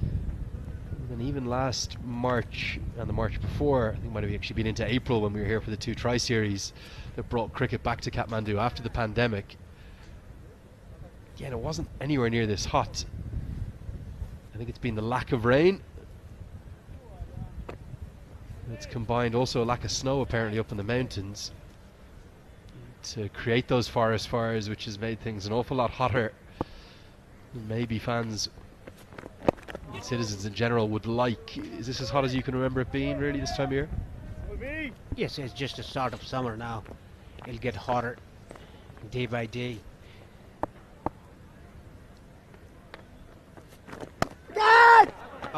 Over the point fielder, down to the boundary line for 4 runs. Roy Podell, another boundary for him, moves to 30.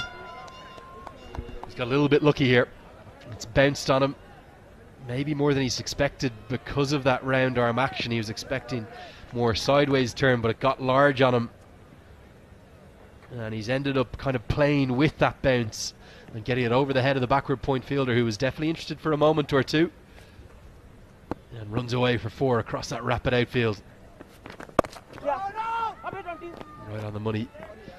Powell wants a single, Sharkey didn't, and they've ended up having a look at each other before deciding on the dot ball. Thumbs up from the captain. Yeah, I think Bhim Sarkey was spotless because of the bowler's runner-up follow through. Nicely punched down the ground for a single by Roy Podell.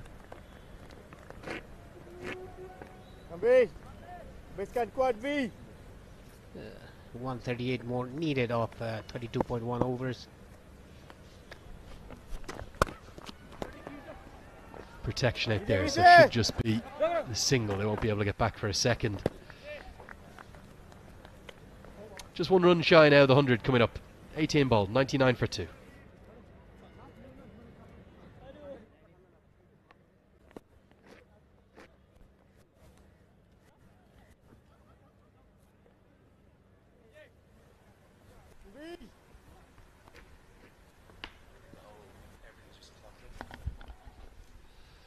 Well ahead at the moment, Nepal, after 18 overs.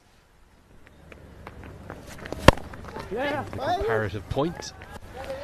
Do you think Malaysia will look back at their batting innings and think that Virendeep Singh just went a little bit too slowly as the 100 comes up? Yes, and the crowd just realizing the 100 is up for Nepal. Good shot.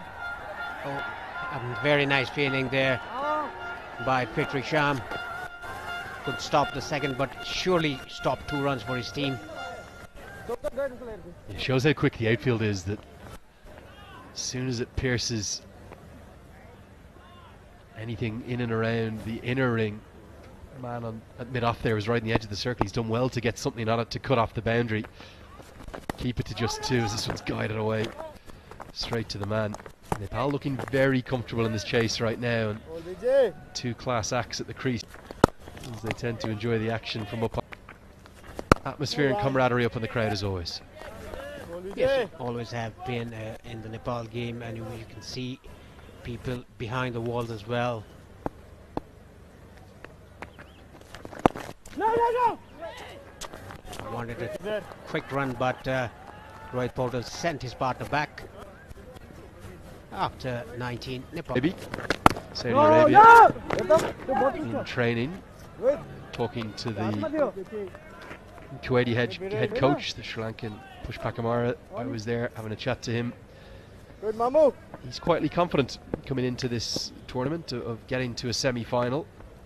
It's a big game for them. We'll bring you from here tomorrow. They take on the UAE and Saudi Arabia as well. You were telling me that they gave Oman a really good game in one of the warm-ups. In fact, they beat them. Yes, that is what the ground personnel told me in the morning.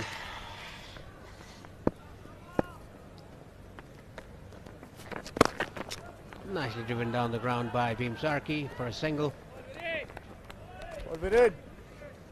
Building up a good partnership with these 2 batsmen. Captain leading from the front.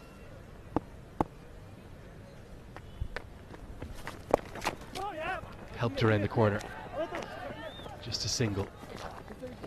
Even though Saudi Arabia beat Bahrain in the Challenge Cup final, Bahrain were arguably maybe the more impressive of the 2 sides that qualified from that event. It just goes to show that nobody will be guaranteed any easy games. We're going to see upsets here throughout this tournament, but the structure is one that will reward those that peak at the right time. Get through your group, win 2 games, you're off to play against India and Pakistan. That's how it works. If you can get into a winning habit like Nepal showed us during the end of Cricket World Cup League 2, they could prove very hard to stop. Yes, it's all a habit, a winning habit. That is what Nepal has done in the last 2 months, winning 11 ODIs of 12. Nicely driven down to sweep a cover for 1 run. Rohit Podel.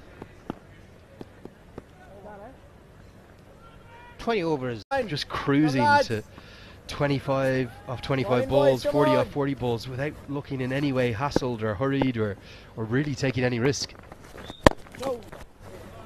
Yeah, that is the part that impresses a lot of people here in Nepal and around the globe. He just keeps it simple, rotates the strike in the initial stages, and the innings that he played against Scotland at 95 not out. I think that was the best I've ever seen of him.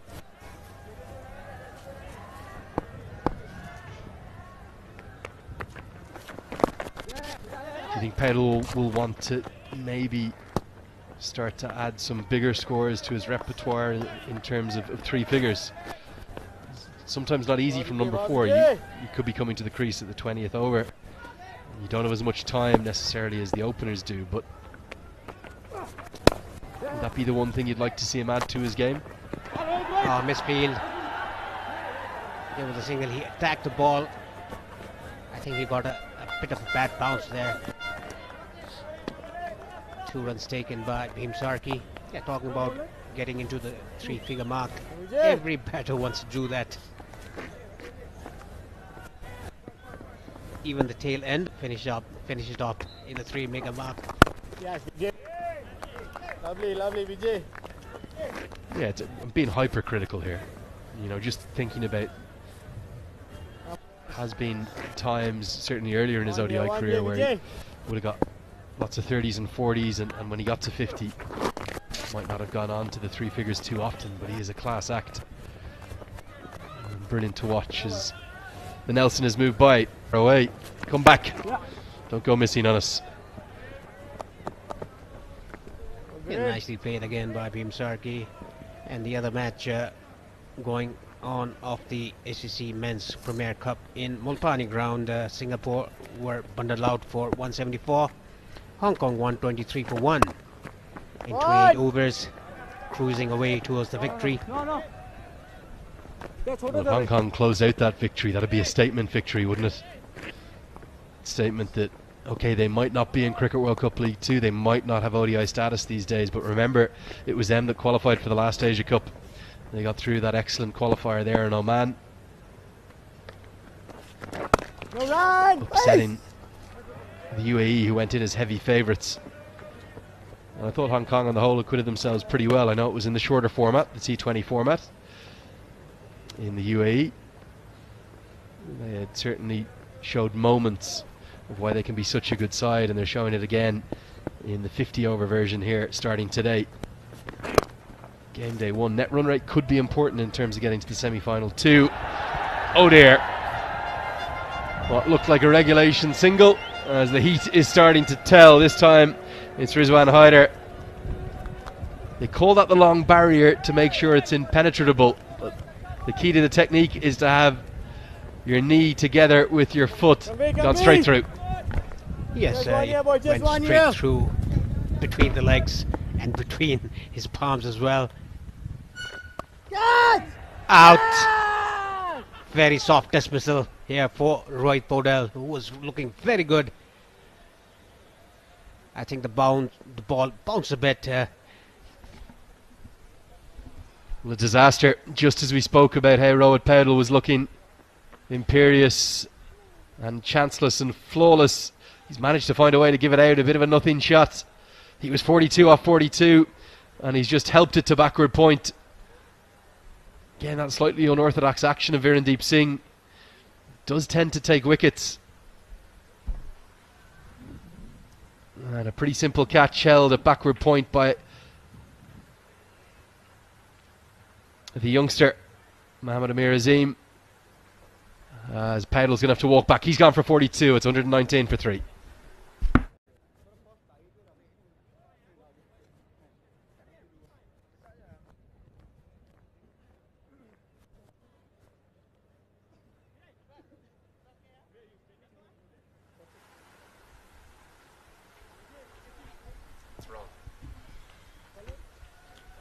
Kushal Mullah is the new man in at number 5.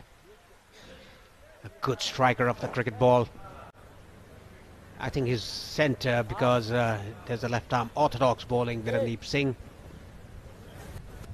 It will be relatively easy for Kushal Mullah to play the left arm orthodox. Interesting move, is it, Lenny? Sending in Kushal Mullah? Yeah, look, I think it's the natural move with the left arm spinner. Just causing a few problems here and there. So send in the left-handed batter to counteract that. Can take his time as well. Crowd trying to get into it, trying to react to Virendeep Singh there. Yeah, it's an ideal moment for Kushal Mullah to come in. After 22, Nepal 1-1. Careful not to allow 1 wicket to become 2, 2 wickets to become 3.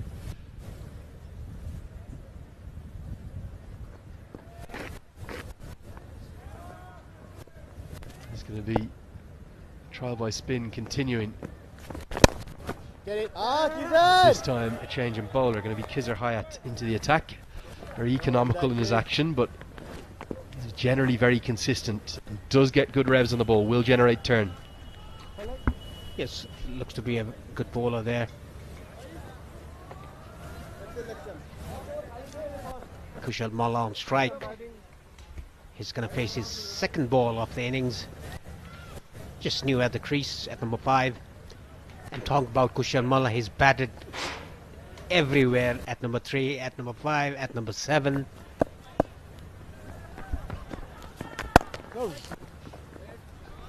Mala gets off the mark stylishly down the ground.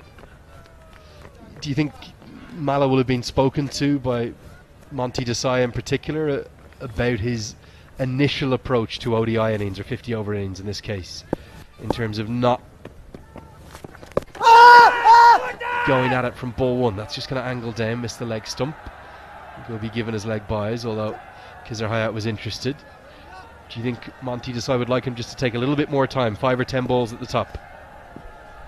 Yes, that must be the case here. A very optimistic appeal by the bowler there. High ball was definitely going down the leg side. Talking about Kushal Mullah. That's nicely played down the ground for a single.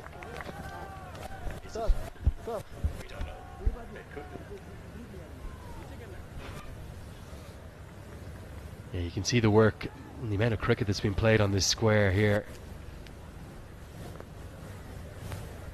12 games at this venue. In fact, it's 13, isn't it, at this venue, and 11 at the Mulpani. So there'll be a good weight of cricket, and that's 50 over cricket, remember, over the course of the coming 15 days. Looks to me like they certainly have 3 pitches earmarked. Might look at using a 4th as well. This one's played well. And I think 235 is well under par. Malaysia going to have to find wickets, find them quickly to get into this contest.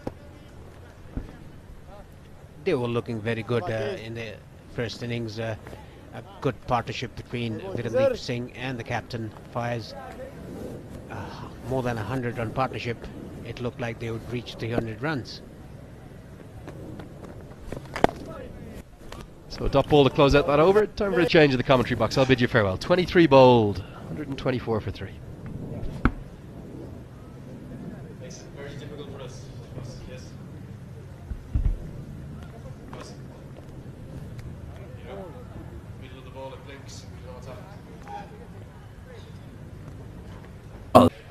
Good passage of play, game in equal balance at the moment, you can see. One more small partnership required by Team Nepal, and similarly Malaysia would be looking to get that breakthrough.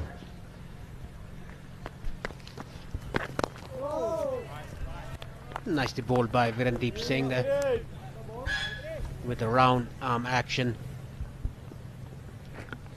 And Nepal need a partnership here, whereas Malaysia need a wicket or two, quick ones. And look at the Nepal's batting lineup. There are plenty of batters to come. Dipender Singh Airi, Arif Sheikh, Gulshan Jha, Sompal Kami as well. Sandeep Lamechani. He smashes ball around the ground.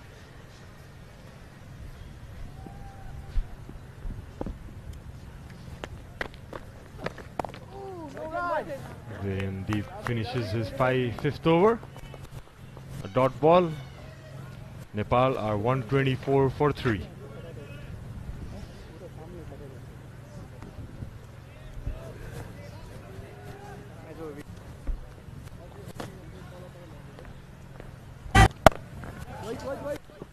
Nicely punched down the ground by Kushal Malla for a single. And Nepal are doing rather comfortably here. If Malaysia take wicket or two in quick succession, Nepal will be in a spot of bother. But they are doing it very well. Bhim Sargi 33. Up in the air. Oh, very good attempt, but was it a catch? The ball reaches the boundary. 4 runs to Bhim Sargi. Was that a drop catch? A diving effort there. Bhim trying to hit it over the 30 yards fielder, miscuing it, and the right hand was out. Just got the tips of the finger, rolled it to the boundary ropes. No racket.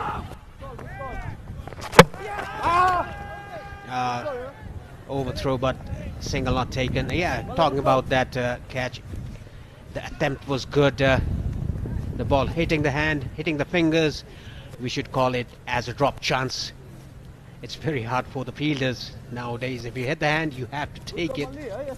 Otherwise, it's called a drop chance. A very difficult one with one hand almost grabbing it. And he was the captain himself, Fayaz Ahmed.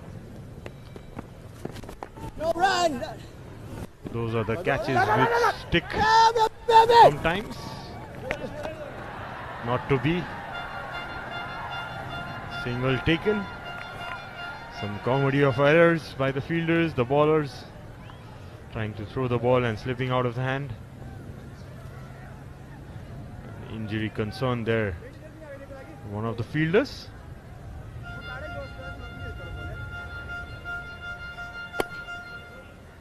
Stoppage in play. Yeah, I think he pulled his hamstring. The fielder there. Looks very uncomfortable. It's very warm in the middle.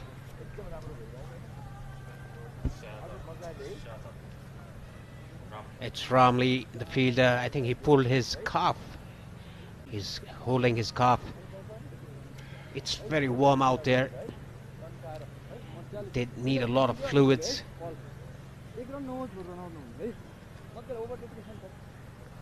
I think he's going off the field.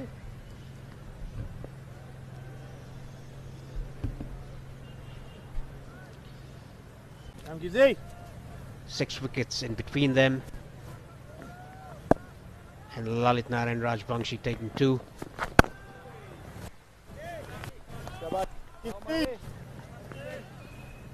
Khizar Hayat is one of those bowlers who doesn't give much air.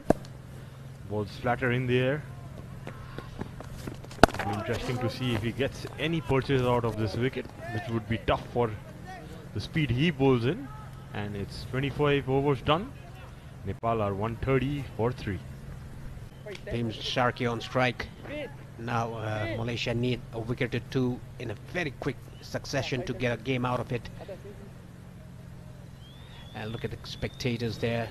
Good to see young kids coming into the ground to watch their hero play. Nicely driven down the ground by Bhim Sarki for a single.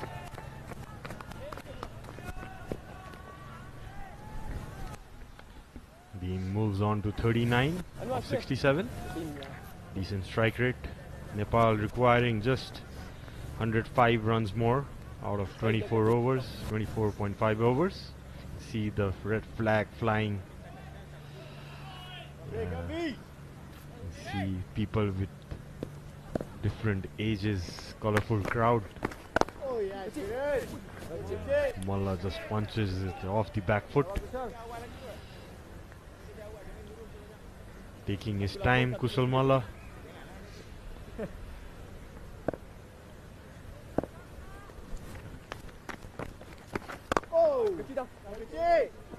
Good fielding there.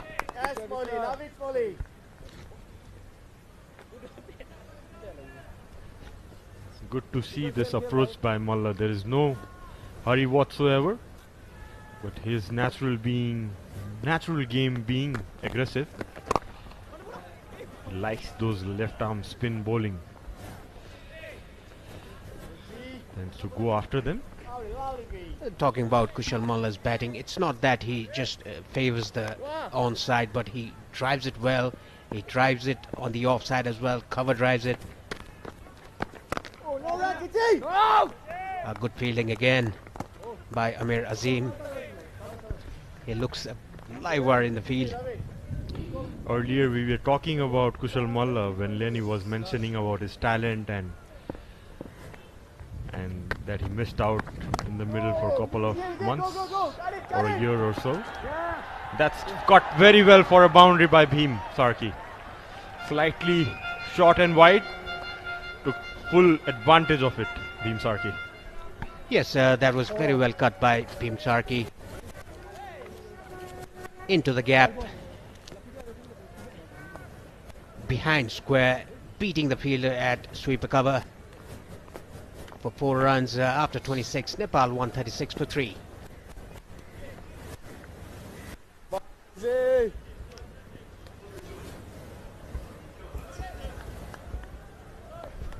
Yeah, just 100 to win. Oh, here goes Kushal Malla, straight down the ground, 1 bounce, 4 runs.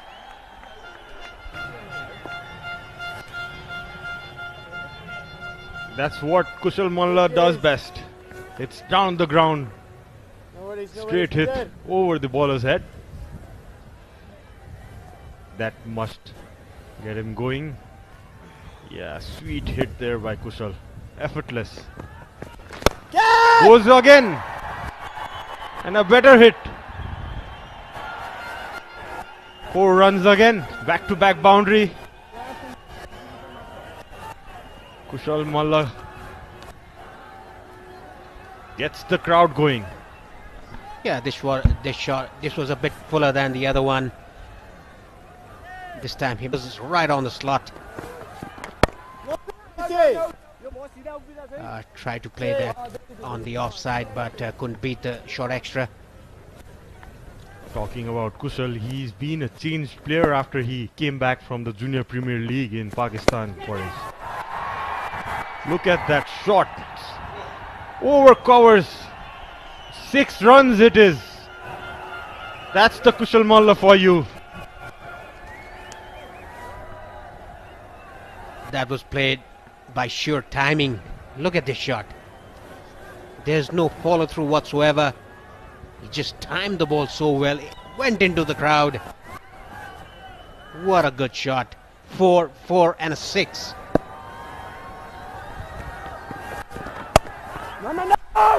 Nicely played again. Oh, comical there, comical. Bhim Sarki wanted to take a single there. Took a single. Needs to be careful, both of these batters. Bhim is very quick runner between the wicket, whereas Kushal Malla has that.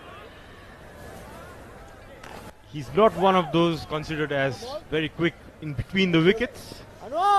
Need to understand each other's speed while running in between the wickets. Nicely driven down the ground by Bhim Sarki for a single. And who needs to run quick when you can hit out of the ground? 27 gone, 152 for 3. Virandeep Singh to continue from the pavilion end. Bhim Sarki on strike. Oh! That's nicely played. Cut away down to point region just for a single. Like I said, Bhim Sarki is very quick in between the wickets, whereas Kushal Malla is not that quick. You don't need to be that quick if you hit the ball out of the ground very often.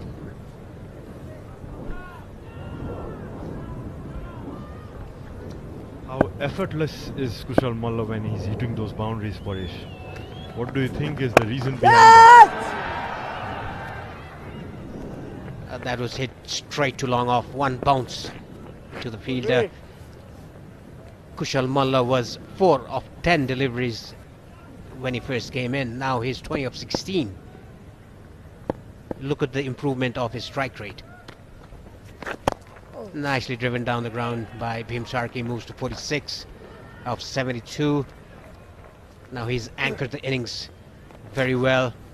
He's come out with that form that he played against UAE the last match of the ICC Men's Cricket World Cup League 2. He scored a half century and again moving towards it. And another huge hit. I think that's gone in the parking lot. A rank short ball there by Virandeep and took full toll of it, Kushal Malla. How long had he hit that ball? Must have gone a good 90 meters, Paresh. Yeah, he definitely went over that. Yeah, almost hit the security personnel's truck there.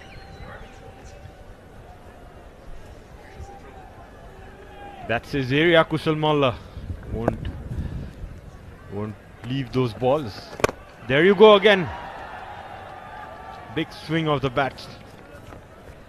Played for one more run. Yeah, Kushal Malla entertaining the crowd. Not in numbers that they were here in the last game a month ago against UAE. Nicely driven again by Bhim Sarki for a single. After 28, Nepal 164 for 3.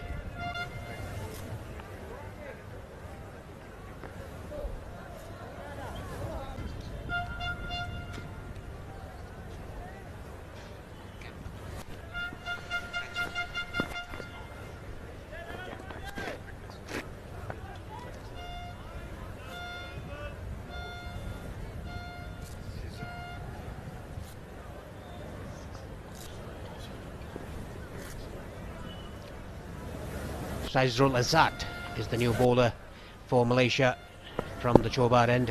Talking about Kushal Malla, Sharad, you've picked Kushal Malla from the talent hunt in the franchise league.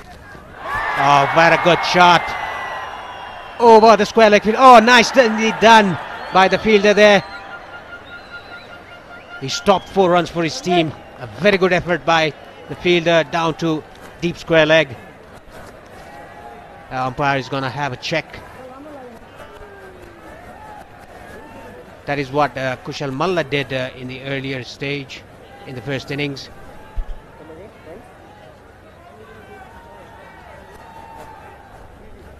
Look at that. What a valiant effort.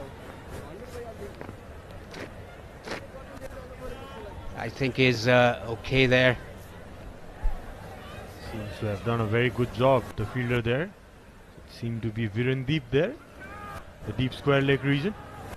Sizurul starting with a short rank ball. Yeah, what a save there by the fielder. Saved 5 runs, or 4 runs that is, for his team.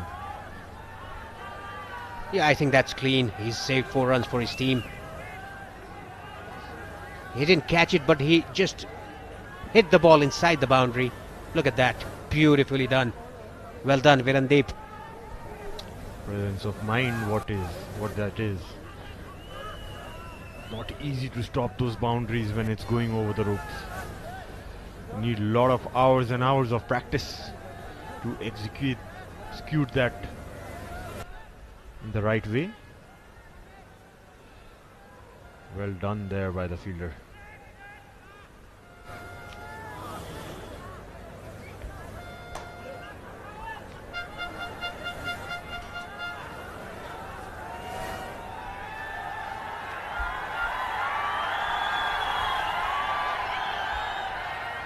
Seems to have done a very good job.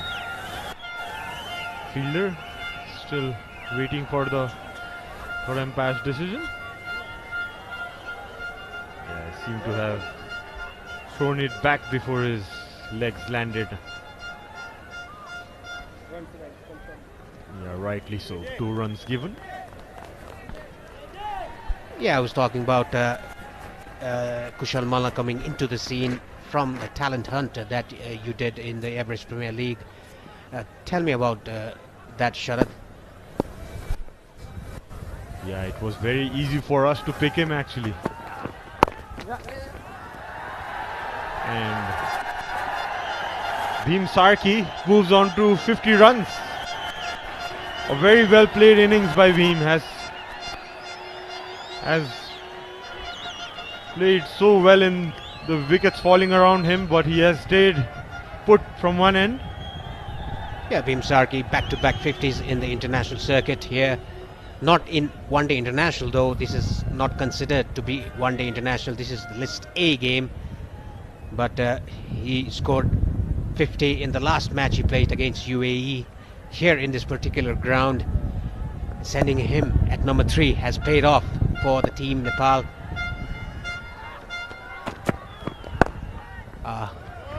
Well bowled, slower ball.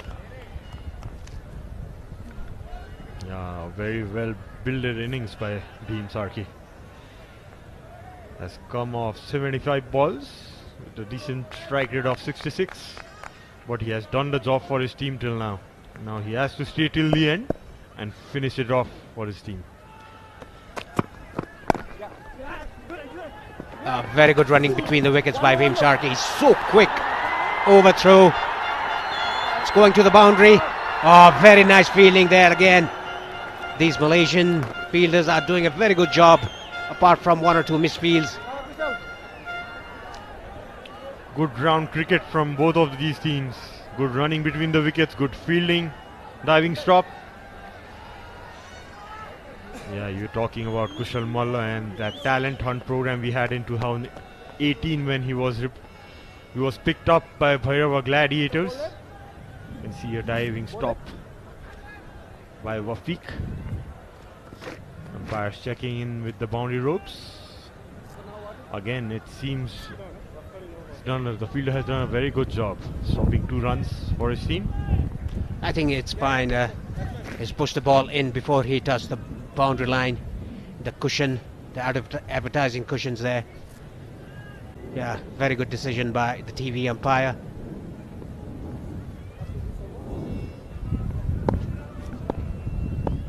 These batters are getting a move on here. On the pads, nicely flicked away. Down to boundary for 4 runs. Bhim Sarki opening up now. Nicely flicked that off his legs, Bhim. Timed it beautifully for another boundary. Slightly over pitched by Sazrul. Started very expensive manner. Down the legs, and it's kind of a free hit for Bhim. No fielders there.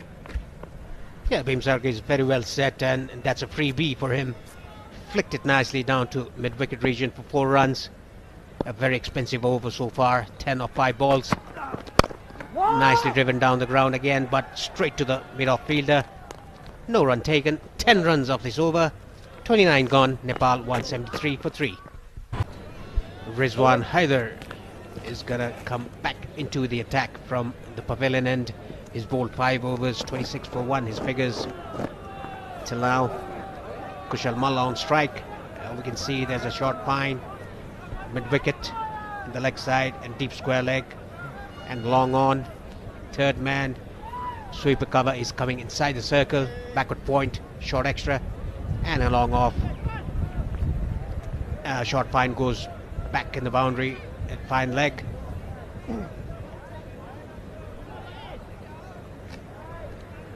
There must be 5 fielders inside the circle in the second power play, and that is why the fine leg is coming into the 45.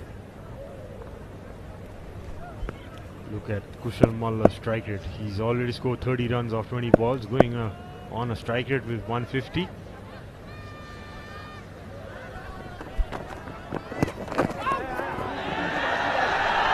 Nicely pulled away. Very fine. The fine leg fielder is inside the circle. It rolls into the advertising hoarding cushions and the boundary. Yet another boundary for Kushal Malla. Moves to 34. Yeah, just guided it along the way, down the leg, fine leg fielder up, just tried to pull it and got some gloves and bat and on its way. A change in the field, the fine leg fielder goes back in the boundary and the third man comes into the circle.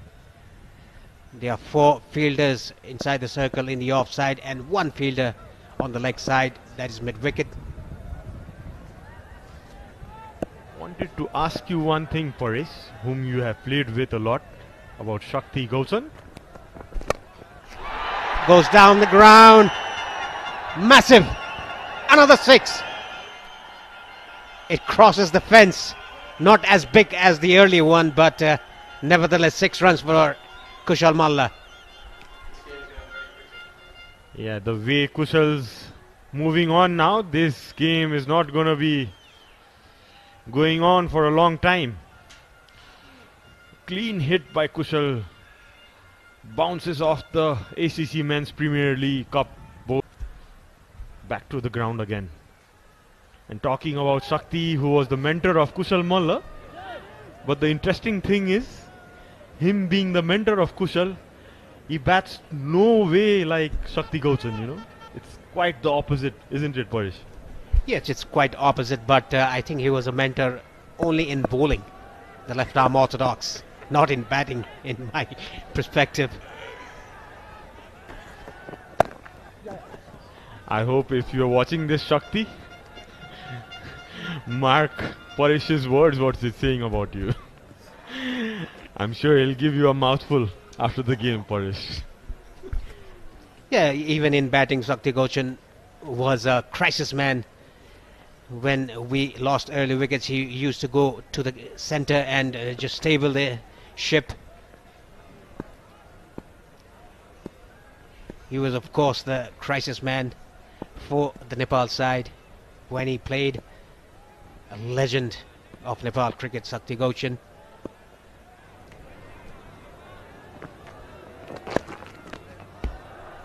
Nicely flicked off his hips, down to fine leg for a single. Bhim Sarki looks in a very good nick.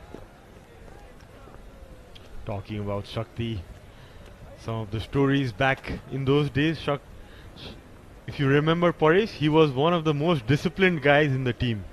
Had a particular routine of his food, of his sleep. Can you share some of the stories, Paresh? Yeah, he was a peculiar guy, very disciplined, as you said, Sharad.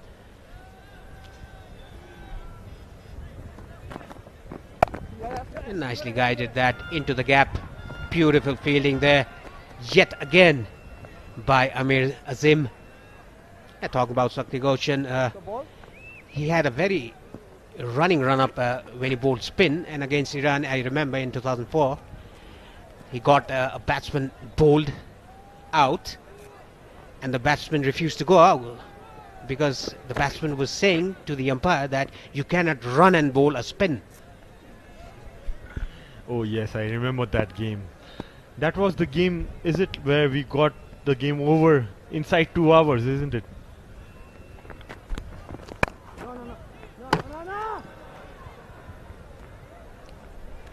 Hit it straight towards the stumps at the non-striker's end. After 30, Nepal 186 for 3.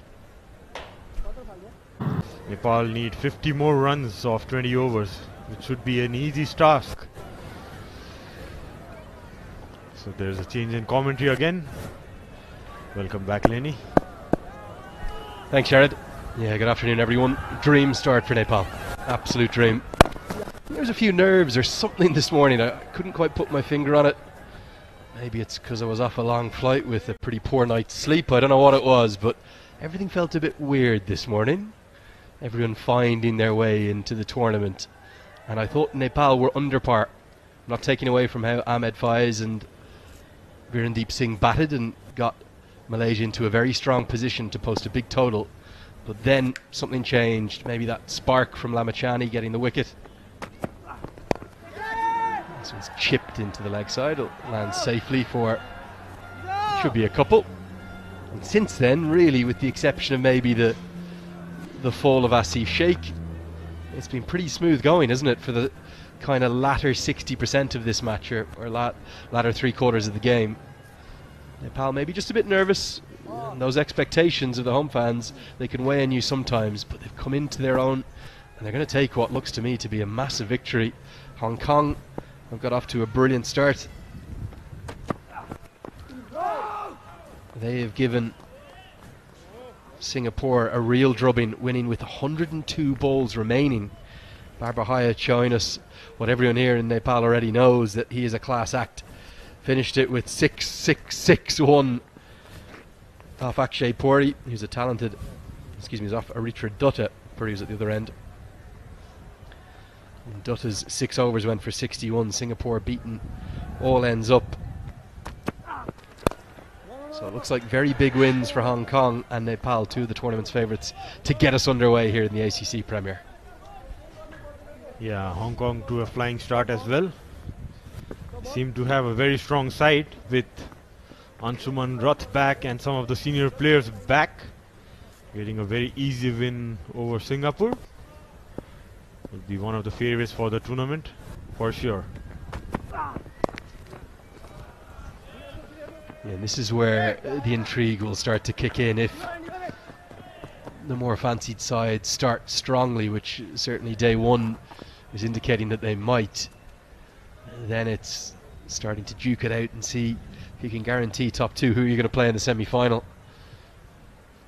Could be 4 cracking games. If things went to, I suppose, form and seeding and rankings, this sort of stuff, it would be Nepal, Oman and UAE as the 3 ODI sides, probably with Hong Kong as the top 4 teams. There's a lot of cricket to be played to get to that point. But certainly Nepal, the hosts, and Hong Kong have started excellently and put to bed any early nerves, early tournament nerves. End of the 31st, 192 for 3.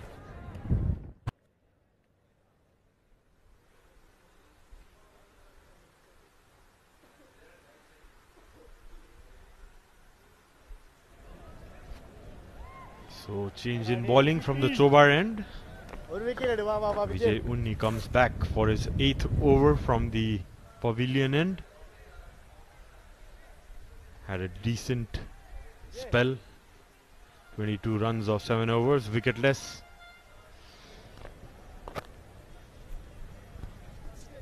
A little bit of a lack of penetrative threat to the Malaysian attack. Big fan of Mohammad Wafiq. Can't really understand why we've seen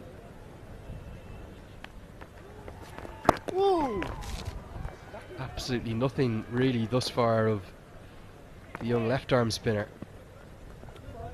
I don't think he's at a bowl yet, has he? Young Amir Azim. He's a talented cricketer, gets good revs on it. He often is underused, and of all the surfaces that you would like him to be having a bowl on, this would be it here. I do hope he's in the playing 11. Our list has him in the playing 11. I've seen him in the field plenty, but no sign of him with the ball yet. And we didn't see a huge amount of him with the bat, just in for 18 deliveries. He is out there, but no sign of him being given a ball just yet. There goes Kushal Malla again. Well hit there, just crossed over the ropes. Good effort there by the fielder. Well, Kushal Malla's putting on a bit of a clinic here now. He's unleashing his power, and that's raw power down the ground. Hasn't got near the middle. And even though Rizwan tried his best, he's a tall man. Couldn't get anything on it. Not particularly well judged. Mala, he's had enough. He wants to go home. He wants a 50 to his name to go with it. And he's going to get it. 50 of 28 deliveries. Remember, he was 4 of 10.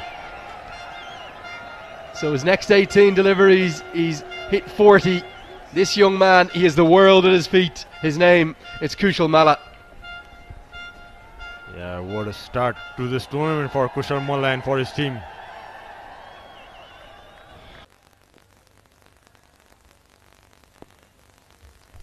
Kushal Malla to continue. Nicely bowled. Got that drift into the right-hander. Vijay Uni, the new batsman in, has played 4 deliveries for just 1 run. The newcomer. Nicely bowled again. Slow through the air. Kushal Malla reminds us about the legendary Shakti Gauchan, isn't it, Paresh? Who has been his childhood mentor. Similar kind of action, doesn't turn much. Keeps it there and thereabouts on the off stump. Slight changes of pace, and that's what's required. Nice hit there by Uni. And it's 6 runs over the mid-wicket region. That was a nice pickup shot by Uni. It was on the slot, slog sweep. Down to mid-wicket region for Dipendra Singh. Iris on strike.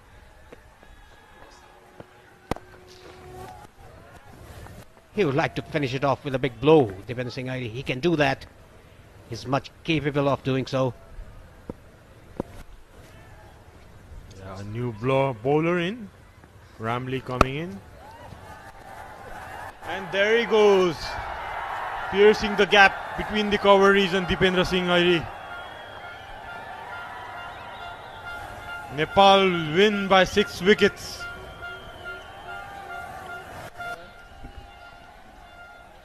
Yes, Nepal showing their authority in winning. They've won 11 ODIs in 12. Now they've won the first match in the ACC Men's Premier Cup 2023, the road to Asia Cup. What a good batting performance by Nepal. Started off with the bowling performance as well. Handshakes all around. Nepal winning the game by 6 wickets. Dipendra Singh Irie hitting the winning score. 3 runs were required. Played a very good cover drive into the gap at extra cover for 4 runs. Look at this. Beautiful shot. Piercing that gap between mid-off and short extra. Down to the boundary line for 4. Very happy in Nepal camp there. Sompal Kami on his shorts. Bowled very well in the death overs. Even Sandeep Lamechani bowled well. Took 3 wickets apiece and 2 wickets to Lalit Narayan Rajbangshi. Very economical today, as always is. Yeah, the happy camp looking even more happier now. Yeah, clinical performance, you can say.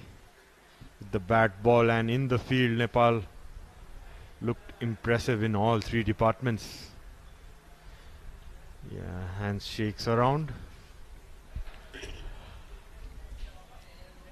Yeah, the motto of the Monty Ball, happy dressing room. That is what Nepal has created today, as what they have done in the past for the last 2 months. Let's look at the wickets now of Nepal. Only 4 gone down, chasing a mere total of 236 in a very good batting track.